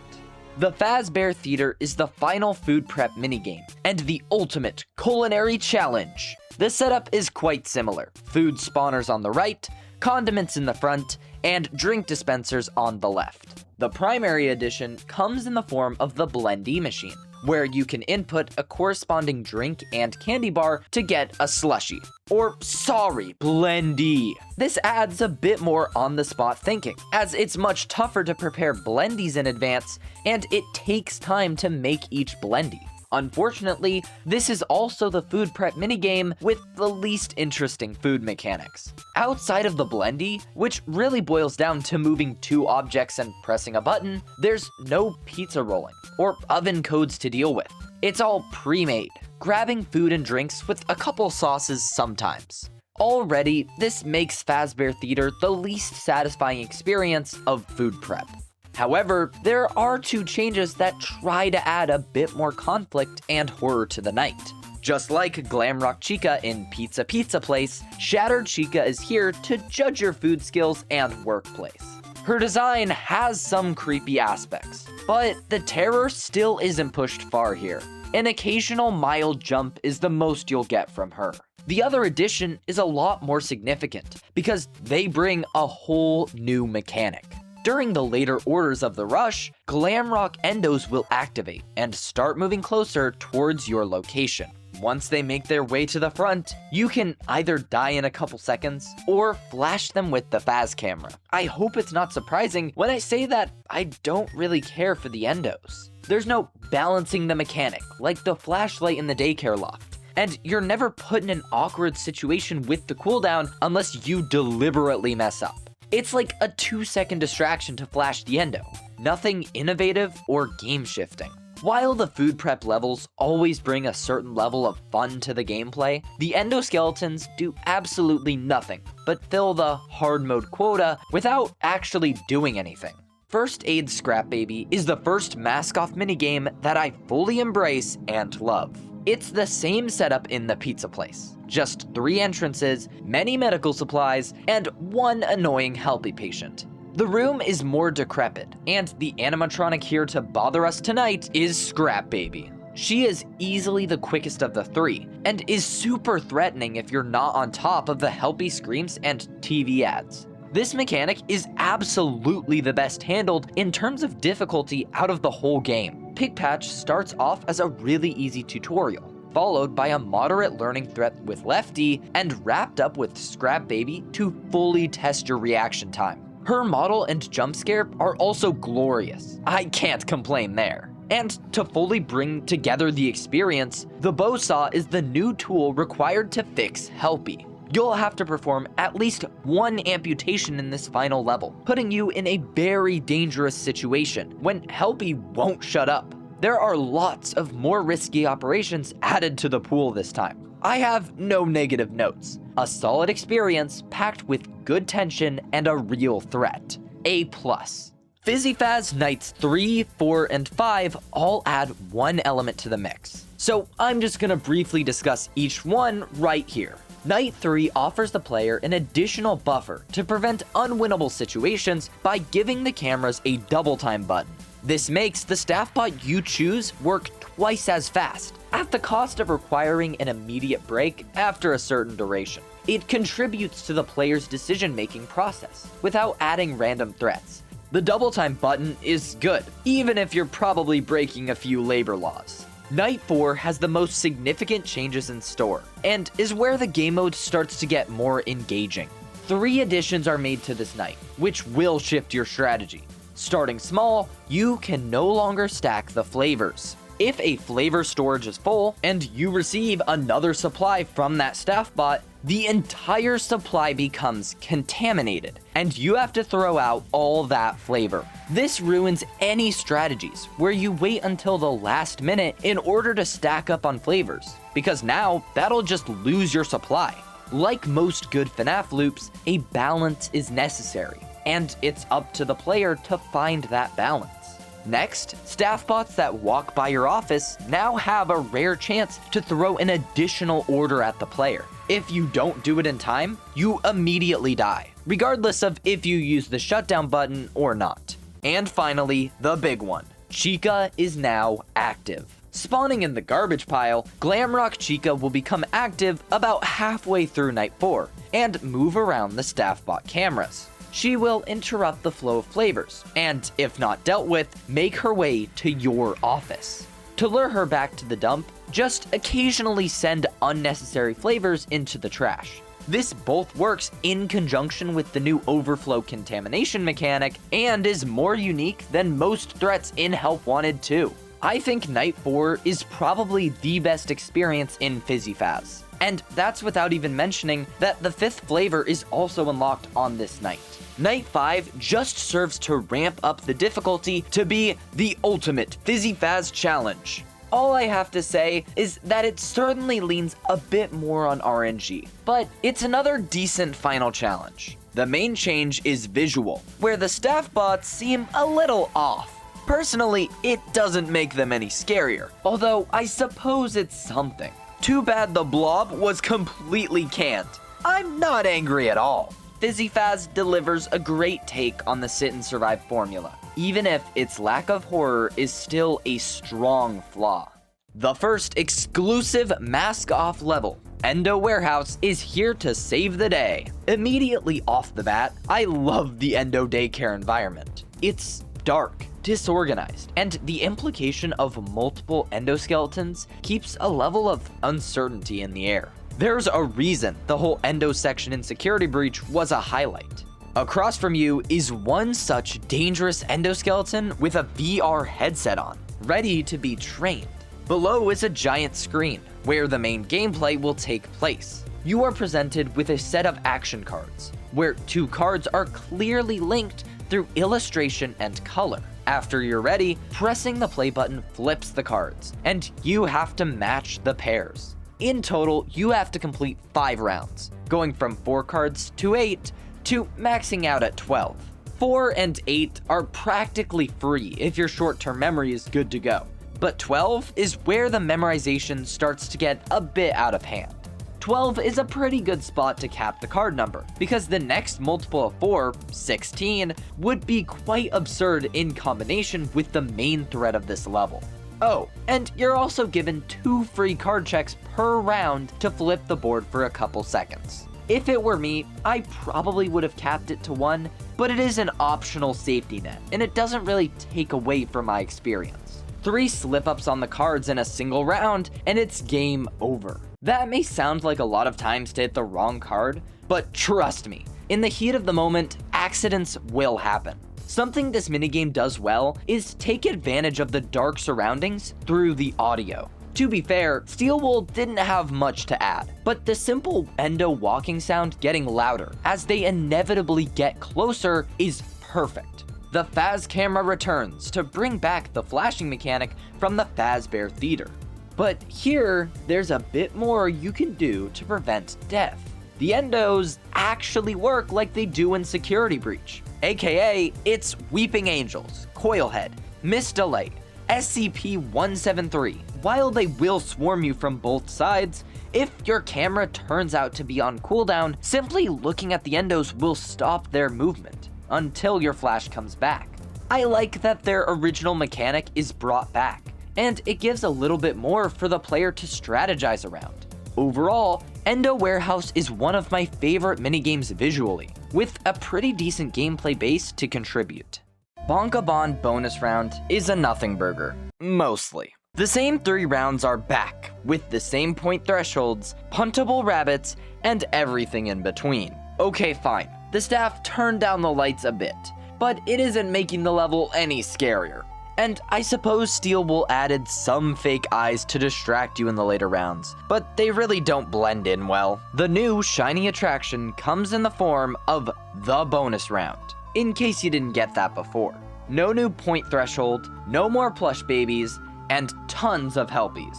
Hey, honestly, you had me at no plush babies. Sign me up. There's one more unfortunate change though. Right at the start of the round, Glitchtrap, wait, he's still in this game? Appears with his very own little hand puppet. Unlike the others, this hand puppet will persist until you hit it. Upon doing so, the machine will glitch and display the word tilt. The mallets will swap to hands, and the top of the machine will open up, revealing 4 wires, a code, and 4 ports. Each wire has a corresponding number, which would turn out to line up exactly with the code. Plugging in the wires to match the code from left to right fixes the machine, returning you back to the helpy-infested bonus round. Fun fact, Glitchtrap's appearance here is heavily teased through the audio. In the rounds preceding the bonus round, Glitchtrap's distorted voice lines from Help 1 and 1 can be heard in the background. If only we got more eerie foreshadowing like that again. So, that whole section feel weird to anyone else, or was it just me? Clearly disconnected from the mallet gameplay, we're randomly given our hands back to do a super simple Among Us task, and go straight back to hitting the critters.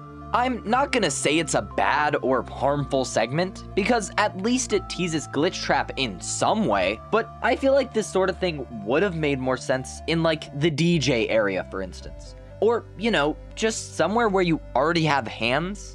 Then again, maybe that's supposed to be part of the shock or surprise of the moment. The actual bonus round itself is pretty fun. A significant increase in helpies means you can lose more score, threatening to put you below the score threshold. Despite the weird segment, I quite enjoy Bonkabon bonus round, and hope that this game has finally remembered that Glitchtrap exists.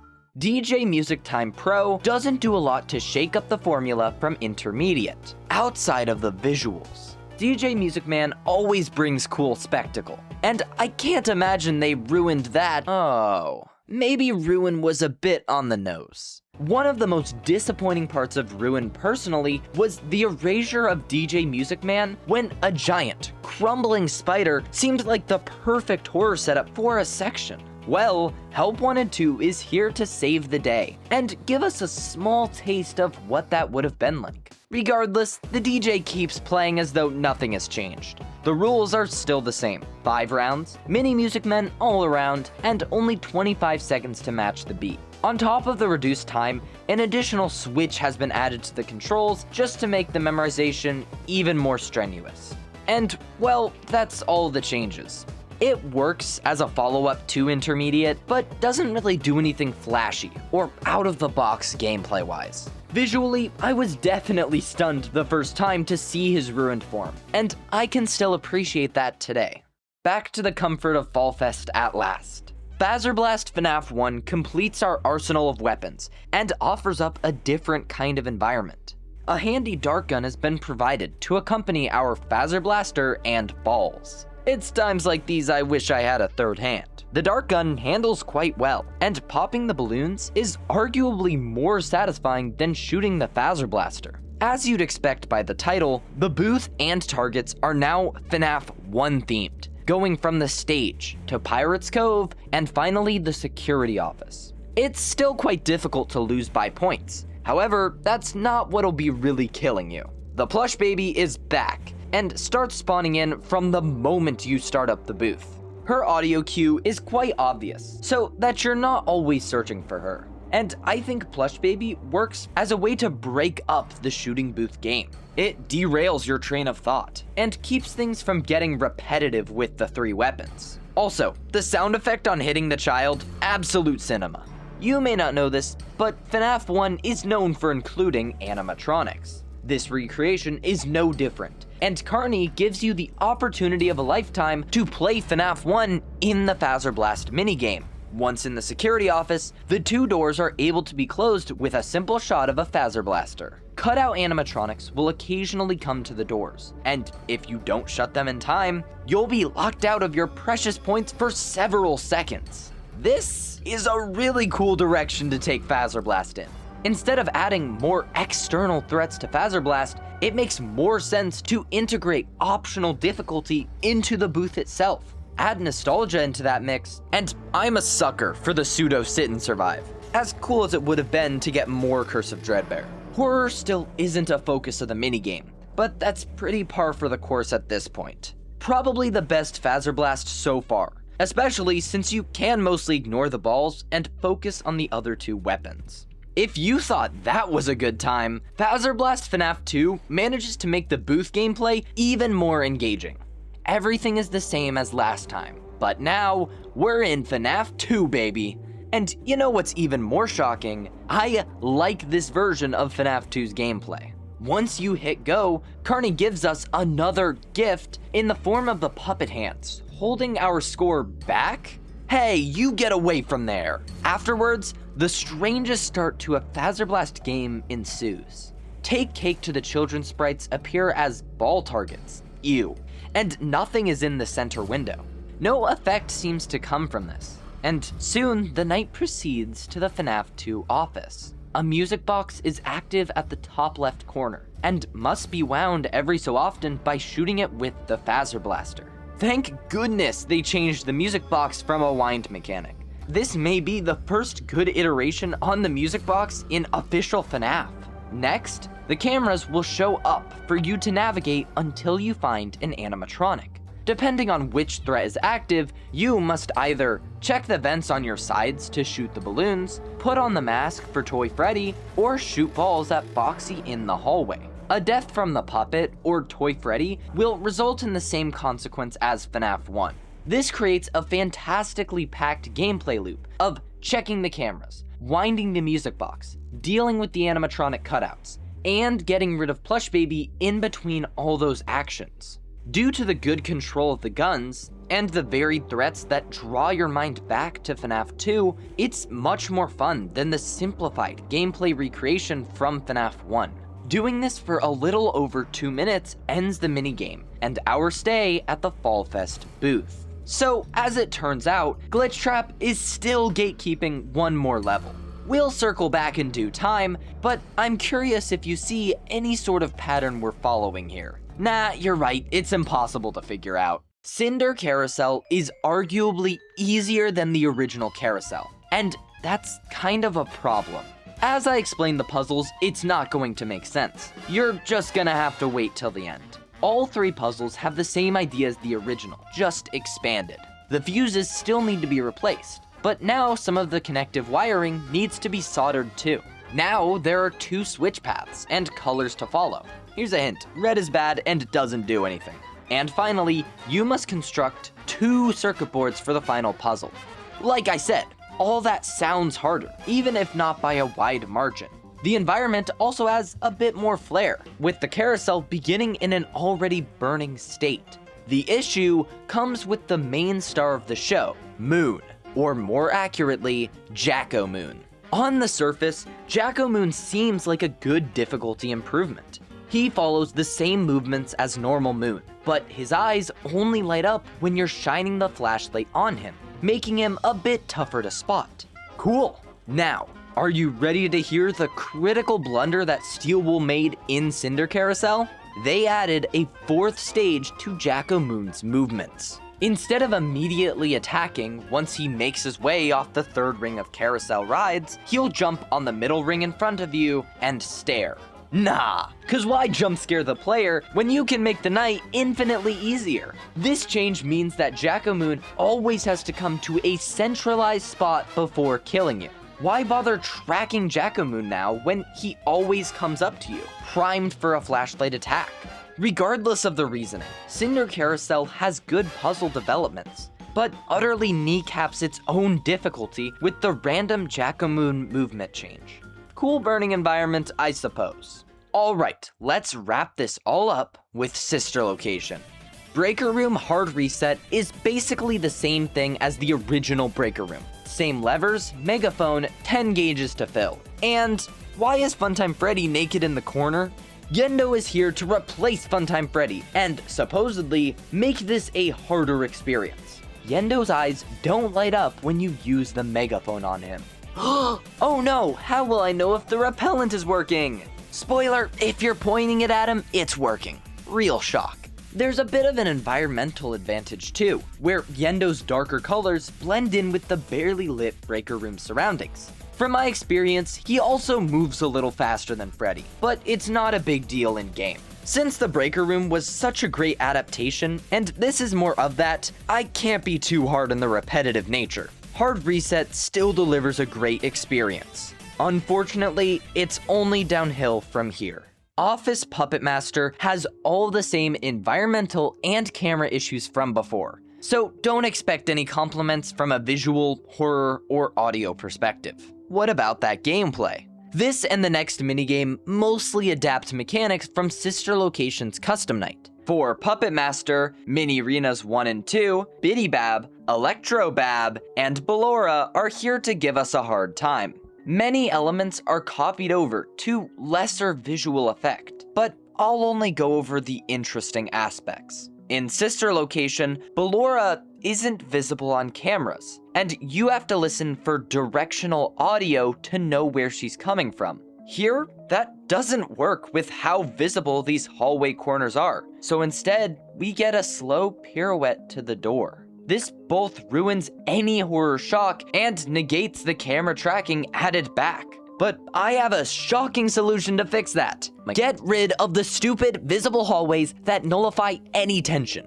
As a result of these changes, Ballora is a reskinned Ennard that can't go in the vent. Biddy Bab's vent charge is surprisingly fast, considering how slow Steelwool made the hallway threats. I appreciate the effort. The best mechanic is easily the mini arenas. Just like in Ballora Gallery, your only option is to pick them up and chuck them across the room. Do I even need to say anything? It's the only outlet for my outrage at the Sister Location private room, and by golly does it work well. As a whole, the gameplay is certainly better and more packed than Ennard's Night, although there's still a decent chunk of downtime where nothing happens. When there's no tension or dark, scary doorways to keep you on your toes, those pauses become much more problematic. Office Funtime Gang gives us 3 new threats to deal with in the private room once more: Funtime Freddy, Foxy, and Chica. Funtime Freddy is the exact same as Sister Location, and I will continue to hate it. Funtime Freddy's implementation removes any mechanical complexity or scare from the original. Now, Bon Bon announces himself proudly, shows an idle animation for way too long, and then finally attacks. Yeah, it's a downgrade. Funtime Foxy is also pretty similar to the original, with the added capability to rush either hallway. This requires you to check both hallway cameras once they leave. Either that, or just shut both doors like a level 1 Fnaf noob. Funtime Foxy's sprint is one of the few times I feel legitimate tension, simply from the speed of the attack and how nearly none of it is telegraphed. There's no sound of them leaving Funtime Cove or running down the hallway, only that incessant stinger to ruin the vibe. Finally, to complete the gameplay loop, Funtime Chica is the shocking newcomer. Steel Wool basically had a clean slate when designing her mechanic for the night, leading to the addition of the Funtime Cupcake. Funtime Chica will search for her cupcake and start approaching from whichever side of the office the cupcake is on, simply moving the cupcake to the other side before she leaves her third stage will reset her progress. The Funtime Gang brings more interesting mechanics and uses for the cameras than the first two private room experiences, but still has many of the same problems. Although Funtime Foxy offers up some real tension that should have been present from the start, it's not enough to save this night from mediocrity. Alright, one last time in the private room, and the final minigame we'll be covering today. Office Job Interview. Is this going to break the pattern of rough private room levels? Well, it's the best of the four. Immediately off the bat, the environment is dark and the cameras are out. Tension and suspense are two things Help Wanted 2 has almost entirely avoided, but this environment easily develops some. These feelings are further pushed by the voice that speaks up, Circus Baby. None of the other sister location levels even included a reference. As a result, hearing her voice echo through the dark, silent halls is a perfect, horrifying shock to the player.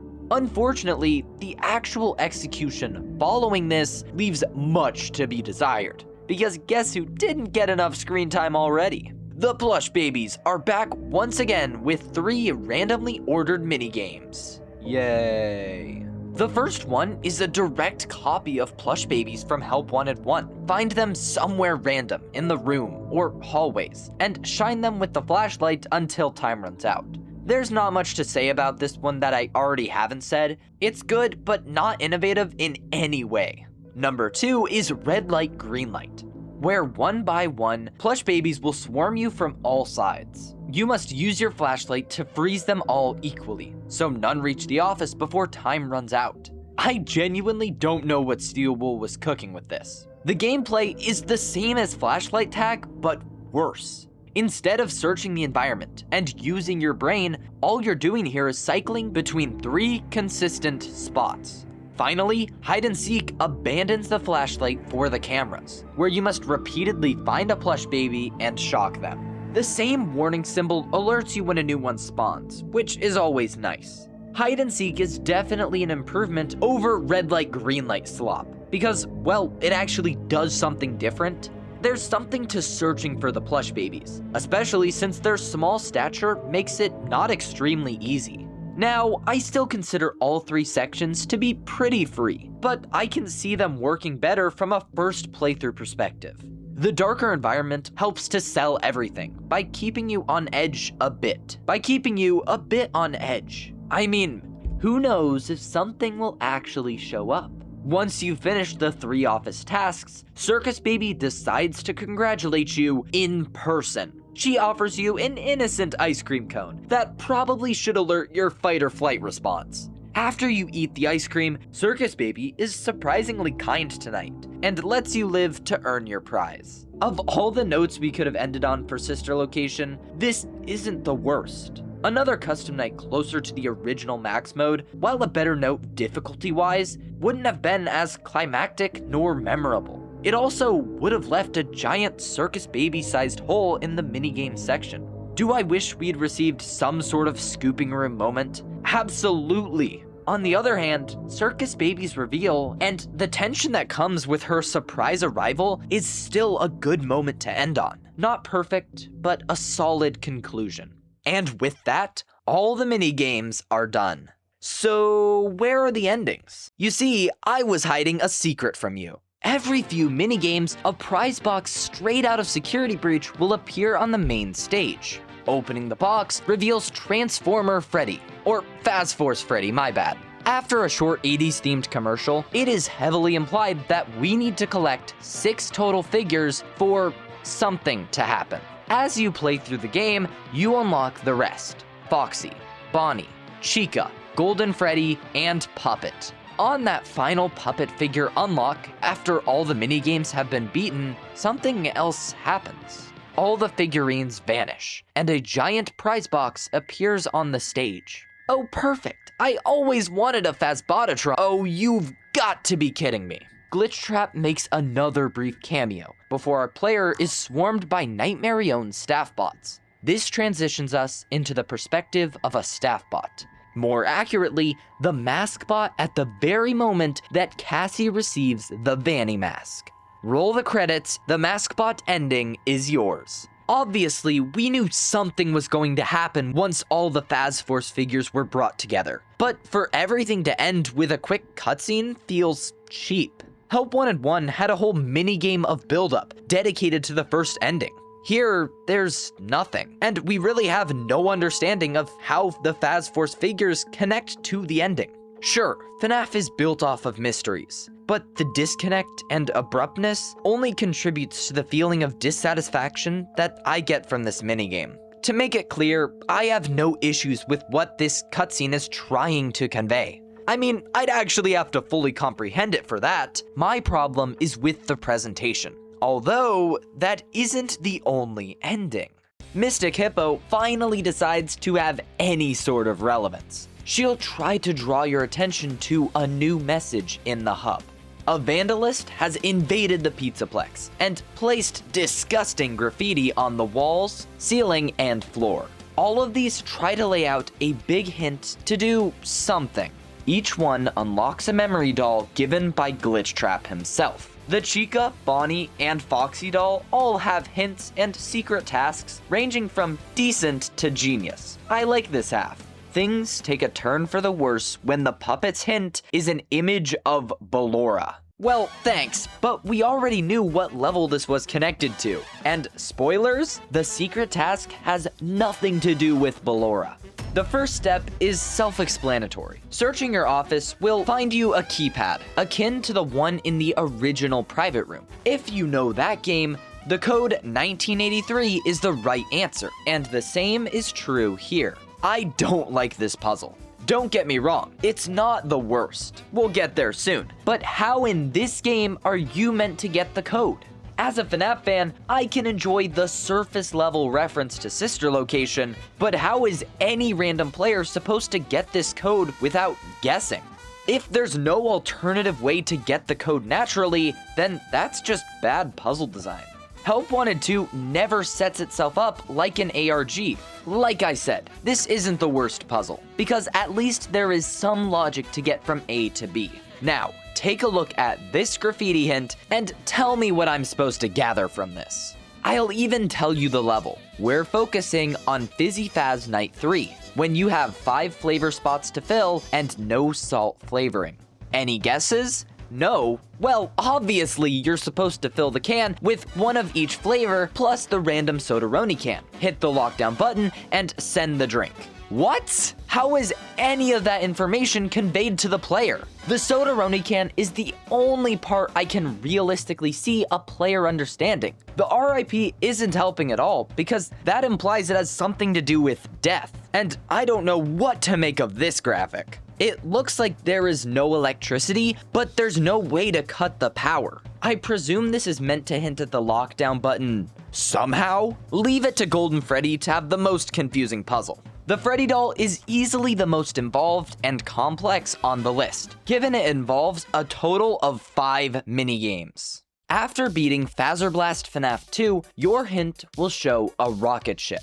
Now, I'm not sure about you, but I'm pretty sure no rockets were in Fnaf 2. That's because you have to go through every single Fazerblast level before this and shoot a hidden rocket. With each rocket, part of the booth setup will change. Going back to Fnaf 2, if you get a high enough score, at the end, the puppet hand will cause the sparks of a fire.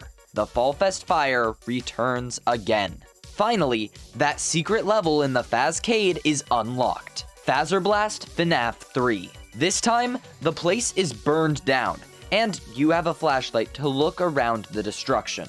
Plush Baby returns, more aggressive than ever, and is dealt with the same way: violence. As for your objective, a Springtrap cutout survives the fire, and teleports around. Using balls to break through his exterior shell, and the dart gun to pop his guts, the Fazerblast kill shot is revealed. Glitchtrap's hand appears to give you the final plush, and that's it. The gameplay is pretty solid here for an optional minigame. It's short and sweet. I like how different angles and spots for Springtrap reveal different body parts, allowing for you to slowly remove the layers. As for the doll puzzle, I'm conflicted. The rocket ship hint isn't bad, but this being the sole doll to span multiple levels and not be directly tied to where you get the hint from is misleading. I wish all the levels had this amount of depth, but having only one like this causes a strange disconnect. Probably the best gameplay for a memory, but a mediocre hint. And now, with all 6 memory dolls collected, Mystic Hippo has one final message for us. Taking the suspiciously purple coin and inserting it into Princess Quest 4 unlocks the machine into free play mode, and we can finally press start. In front of us is the Princess Quest arcade machine. After a short broken speech from the old man, we take the Shadow Dagger, unlocking a new ability for us to teleport. The princess controls are interesting. Given this is supposed to be an arcade machine, we're given a clunky joystick and 2 buttons to play the game. However, the joystick feels pretty rough to move with, and that really brings down the experience when there's the threat of having to completely restart. Thankfully, Steel Wool also tied the VR handheld controllers to the game, so we don't have to worry about bothering with those. Returning from the original Princess Quest games are the head crab rabbit enemies, who are defeated with just 2 sword slashes. It feels really bad to hit the enemies, and they have a habit of just barely missing your attack hitbox to kill you. I think the gameplay would benefit from a bigger attack hitbox, so that it felt rewarding to engage with the bunnies. No other enemy variants are present, which feels like a testament to the rushed development of Help Wanted 2. After going through a couple rooms, you are greeted with a giant space with a locked door in the middle. A lucky chest holds the key and opens the door to... You greet yourself? Or the princess? Either way, this leaves you with one action left. The screen fades to white, and as the world fades back in, you're still in front of the arcade machine. The sword is in place of the game, and you are instructed to take it.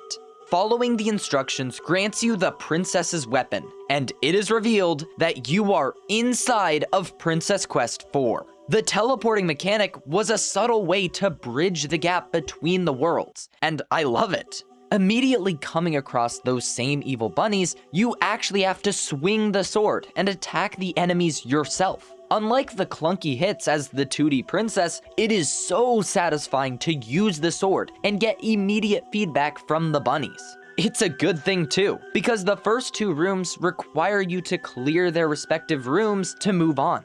Making your way down the sinkhole brings you to a courtyard with 6 graves. Each grave holds one of the memory dolls, and the entire environment seems to harken back to this gravesite from Princess Quest 1. While you don't need the correct order to proceed, you can use the number of dots to correctly light them and find a secret chest. Chica, Foxy, Freddy, Bonnie, Golden Freddy, and the puppet. Inside the chest is a Bonnie mask. And the message, "This looks familiar." Progressing forward, you are met with the old man, who agrees to a trade, the Vanny mask for the glitchtrap plush. Notably, both originate from the first Help Wanted game, and reappear as pieces for a chest in Princess Quest 3. And right here is when things get really crazy. The wall opens up to reveal the sister location elevator, with the new ruin puzzle to boot, and we use it to rise up. At the end of the line, it is revealed that we are within a giant claw machine. Oh, and Big Vanny is here too. Huh. Moon drops down from the ceiling and gets a little too close for comfort. With his hand extended, you can give him your newly acquired glitchtrap plush, and he'll fly away. This starts the final, beautifully done animation, where Vanny lifts glitchtrap up, only for him to be crushed between her palms. The end. Now, after all that, I'm sure you're wondering, what did any of this mean? I just spent way too much time explaining minigames from Sister Location, Fall Fest, the Pizzaplex. Well, mainly the Pizzaplex to be honest, but why? What are the endings trying to tell us? I wish I had a straightforward answer for you. Help Wanted 1 gives us a really simple story to follow. A beta tester explores Fazbear Entertainment's VR experience and gets taken over by an anomalous entity within the game, Glitchtrap. Obviously, there were lingering questions, some of which are still debated to this day, but Help Wanted 2 is nearly the opposite of this. We are given the vague outline, or single details from a story, and meant to theorize about these little scraps. Based on the Maskbot ending directly showing the beginning of Ruin, as well as minigames from before and after the Pizzaplex's destruction, we can conclude that Help Wanted 2 takes place between Security Breach and Ruin. Helpy seems to be another avatar for Glitchtrap, as the Princess Quest 4 ending removes Helpy from the hub projector. Key elements about our character are revealed, like the possession of technician tools, or the offhand comments about having a kid, or the other comments about us being special. Helpy, aka Glitchtrap, wants us to collect those Fazforce figures, and they somehow translate into freeing Glitchtrap and causing ruin? Mystic Hippo seems to be a much clearer conduit for some force trying to help us defeat Glitchtrap. And the purple graffiti and Princess Quest ending would seem to indicate that Vanny is also involved in the plot. And that's without even mentioning the 2 Candy Cadet stories you get for collecting coins around the minigame environments. One of which is about a family not accepting any pizza deals, and the other about a woman escaping a witch, only to come back and die on a quest for vengeance. I think Fazbear Entertainment put it the best when describing the lore of Help Wanted 2. This is a game we're meant to look backwards to, with the context of newer games to understand. A lot of scattered ideas are fueled here, from the repeated groups of 6, to our player character, to the Fall Fest fire. Unlike Help Wanted 1, where it functioned as our introduction to the new story, Help Wanted 2 is set in an awkward middle group between 2 significant games in the timeline. Retroactively shedding light on elements in other games is cool and all, but I don't think it'll make up for the fact that there's no real storyline to follow here. Look, part of Fnaf's core identity now is the theorizing. Leaving blank spaces and question marks for the audience is baked into the experiences. However, Secret of the Mimic, for as much flack as I give it, tells a great story and gives us mysteries to work towards. Now, there probably should have been some Easter eggs and optional minigames to give us something more outside of environmental leads, but storytelling-wise, we're headed in a good direction. In case you couldn't tell, I hate how badly Glitchtrap was handled here. From having the spotlight in Help Wanted 1 to turning completely non-existent in Security Breach, there was already quite the whiplash with this character. You could find his influence in the Pizzaplex, but no direct references nor appearances made him feel strangely absent. Therefore, you'd think when returning for the sequel to Help Wanted, that Glitchtrap would once again come back to the spotlight. Here's a quick rundown at everything he does in this game. Glitchtrap blocks some monitors in the Pizzaplex, corrupts minigame files, makes a hand puppet, gives you memory dolls, comes out of a charging pod, and dies in Princess Quest 4. What? His actual face never makes an appearance in this game, and he's never given the space to do anything scary or ominous. Everything here comes from super brief or minor appearances. It seems that after all the aura farming and spreading genuine fear in Help Wanted 1, Glitchtrap thought he deserved a vacation for his second outing. And to kill him off in the end, oh boy! There's nothing better to build up the horror and excitement of a character like making them look tiny and killing them off. Now, don't get me wrong, the thought crossed my mind that maybe this was the intention. Maybe Steelwool wanted Glitchtrap to be perceived as a weak little threat to cast against the looming presence he has in the first Help Wanted. But then, that raises the question, why keep Glitchtrap around past this game? Some form of him absolutely exists. He's way less scary after everything here completely butchered his character. Do something, please! I really think we needed another game to build up Glitchtrap. After years of his absence, it's a robbery to his character that he's sidelined for most of the new VR entry, only to die. Another connected issue that I was equally as unsubtle about is the horror. The horror was turned down way too low. Remember this clip from Jason Topolsky? One of the bits of feedback that we were seeing or we were experiencing was, it's too scary. Really? It's too scary. This is too intense. This is too scary. Evan and I have been discussing, well, it's so scary. How do we curb that? Before I get into my frustration with this, I want to make it clear that my problem isn't with any sort of scare reduction. Some levels in Help Wanted 1 are very intense in VR, particularly minigames like Funtime Foxy and parts of Night Terrors. It makes logical sense to lower the top part of that scale, so that people actually want to play your game while still being frightened. It seems that instead of merely capping the scare factor in the more intense levels, Steel Wool took the whole scale of scares and shifted it too far down. Levels that truly deliver on tension or scares are few and far between, with many including self-deprecating features or environments. The jump scares, something I've avoided discussion on for the most part, are also less impactful in Help Wanted 2. Whether it be the audio design, the characters, or the distance from the player, something changed in the sequel to make them less effective. Most minigames are too preoccupied with trying to give you a good time instead of attempting to scare or frighten you.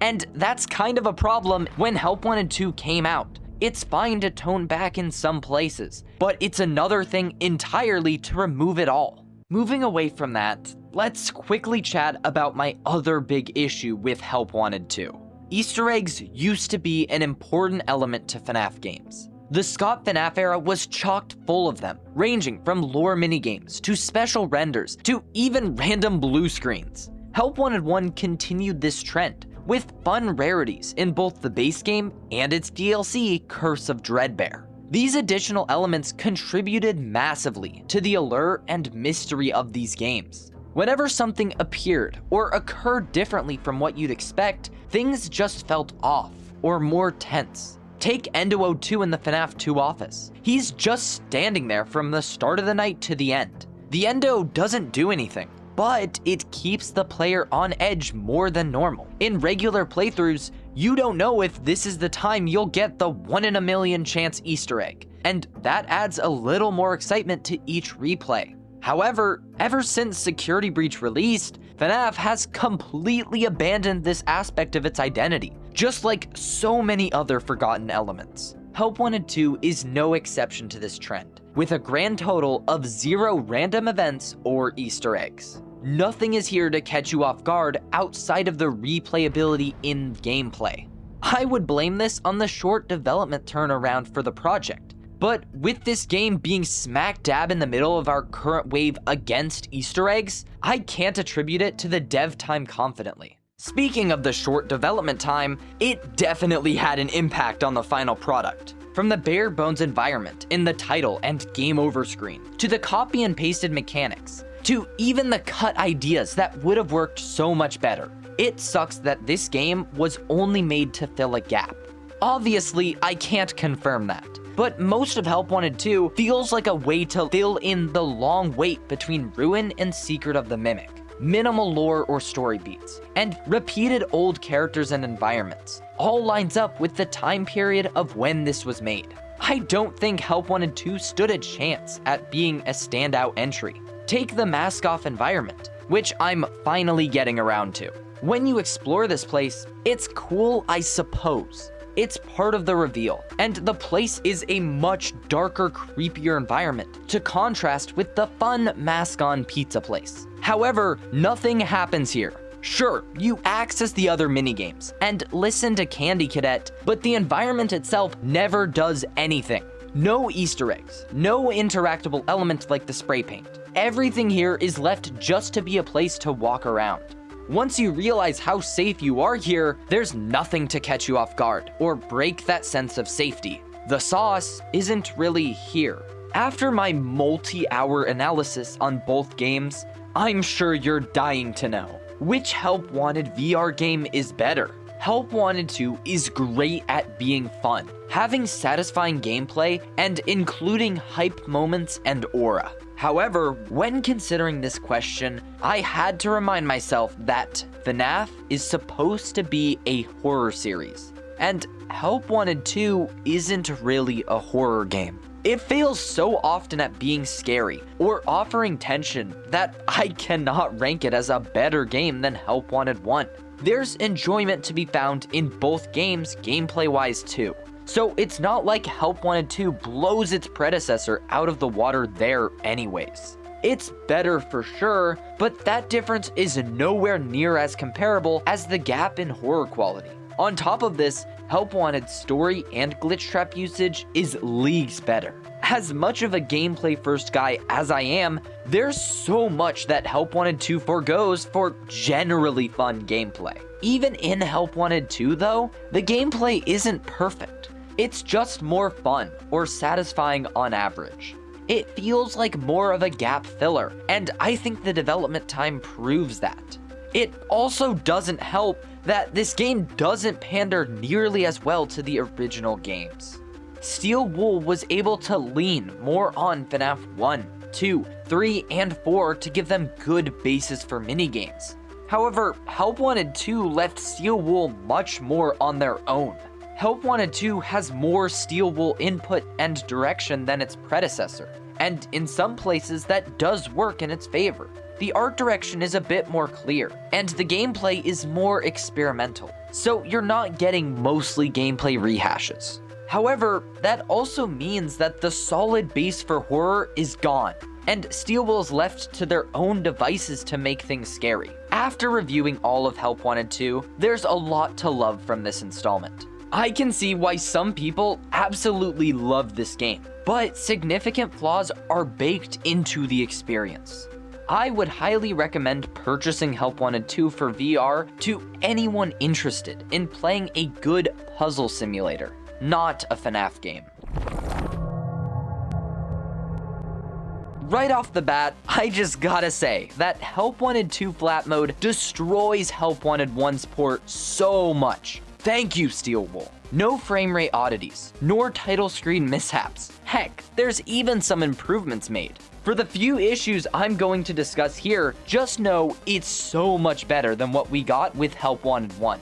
Before we get going, I have something to bring up that's been on my mind for a while. In my last massive 6.5 hour video on the channel, for some reason, I decided to harp on this animatronic proximity setting when it didn't deserve it at all. In case you didn't know, animatronic proximity displays a highlighted circle towards wherever the animatronic threat is in the minigame, allowing for you to cheese quite a few levels. Blame the 3 AM minibite who wrote that part of the script, because it really is just an accessibility feature. More options is better than less, and I guess I was just more confused as to why this wasn't an option in any other games. But after more thought, it does make a good amount of sense. I don't want my reviews to be bogged down with horrible or underdeveloped complaints, so I'll try not to bully random helpful features in the future. Cool?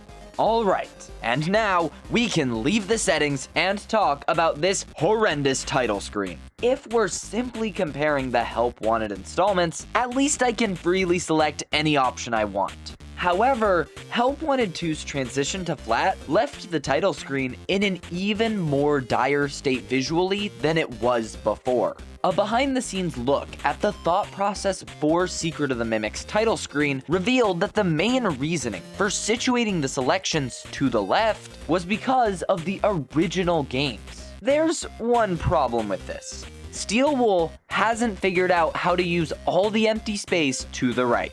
Secret of the Mimic is probably the best use of it yet, but even that's a static screen that doesn't change throughout the game. As flawed as Security Breach's title is in other ways, at least it had shifting scenes to add some flair. Help Wanted 2 is the worst recipient of this trend. Nothing about the composition makes sense here. We have the main cast and title centered in the middle to match the VR screen, where it made more sense. In VR, the buttons were also centered to the characters, so everything matches.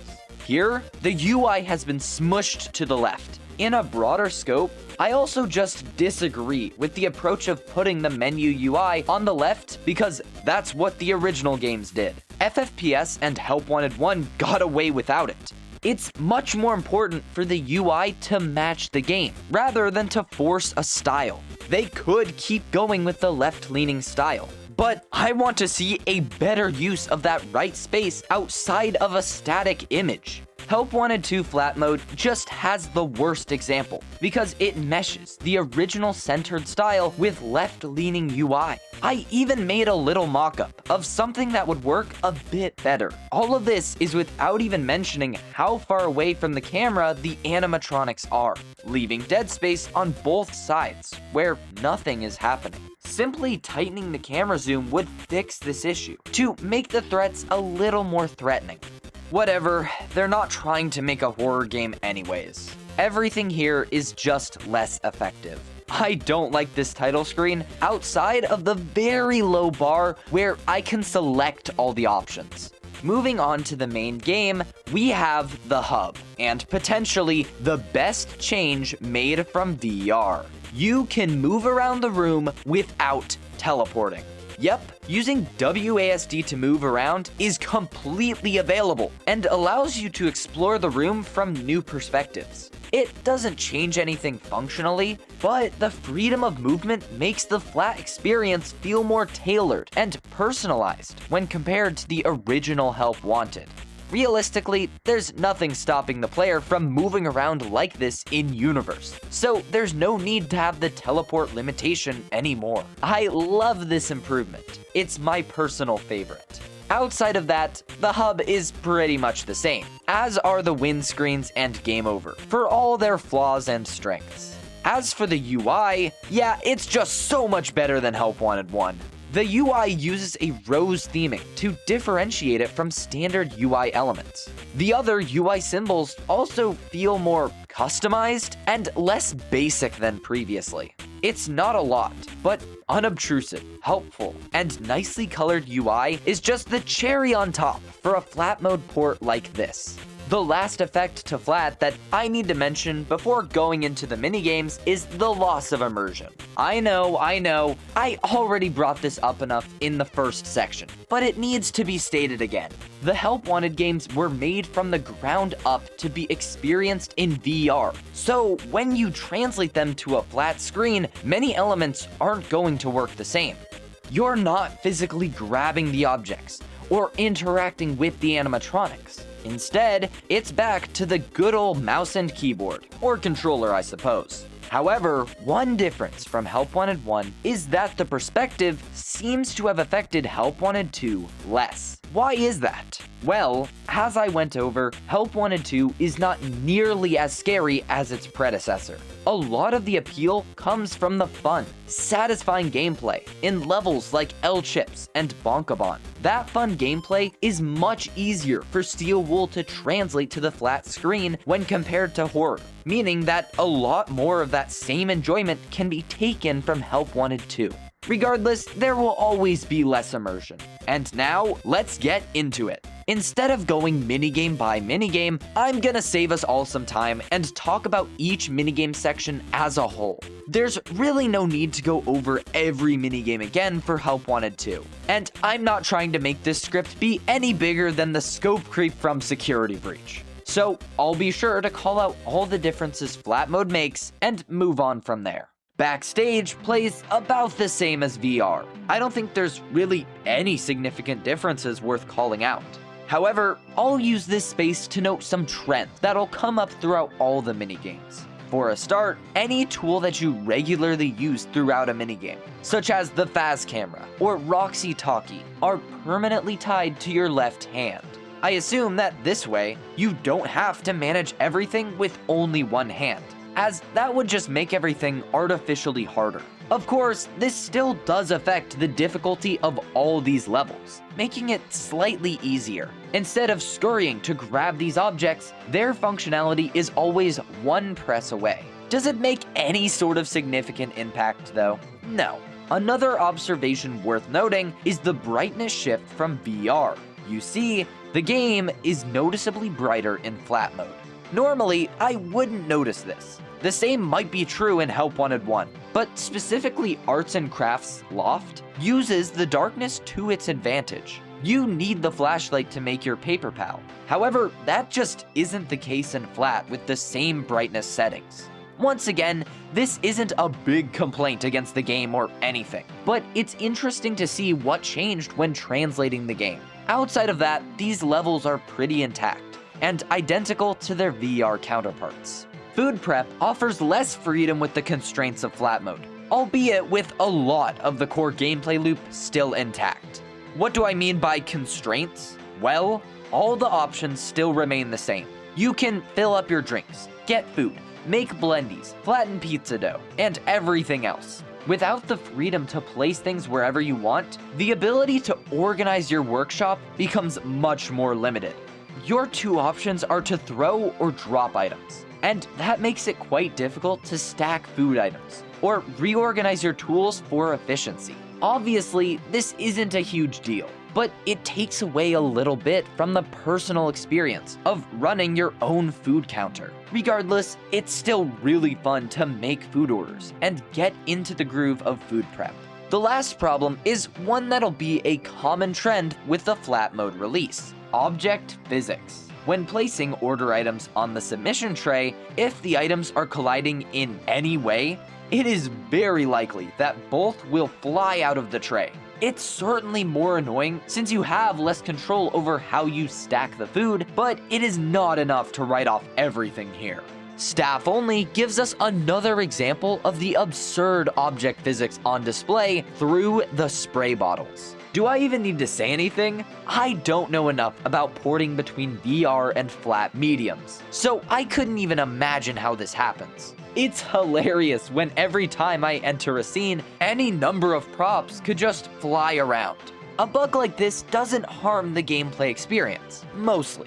Outside of that, none of these minigames bring anything new to the table. Glamrock Freddy's even more of a nothing burger, and Helpy's repairs are a little more cumbersome. Fazcade starts strong with an interesting adaptation of Bonkabon. I sure do hope you enjoy Quake Pro in Minecraft, because your FOV is through the roof. This was clearly done to counteract the heavy VR lean of this minigame, where turning at a quick notice is required to hit all the holes. Once again, I will say this pushes the minigame even farther away from horror, and more towards giving a fun experience. Scariness was never a strong suit here. Bonnie Bowl is completely and utterly free. There's no other way to put it. Tell me how to miss a shot unintentionally. I dare you. Practically speaking, there was really no way to fix this issue without adding a whole new mechanic to aiming. So this minigame is left to be even more filler. The Fazerblast levels at a first glance seem to act the same. The changes only come in with the hated balls. Somehow, against the odds, Steel Wool made the balls 100 times better. Instead of being forced to physically grab the balls, simply scrolling the mouse wheel rotates through your arsenal. On top of that improvement, the ball throwing is automatic, meaning each ball goes exactly where you want it to go. Genuinely so much more satisfying, and I no longer have a fear of balls. Ticket Booth is pretty similarly effective to its VR counterpart, just solid adaptations. Weirdly, Foxy's Log Ride has some strange version of aim assist, where I know it's correcting my angle. I don't know why the effort was spent here, when it certainly wasn't necessary before, but I suppose it makes me feel a bit better about my aim. Cinder Carousel is also just as anti-difficulty as it was before, with a bug on top. In one of the funniest examples of wonky prop collision, the pumpkin refuses to stand still. I don't even know what could possibly be affecting it here. It's literally just sitting there. Sister Location in Flat mode is generally the same poor horror experience it was in virtual reality. Adapting Breaker Room came with the issue of not having two hands, but the devs fixed this by making the levers simply shut themselves off on a random interval. An imperfect fix that solves the issue and makes the minigames unfortunately easier. However, Balora's Gallery is potentially the worst minigame adaptation outside of Bonnie Bowl. The unique hand-grabbing movement is replaced with the same old slow walking, with a small twist. Your crawl will gain a little speed the longer you're walking forward. While that may sound like a bonus, in effect, you're still slower and less engaged than VR. This makes every pause feel worse, and there's a lot of pausing with Ballora. If you have a large attention span, maybe it's okay, but even throwing the mini arenas is less punchy.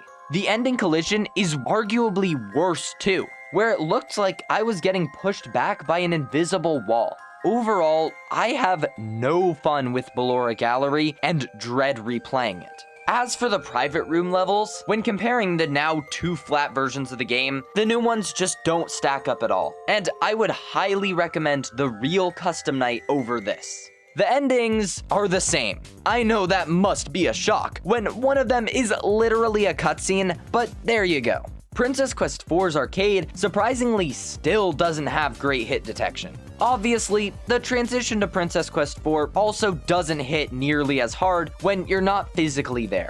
Besides that, I have nothing to say about the endings themselves. Following the VR and flat release, the Fnaf community pretty content with Help Wanted 2, even if the sales indicate a different, larger story. As good as Help Wanted 2 still is, the tight deadline and limited horror really limited its impact. Help Wanted 1's nostalgia, decent gameplay, understandable story, and dedication to horror was simply a better recipe for success. If anything, it seems that Steel Wool's skills almost swapped, where the flat port became much more polished as the VR mode decreased in overall quality. Even the gameplay focus that I've mentioned a few times today doesn't often extend to good or deep gameplay, merely satisfying gameplay. While not the largest drop-off from a fan perspective, Help Wanted 2 marked a shift in the Fnaf VR saga. Dawko, a fellow Fnaf tuber like myself, organizes charity streams every so often with incentive goals. Frequently, official Fnaf will offer a teaser or video as one of the later incentives for the streams. Therefore, on December 7th, 2025, Steel Wool pitched in with some mysterious teaser to be revealed at the $60,000 mark. And once the community had made it there, nothing could have prepared them for the absolute insanity that would follow. A simple GIF? Really? That's it? Well, yeah, but that was more than enough. Clearly located at the stage in Help Wanted 2, the mascot mimic from Ruin was on full display, something that was not accessible in the game.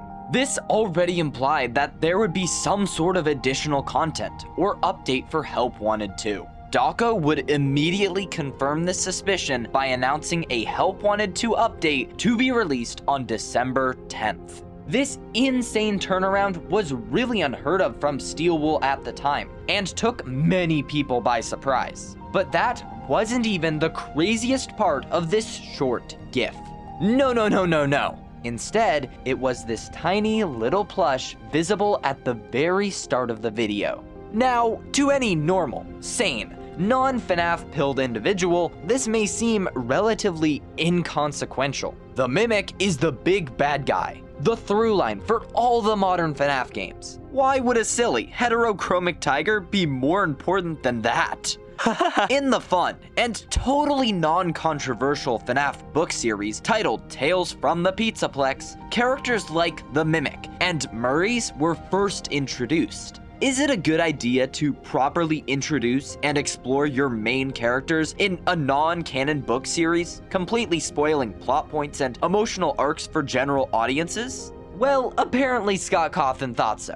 Regardless, nestled between all those interesting characters and ideas was one character that a lot of people clung on to. A white tiger with heterochromic blue and green eyes. This mascot appeared in 3 separate stories, all related to the Mimic, and many fans chanted for Tiger Rock's introduction into the game's timeline. The theorist who believed that the Tales from the Pizzaplex stories took place in the same world as the games argued that if more characters started crossing over into the games, then it was pretty safe to say Tales games was airtight. So, with that context, imagine the discourse and visceral reaction to seeing that very white tiger avatar represented in the Help Wanted 2 update. This was the kind of electrifying development that the theorist community was craving. Discussion about the books kicked back up into full swing once again, and everyone waited with bated breath for Tuesday, December 10th.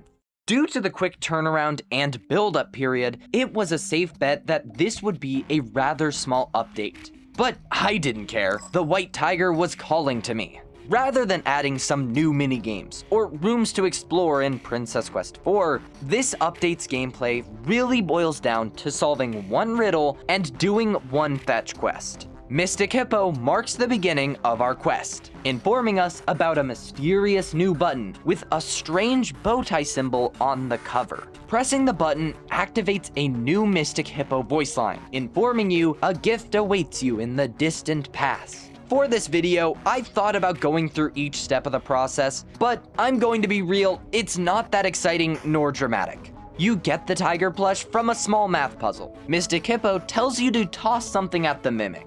Ah. You collect a bunch of puzzle pieces and are introduced to a fantastical building exterior. Taking off the mask surprises you with mixes? Yeah, us theorists still don't know what this means. By entering the numbers on the mailbox into the mixes machine, you get one final cutscene, reusing the mixes animation from Ruin, and the credits roll. The end. Oh, and you also get Jackie added to your gallery with incorrectly applied textures. Looking at the puzzle steps, how provoking and fun are they? Things started out really promising with a set of Mystic Hippo hints. The minimal information offered gave way to a fun Easter egg hunt for the right level, and the game didn't spell out the code for you either. The math was simple enough, but the additional step about connecting it to the hidden keypad is so nice. Not gonna lie, fun teaser updates with provoking optional riddles is a really cool concept, especially if Fnaf continues to be reluctant towards developing an ARG. Where things really fall off is when you enter the Dark Void, as the majority of the runtime being taken up by a fetch quest just sucks. It feels like the content quality fell off a cliff here. And while, sure, it's fair to say that we get to at least go through different levels and environments, that doesn't change the actual gameplay. Maybe for new players, it's fun to have an optional side quest while you play.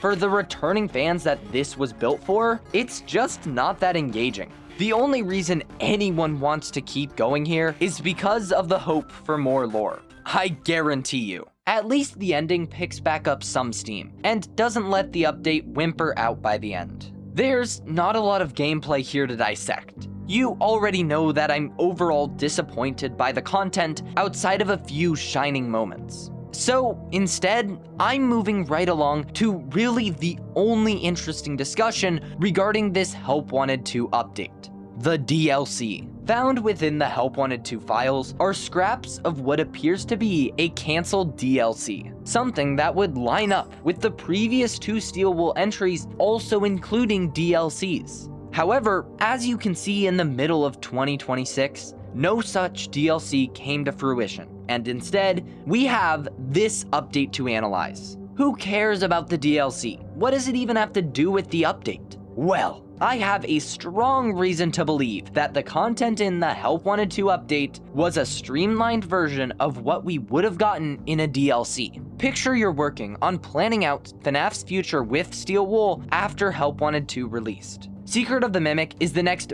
big drop on the list, and is awaiting teasers. Just like with Curse of Dreadbear, previous plans directed for Help Wanted 2 to be followed up with a DLC to lead into this bigger upcoming game. However, Help Wanted 2 didn't sell nearly as well as its predecessor, and certainly not enough to justify development time towards a whole DLC, when they can put all their eggs in the next big release. And here is where the predicament lies. How do you transmit all the teaser information and content meant for the DLC to the fans? Well, it's simple. You make a small update and puzzle as a showcase. I mean, Fnaf fans aren't really known for caring about the gameplay anyways. The lore is always the true focus. This will surely satisfy the community well enough. And surprisingly enough, I think it did that. I know people were still bummed to realize we weren't getting a DLC, but the Help Wanted to update sufficiently got more people interested in Secret of the Mimic and kept discussion alive. Would I have preferred a DLC? Absolutely. Now it just seems like we've completely missed the opportunity on Pizza Sim, or Monty, or just other scarier Pizzaplex levels. And that makes me disappointed. On the other hand, I understand that realistically, it just didn't make sense to develop it. So I guess, if anything, I think they should have embraced the Mystic Hippo riddle element and made the content more brain puzzle oriented. Now, with that quick section, I can finally move on to the final piece of new VR content, and probably the most controversial. No, I did not forget about the initial flat mode release. We are not covering it here. My previous long video went quite into depth on that particular topic. If you want the cliff notes, I'll briefly mention what I liked and didn't. The hand-turning mechanic. The main gameplay puzzle element was quite obviously made for compatibility with virtual reality, and doesn't stand out or add enough in the horror space. The puzzles themselves range from boredom slop to fun adjacent, and again don't do much to make the gameplay feel distinct. The chases are great additions overall, although there are some clarity issues with Big Top's chase. The follow-up to Dolly's Molten Chase deserves a special place in hell for how poorly it's designed, and the puppet show is only saved from that same fate by its storytelling. However, my top two gripes were the Mimic's underutilization and the lack of post-game content or additional challenges.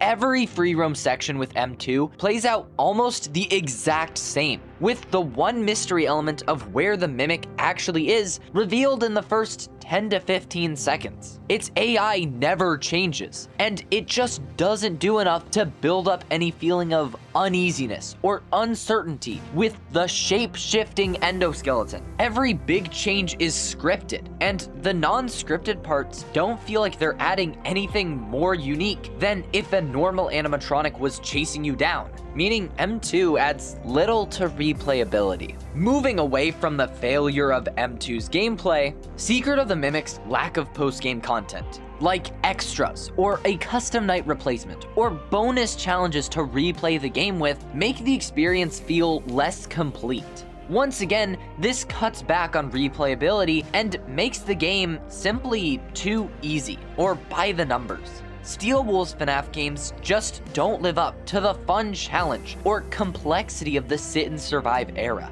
And what about a chapter select? Ruin included one, and it was very welcome there, but apparently that was too much for the bigger full game release. You still also only get 3 saves total, so the only way to realistically replay or skip certain sections is to find downloadable save packs online. Overall, Secret of the Mimic is one of Steel Wool and Fnaf's most polished games, but you won't find me calling Secret of the Mimic's gameplay exceptionally fun or great. Outside of the White Tiger basement, it's serviceable for the story, an improvement to Security Breach, and that's about it. For a deeper analysis and further explanation, check out my previous long-form video. But for today, that's all you really need to know about my perspective going into the VR update. Before I just jump straight into my full review for the port, we need to have a little chat about the VR buildup, and some other road bumps that this channel hit along the way. Fun fact, this was supposed to be the next video after my last long Steel Wool retrospective. However, you'll quickly see on my channel that that is no longer the case. Why? Well, let's just say things didn't go according to plan with Secret of the Mimic's VR port. The first idea that Secret of the Mimic would even receive VR support came from PAX West 2024, where Steel Wool was celebrating Fnaf's 10-year anniversary. Little did fans know that the dev team would also be letting people play a demo for Secret of the Mimic in virtual reality. I was lucky enough to attend this year, and I remember being totally shocked to see people online talking about a demo available at PAX. I was spending too much time on the anniversary party section to even notice the other location. Thankfully, by the end of the day, I was still able to play both levels offered by Steel Wool, Manager's Office, and The Chase. This really just covered the Jackie section of the game that we know now, but with rougher edges and removed elements from the game. There's only a few notes I want to make here, since it's been nearly 2 years since I briefly played the demo, and I've played the actual game way more than that. First, the title screen. In the demo, it appeared as though you were in a darkly lit red circular room, aka the Welcome Show. Myself and many others remember it as larger than the current iteration, and it did work as quite the effective tone-setting title screen. Second, it was my understanding that this xylophone was intended to be interactable. Whether one of my friends was personally told this, or I heard it from someone else at the demo, I forgot, but it is something to keep in mind. Based on this, I feel it's a safe bet to conclude that Steel Wool wanted environmental interaction in VR. And finally, to my knowledge, the windows in the demo showed fully 3D environments, albeit unfinished. Now, I'm not going to explain quite yet why these 3 things are so important to remember. We'll get to each one eventually. Anyways, during this time with the demo, I heard that others strongly urged Steel Wool to not release Secret of the Mimic as a VR exclusive title. After the low sales from Help Wanted 2, it did make sense that fans would be concerned about the sales of the next Fnaf game, if its demo and gameplay appeared to be centered around virtual reality. This is why, come Dako's interview with Steel Wool to promote the game, Evan Lampe would officially announce that the VR mode would be releasing at a later date. After this, it was undeniable that flat mode was the new focus at Steel Wool, and most people were pretty fine with this change. More fans can play the game day one if the high bar for entry that VR supplies doesn't exist. Therefore, on June 13th, 2025, Secret of the Mimic flat mode would be released, with all its highs and lows. For all the flack I give the game, it is still a very polished experience, particularly bug-wise after the first patch, and it definitely functions the most like a traditional game out of the whole Fnaf series. Now, whether that's a particularly good idea or bad idea is neither here nor there today. But the majority of the community saw this as a great quality success for the series. Given how story and lore-centric the Fnaf community is, it doesn't surprise me how many fans glazed over the game on release. It easily had the most complete and presentable story out of all the Fnaf games, and capitalized on the hype of the Mimic from Tales from the Pizzaplex. Of course fans were going to love this entry. Unfortunately, as has been reported many times over by this point, the general audience did not feel the same way. Or, more accurately, they probably didn't feel anything at all, since no one knew about this game. I am not going deep into the marketing and transparency issues that Fnaf has been victim to for a while now. But these problems are intrinsically tied to this game's history. Secret of the Mimic didn't sell anywhere near the numbers of Security Breach, despite the switch away from virtual reality. This lack of general popularity would likely influence the turbulent Steel Wool future we're currently experiencing. At this point, I feel it's very safe to say that we're not getting any sort of DLC for Secret of the Mimic. The silence has simply been here for too long. This sort of gap feels much too similar to that post-Help Wanted 2 era, where once again a DLC was expected, but no such content came to form. So after a patch or two more for VR, I expect the game to be fully done. Speaking of, virtual reality was the one last hanging thread that Steel Wool had to tie up for Secret of the Mimic. They promised the game mode all the way back at PAX West. They kinda have to deliver the port, whether or not Secret of the Mimic sold well. Looking back at how VR was treated, it definitely reeks that this port was the least of Steel Wool's concerns. We had to wait nearly an entire year for the VR port to release, when a halfway finished version was found in the files. I am 100% confident that nearly all of Steel Wool Studios began work on the next game release shortly after Secret of the Mimic. As I've covered in my last 2 videos, Devoted Studios is an outside studio that specializes in porting and co-development with other studios. Regarding their work on Fnaf, it seems that there is some work relationship developed with Steel Wool. Fun fact, originally Devoted Studios' website proudly displayed their work on Security Breach, using obvious mods in the screenshots. Nowadays, either their website is so broken that I cannot find it, or they hid it out of shame. For our discussion today, we'll be focusing on their work related to Secret of the Mimic. Skipping ahead in the timeline, Devoted Studios would reveal on the day of VR release that they built the full experience. Now, based on all the evidence I said before, as well as this pretty blatant post, I feel pretty confident in saying that Devoted developed a good portion of the VR port. Based on the timeline we've been given, I'm inclined to believe that Devoted Studios made the bulk of new VR features and Steel Wool simply supervised progress. On April 28th, 2026, Secret of the Mimic VR properly released on that very date. Yeah, no, things didn't go according to plan at all. In brief, it was officially announced last minute that the port would be initially releasing on only PlayStation, and the port itself was in a rough state. Features like the Data Diver model, Arnold's arms, and buttons felt completely rushed, and generally a downgrade from what modders achieved in a fraction of the time. Due to this day one panic, primarily from the PlayStation exclusivity, Steel Wool updated the community, assuring fans that the PC version was 99.01% finished, and sure to come out in a day or two.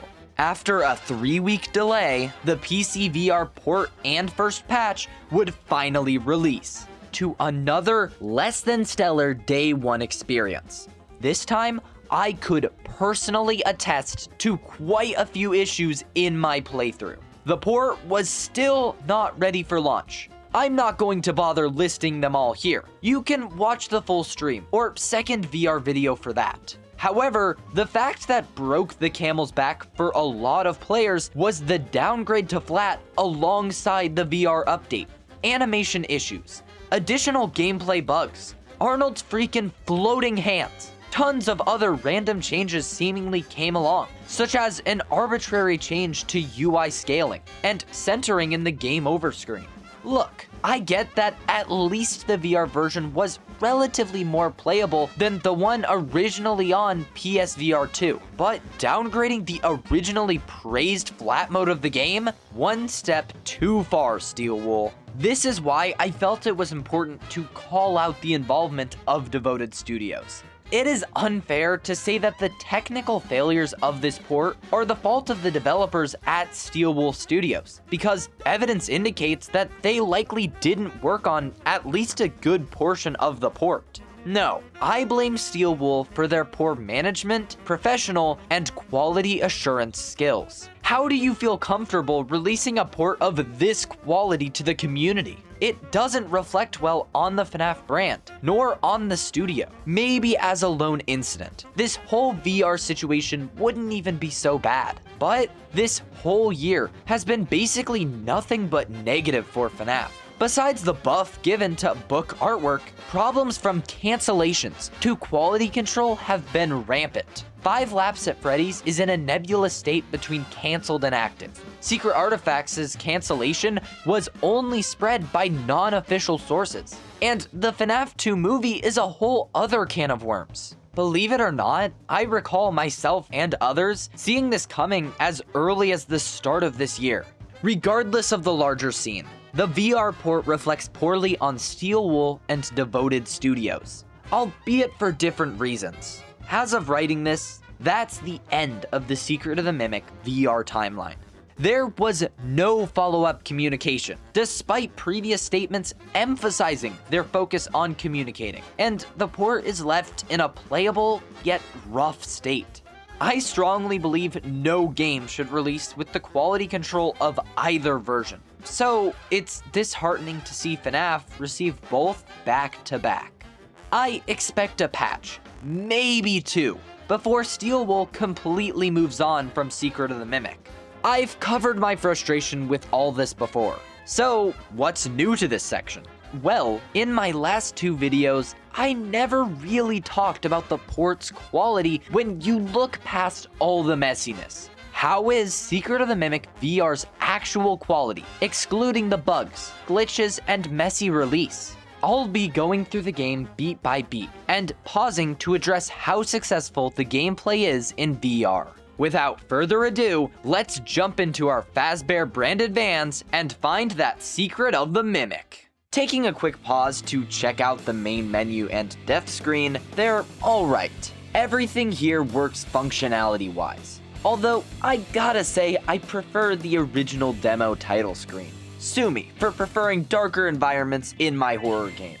But the opening to Murray's costume manor is still quite the sight. As for the game over screen, it's clearly the worst we've seen today, given it has no environment. Since this is a port from a flat game, the bare bones flat presentation makes logical sense. On top of this, all Steam Link users are incapable of using room scale and cannot rotate in real life. Your player rotation and position are not tied to your headset, which makes no sense to me, but I'll leave at calling it a very frustrating aspect. Now, let's press play and truly begin. The introduction of the game is pretty good in VR. Obviously, the car ride is a lot more immersive. There are issues with the level of detail inside the van, and the fact that your hands are stuck to the wheel. However, I think that's fine if you focus where you're supposed to. One improvement that surprised me when booting up the game was getting a first-person view of Arnold parking at Murray's costume manor. Changes like that to accommodate for the VR experience are perfect, and I sure do hope we see more of those in the future. When the game properly starts, we are instructed to grab the data diver and leave the van. There's always been a slight pause on opening the door, but the pause here feels more out of place when you physically cannot grab the object yet for a mysterious reason. Oh, right, the data diver. What do I even need to say? Just look at it. This is one of the poorest VR adaptations in the game. Why is the data diver wire untextured and nothing like how we see it in flat? Why is the pack suddenly not required for upgrades? The data diver is your main tool throughout the game, so even small oddities or issues become immersion breaking. It's all the more painful too when modders manage to achieve an accurate wire model, something apparently out of Devoted Studios' skill set. I just love how much effort Fnaf puts into making their artwork and visuals super consistent. Anyways, after leaving the van, you get the first chance to truly notice how beautiful the game can be. Now, I've seen complaints from others about the VR visual quality, and while I'd agree at very specific points, I think overall the port is visually good. Something that I failed to mention in my other videos is the additional hurdle that VR has to jump. Every scene is rendered twice, once for each eye. Obviously, this puts more strain on any game, and means that you cannot realistically expect the same visual quality as a flat representation. I also managed to try out a bit of the game on the PS5, and the removal of Steam Link wonkiness made me appreciate the Mimic's lovely smile that much more. I'll definitely note when the visuals aren't up to standard, but most of the time, they're as good for VR as they are for flat. Now, that's not to say any lighting short sights from the original release were improved. The environmental lighting still falls flat throughout the manor. Next up is these little turn openers. Wait, what do you call these again? Latches? Boring. Yeah, they kinda suck in this game. It's the small interactions that count. And I just hate how these function in VR. They sure do look satisfying to turn, but oh no. Practically every time, my hand magically slips off the grab prompt and I have to re-grab the handle. I don't know why your hand can so easily miss the detection. It's okay to let the player keep a hold of the handle a little farther. The welcome show is absolutely lovely to see in VR. The scale is so much easier to feel, and it was definitely one of my personal highlights from the port. There are certain aspects of the game, particularly with the hand-grabbing mechanic, that you just know were made with VR in mind. The generator is probably the ultimate example of this, and it works. Nice. Oh, right, you. I know this puzzle is cool in concept, and it's alright to control on PC, but every other platform is not ready for the Remnant Flow puzzle. The VR control is all over the place. Sometimes it's fine, other times the angle is awkward, or the piece has a mind of its own.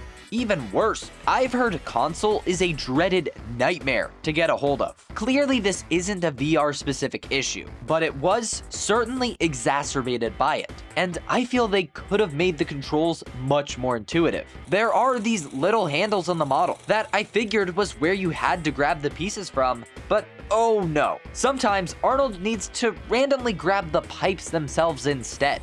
Simply another awkward interaction in VR. Nothing to break the game. And now, we have the first interaction with the Mimic. It's alright. I've already said my piece on how this is a painfully mid and generic introduction to the main thread of Secret of the Mimic and the wider series. In VR, it's not any worse. I'm gonna hold off talking about the rats until we get to Big Top and discuss throwing in general. This leads us right into the Jackie section, with a new upgrade station and crank from Jackie. Right, the upgrade stations. In a shocking twist in today's episode, this was actually a great example of a change made in the first VR patch. Originally, the buttons and upgrade stations in general were super clunky, and the layout looked like it was designed by a 5-year-old.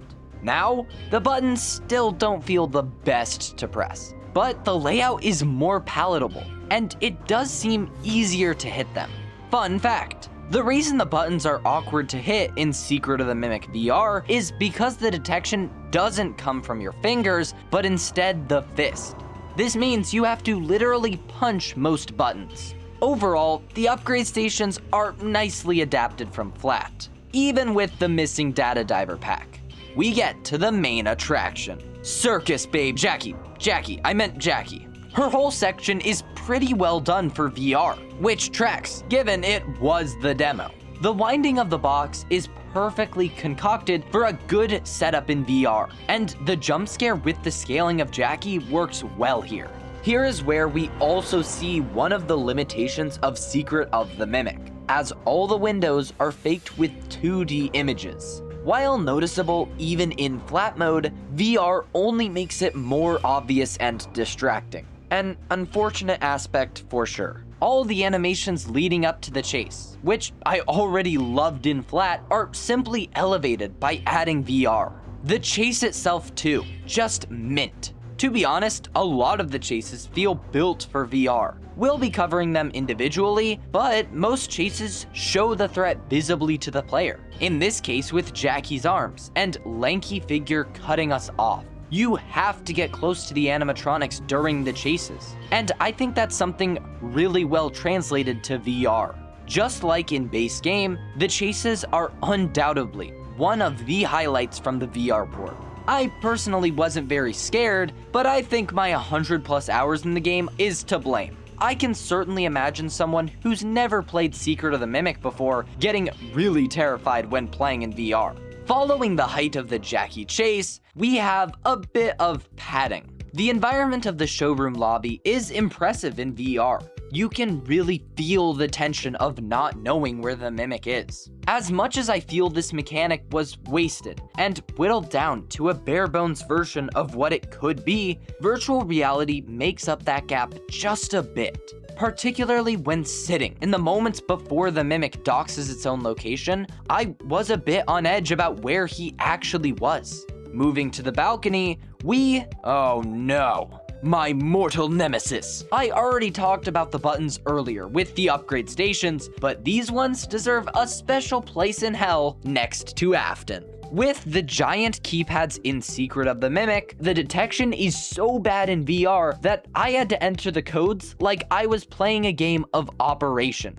I can only imagine that this is due to a combination of bad hitboxes, causing overlap and frequent misclicks. Although that doesn't excuse the issue. Just know that whenever I had to enter a button, I was playing quite the precarious puzzle to not hit neighboring buttons. The elevator repairs are fine. I wouldn't say VR makes these puzzles any better or worse, outside of the physical element. Finally, we're here, the Big Top showroom. I have such conflicting opinions on this whole area, I don't even know where to begin. The only aspect that I couldn't care less about is the shooting. It's fine, same as Flat, and you simply shoot the targets. Shocker. Interestingly, the balls are in a similar situation to those from Help Wanted 2, where a difference is absolutely present in how the ball throwing and angle is calculated. What can I say? The PS5 just handles balls better. That being said, the rats also use the same throwing, and that creates an interesting division from flat mode.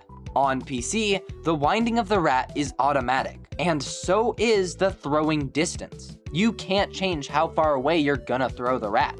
In contrast, VR forces you to spend more time with both hands winding the rat manually, with the added benefit of letting you throw the rat as far as you can chuck it. You're not gonna get any insane distance off of it, yet it's one of VR's best elements for immersion's sake. And it seems like another element seamlessly fit for VR. Back to our current game progression, we get to move on to the problematic part of this minigame, the evil Big Top. Ever since the patch release, I find Big Top to be way more sensitive here than normal. In older recordings, I simply walk past Big Top towards the power puzzle at the end. After multiple attempts both on and off stream to do this, I learned that now Big Top will automatically spot you if you're not sneaking.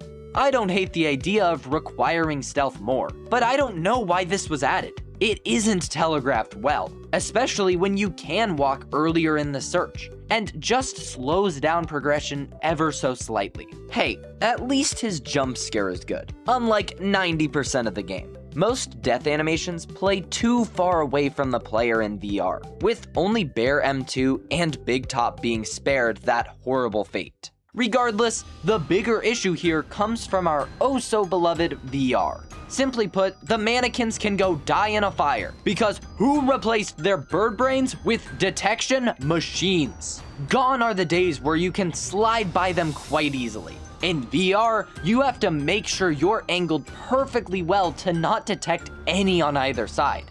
Even if it's technically the same detection radius as in flat mode, something about the VR perspective or centering just turns up the heat. I feel adjustments are gonna be needed here to keep the balance similar to flat, because otherwise this serves as a strange skill check for Secret of the Mimic. Do that 3 whole times and the grand prize is yours. One more annoying keypad and some walking later, and we get to the roof. Once again, another environment just enhanced by the fancy headset. Exterior looks at buildings in Fnaf are rare, and the chilly night roof is pretty effective in VR, especially when the towering Big Top decides to give a little hello. Oh, Big Top and your glorious chase. Similar to Jackie, Big Top's many spider-like limbs effectively scale in VR, and you can immerse yourself much more into the chase as rooms collapse around you. The weakest part is still the ventilation crawl. I mean, VR wasn't going to save this slow RNG section, and I found more issues here than I did pre-patch. Overall, I'm still impressed by the scale, and only wish some more polish to the chase had come along with the update. The Springlock section. Yeah, there's not much to talk about here. The only part that I'd say is better is the suspension before the Mimic reveal itself. I still think the lighting of the area is pretty flat, and breaks a lot of the tension that this location could have created. Once the Mimic is out, there's really nothing special here. I suppose a small difference is that the springlock parts require you to grab them with both hands, unless you're Astral Spiff. After this, you construct the suit and enter the captain to a fade out animation. The fact that this is a bare minimum port begins to show its face more with the springlock suits. And it's a 2-for-1 special. The transition is just a simple downgrade from the original. There's not even an opening animation before or while the screen fades out. No, the suit is completely static. It's all the more confusing too because they had the animation ready to go from the base game. On top of this downgrade, the springlocks also make a previous failure that much more apparent. You see, entering the springlock suit changes your vision, hands, and arms to place you within the mascot. I get a tad annoyed when my vision's blocked, but it's whatever. The main focus is on the arms. Where are Arnold's arms? There exists a model of them, and once again, modders added the IK arms to VR, so where are they here? It has to come back to the mindset behind this port. Of course, it's not necessary for the gameplay experience, and you probably wouldn't notice if you were going into the port blind. But it does play into the lack of polish in the port. If there's clearly the time to add the arms to the springlocks, why wouldn't Arnold, the position we're in for 90% of the game, have them? After a short walk and puzzle, the dreaded crane returns, and it's still slow. I think the novelty of moving the pieces, plus the fact that you can ride the crane, makes the long wait a bit less nothing, but it's still the same mid-puzzle.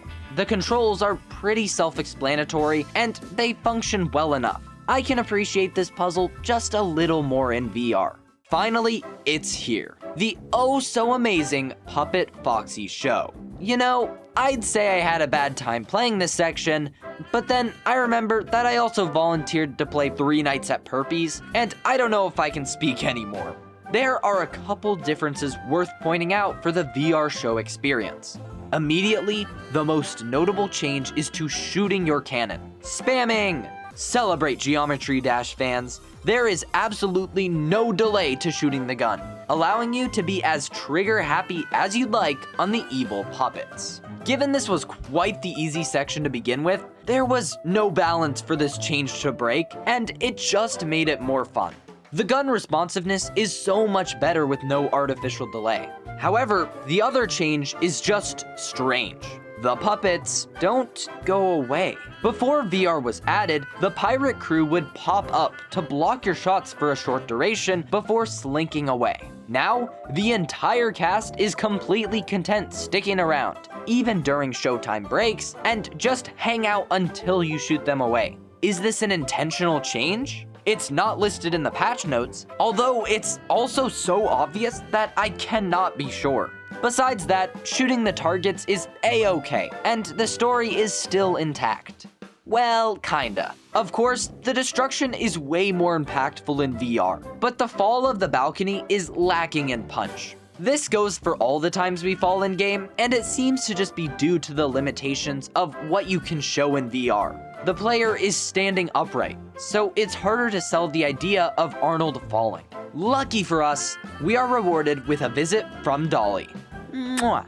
Originally, the player was able to fully look outside the suit and awkwardly clip outside of the static model. Other examples will come up with weird camera quirks in VR, but I am happy to say that this one was indeed fixed when the port came around to PC. I figured I'd give at least one example to show that some good work is being done here. A fun little introductory Dolly puzzle later, and we're off to collecting Wally trash cubes. Sadly, it seems the Mimic is no longer accepting rats as trash. In its place, traversal and stealth are honestly fantastic here. Sneaking and luring Dolly around in VR is great when she doesn't get stuck, and she presents a solid threat to the player. I was wondering why I felt this was better than the non-scripted Mimic mascot moments, and I came across 2 realizations. For one, at this point, I expect the Mimic to be locked into one persona, the nurse. There is no expectation of randomness or unpredictability, unlike when the Mimic is hiding in a location. Second, The map design plays into the gameplay so much better here. The vents and sound makers giving you ways to lure the mimic away are at their best here, and Dolly having special doors to cut you off adds a bit more complexity to the situation. I never appreciated this area as much as I should have in Flat, and in VR it's even better. Definitely one of the more fun moments in my playthrough. A nice breath of fresh air. One hot bath for Dolly later, and we're off to the power reactor. Of course, Dolly has to ruin a good thing and start the third scripted chase of the game. I stated my distaste for the chase last time, and the same is true here. The intro cutscene is fantastic. You can just feel the proximity to Dolly as you start the chase. After that though, it's all downhill. We're given a small real chase before you're locked into conveyors and have to spot the most obvious vent exit in the world. End of chase. Thrilling gameplay, and it gets better. The prolonged crawl to the elevator is all the same. So unless you love the extra time with Dolly in VR, this is still a nothing burger dragged out encounter. And here stands the final elevator puzzle. I have zero thoughts to add. It's as good as it was in Flat. A decent puzzle with another great cutscene. For your first time getting to see the Mimic Endo in VR, it still works the good old charm that it did when the game first released. The warehouse is once again just alright. I'm not going to drag the video by re-explaining the puzzle from Flat. It's just the same thing with more immersion. I like the environment, and the scale of the giant room works especially well in the headset. The parade crane puzzle is more of the same, but VR allows you to more easily skip the long puzzle, so I like it a bit more. Oh, and it's also fun to launch yourself into the air, as long as you aren't prone to motion sickness. I've never been a big fan of the admin wing section, and nothing was changed to make it any better in VR. You're still either slowly luring Chica and hiding in lockers, or cheesing the section and running past her. There's not a lot of in-between for inventive solutions. The environment's not bad visually. The design is just too condensed to support different solutions. Following this is the reason you buy VR. And I'm not kidding. This one section is the main drive behind my excitement to replay Secret of the Mimic, because you could tell it was going to be good. Do I even need to say it? Allow me to introduce you to the Tiger Basement. White Tiger's design is easily one of the best from Secret of the Mimic, and it's all the more exciting when he's actually allowed to be in the dark. When you're scampering through the darkness, with only a starbright as a dim light source, the loud footsteps and glowing eyes are such a treat. Is it repetitive on your 6th playthrough? Absolutely, but that's not the goal here. This is when Steel Wool decided to momentarily lock in on a horror experience. You can imagine then, with all that praise, that I wasn't feeling particularly confident when I stared into the dark maze. I can only imagine if I'd played the game for the first time in VR. Even now, his sound effects echoing through the basement and teleporting to directly in front of you is just so good. Nothing else in the game succeeds to the same level, so I'm glad we got this. 10 out of 10 tense experience. Can't wait to be terrified in there again. And here we are at the end of the game. I'm gonna hold off on discussing the turbulent state of the endings until we get through R&D. Yeah, it turns out Murray was hiding a little secret.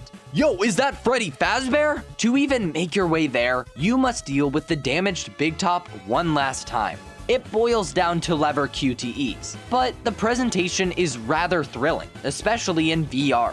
It's harmless gameplay-wise, and is really pushed by the novelty that comes with a giant metallic spider. Research and development, aka Freddy Fazbear's Pizzeria, is still pretty nothing to me. I don't think the bright, flat lighting works any better here, and the environment didn't stun me in VR. There's no spectacle to look at, and nothing tries hard to replicate the vibe or visuals of Fnaf 1. You can take the same building layout and animatronics, but if the lighting and horror isn't there, then it really doesn't matter to me. There's something in wearing the springlock suits, although there is no way that is enough to make up for how goofy M2 R&D looks. outside of the lore implications from R&D, I really don't agree with the way Proto Freddy's was handled. After a quick chat with F10, we get a great spectacle in the form of this room and the ride to Murray's. Just like in flat mode, our camera doesn't automatically turn with the ride.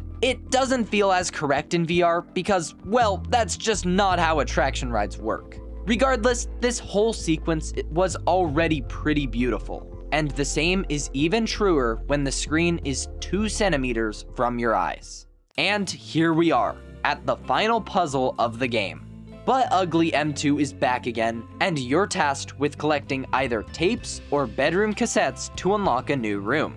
I never had any issues with the bedtime cassettes towards the redeemed ending, so you can imagine how an average fetch quest works in VR. The tapes, however, have one bug that is just too common for me to ignore. In a fun twist of events, walking over any of the tapes offers you the gambling opportunity of a lifetime. Will the tape just phase through the ground below you and fall into the endless void? This is a soft lock, and quite an easy one to get in my experience. Regardless of how much you care though, the rest of this still just boils down to a fetch quest with long waits to get the numbers of a code. Yeah, M2 R&D is here to avoid, but the map design doesn't inspire any unique or new ways to deal with them. It's the same old M2 free roam section. Dolly was the peak instance of this idea, and I'm disappointed to say I had way less fun in this final encounter. The endings are some of the strangest parts of this entire story. I'm not just hyping it up for the video either. I cannot understand how the final moments of Secret of the Mimic were handled so haphazardly. Let's start with the first ending I skipped, the framed ending. Give away your data diver, drive away from MCM, and get a stern talking to from the real dispatch. The driving's just as stiff as the intro, though this isn't Fnaf VR. We're still waiting on that one, Click Team. Seriously, the ending is overall fine presentation-wise, until it dives off a cliff when the Mimic fades into the scene and attacks the space in front of the player. Similar to the springlock animations and other changes from VR, these endings were originally constructed with a static, flat camera in mind. Thus, this attack from M2 looked totally normal. In VR, our camera and position aren't fixed, so it's very likely that this animation simply won't work and look out of place in the world. The fade out is more understandable, but would it have killed them to rework the ending to hide M2 in the back and change the animation to work more fluidly with a free moving camera? I get it's more work, but these are the final moments that a player has with the game. The ending is the moment that's most likely to stick in the player's head. Following this is the teased look at R&D through Fredbear's suit on stage, and it's alright. They couldn't be bothered to adjust the animatronics so their feet aren't clipping through the floor, and the animatronics just deload in front of the player, but that doesn't break VR immersion. What do you mean? Just call it lazy and let's move on. The next ending brings a lot more interesting discussion to the table, the walk-away ending. Here, after activating Cradle.exe in Edwin's office, Bear Endo M2 begins to chase Arnold, causing a hasty generator pull to result in the start of a fire. Nothing to talk about here. VR makes it more immersive. Next up is the real meat of this route, the M2 chase. I loved this chase so much, and I'm happy that the final one of the game brings back the sauce that Dolly was unfortunately lacking. From close encounters and unexplained critters to even a banger soundtrack, everything comes together to make the collapse of Murray's and the ultimate pursuit of the Mimic just work. Another highlight of Secret of the Mimic VR, and that's why it's such a shame how the ending fizzles out. Making your way through the retail showroom and back to the car, a transition triggers as you fade back into the van. As you drive away and the Mimic critters surround the van, the cracks begin to show. The car shakes that felt natural and flat are now jaded and oddly out of place when they only affect the car model.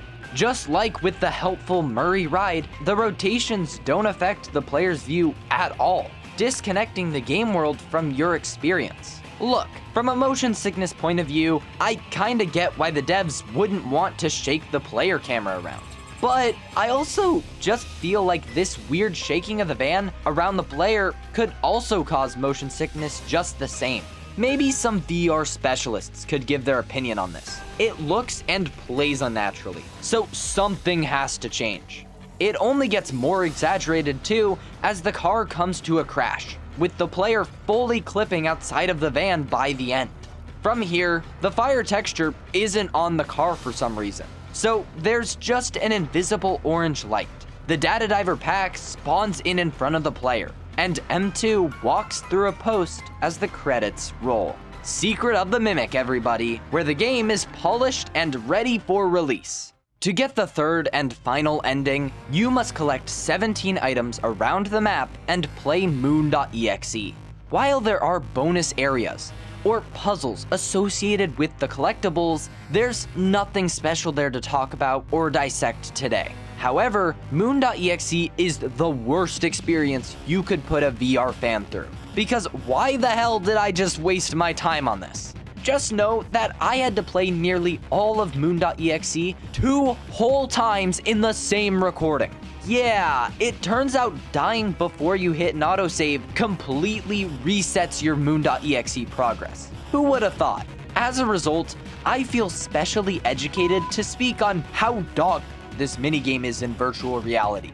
Even before the port was released, the problem of translating moon.exe had crossed many fans' minds, and they were right to think that. On the quicker end, one run of moon.exe will take you 20 whole minutes in VR, stuck in one room, staring at a computer monitor. There's nothing engaging here, and it's just hilariously worse than it was in flat. To be honest, I don't know what could have saved this section in VR outside of a total rework, but that doesn't excuse how the devs made the problem even worse. On at least PC VR, if I happen to turn the left knob too far to select a lower option, the left button to select would randomly press itself, wasting extra time and causing deeper frustration. It's a small thing, but in such a long, drawn-out minigame, it got on my nerves just a little bit. At least there were no issues with progression or the options in my experience. That doesn't make moon.exe any more enjoyable in VR. I'd highly recommend that you switch to flat mode just to complete moon.exe and then go back to VR. There is nothing redeemable in this experience, and I felt myself withering away in the headset. Anyways, like I explained, you then have to collect 6 bedtime cassettes rather than the 5 tapes and enter David's bedroom. The redeemed ending is easily the best translated of the 3, and really the only one up to standard. You press the buttons relating to the animals on the quilt as M2 tries to attack you. Unlike the other animations, these ones really worked in VR, even without the fixed flat camera, and I had a great time re-experiencing the transformation of the Mimic. It's just such a shame that the other 2 more common endings are handled so poorly, while this one is a great adaptation. It certainly needed the fewest changes, so I understand why, but it doesn't make me any less disappointed. Before I move on to my final thoughts, I have one last element to discuss regarding the Secret of the Mimic VR experience: interactivity. When analyzing Help Wanted 1 and 2, most levels and environments had small props for the player to throw around and just have fun in the world. It's something small, but those little interactions serve to further push immersion and give players the opportunity to roleplay just a bit. This simply is not a thing at all in Secret of the Mimic VR, or at least not any more than it already was in flat mode. Sure, you can move the collectibles around to your heart's content, but interactions, like the previously mentioned xylophone or small desk props, aren't in the game. I am very aware of the fact that both Help Wanted games and Secret of the Mimic are just different beasts, and handling interactable props with loading and deloading maps on a larger scale might be a bit too much to ask. However, it still makes the world a bit more shallow. So, in total, how do I feel about the port? As a whole, it's a decent, playable virtual reality version of Secret of the Mimic. you'll get about the same experience across the board, with more immersion, but also less polish. This wasn't a long section because there's not a lot new to talk about. I'd personally recommend flat between the two, unless you're a VR enthusiast. I believe this deserves a 5, 6 out of 10, ignoring the excess issues. Not bad, just serviceable. Looking at specifically both launches, outside of the actual quality, I just cannot understand the thought process behind the decisions made to get us to this point. Regardless of how your specific experience might have been, others encountered multiple frustrating issues, or simply couldn't play the game. That isn't okay. It's true, the Secret of the Mimic VR port wasn't a big, full game release with new lore and shiny things to find, but that doesn't make it any less important for the health of the series. The only point Steelwool properly responded to was the lack of PC VR on the first launch. And now we're in the dark about how patches are going to roll out. I know I'm not alone in yearning for more communication from Fnaf nowadays. If you want to buy Secret of the Mimic to experience the VR version, it's certainly decent enough for me to recommend, especially after a patch or two. However, the whole situation is another example of the recent downward spiral that Fnaf has been following, and highlights some pain points that have yet to be addressed. Five Nights at Freddy's and virtual reality have quite the long history as of 2026. While that time may be coming to a close, with Steelwool's dwindling focus on it, there were certainly many impactful moments over the years that just wouldn't have been the same without the use of the VR medium. Moments like Glitchtrap's pizza party finale, the Vanny mask reveal, and White Tiger's encounter in the basement just wouldn't hit nearly as hard without the unique perspective offered by being there in person. With that said, there has been an evident steady falloff in the quality of Fnaf's VR projects over time, starting with a rough but fantastic VR horror title, to a rushed, lighthearted, fun entry, to ending on a horribly managed port. It's certainly not the high note I was hoping this era would end on. Since the highs of Help Wanted 1 and Curse of Dreadbear, Fnaf VR has progressively fallen off. It's almost as if Steelwool has slowly transitioned over to growing in the flat mode scene. As the VR releases have gotten worse, their flat counterparts have only gotten better. There's always a chance that we get another Help Wanted entry in the future, but by the looks of the reception to the sequel and the latest port, I really wouldn't count on it. I hope some lessons can be learned from looking back at these 3 entries, both cautionary and positive. Steelwool Studios knows how to make VR games more than anything else, including horror or Fnaf games. Even if these titles aren't great examples of their progression, Steelwool is improving as a team. As rushed as parts of Help Wanted 2 are, it is still mighty impressive for them to pull off such a well-received product in that short amount of time. Despite how doom and gloom things have felt in the past few months, I still hold some optimism for whatever Steelwool releases next.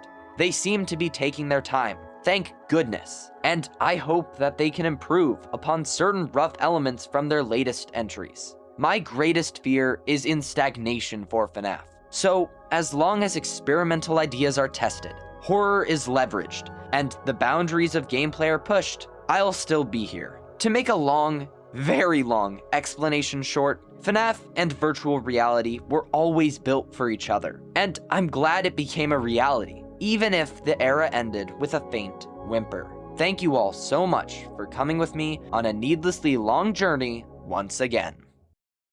I can't believe I did another 6-hour video this year. Now is a good time to slow down, and yeah, so it turns out I'm nowhere close to done. About halfway through writing the script, I realized I completely forgot to add a section on the Help Wanted mobile port. And, well, I didn't want to make this script any longer.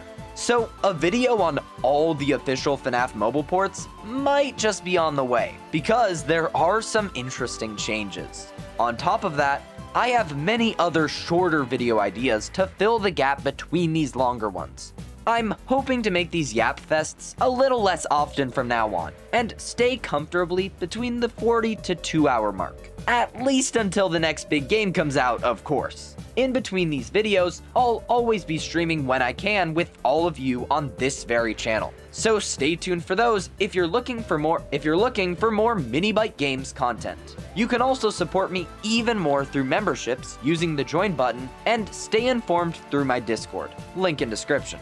Once again, thank you all so much for staying to the very end. I'm gonna go sleep now. And with all that said, this is gonna be Mini Byte Games heading out. See you guys next time!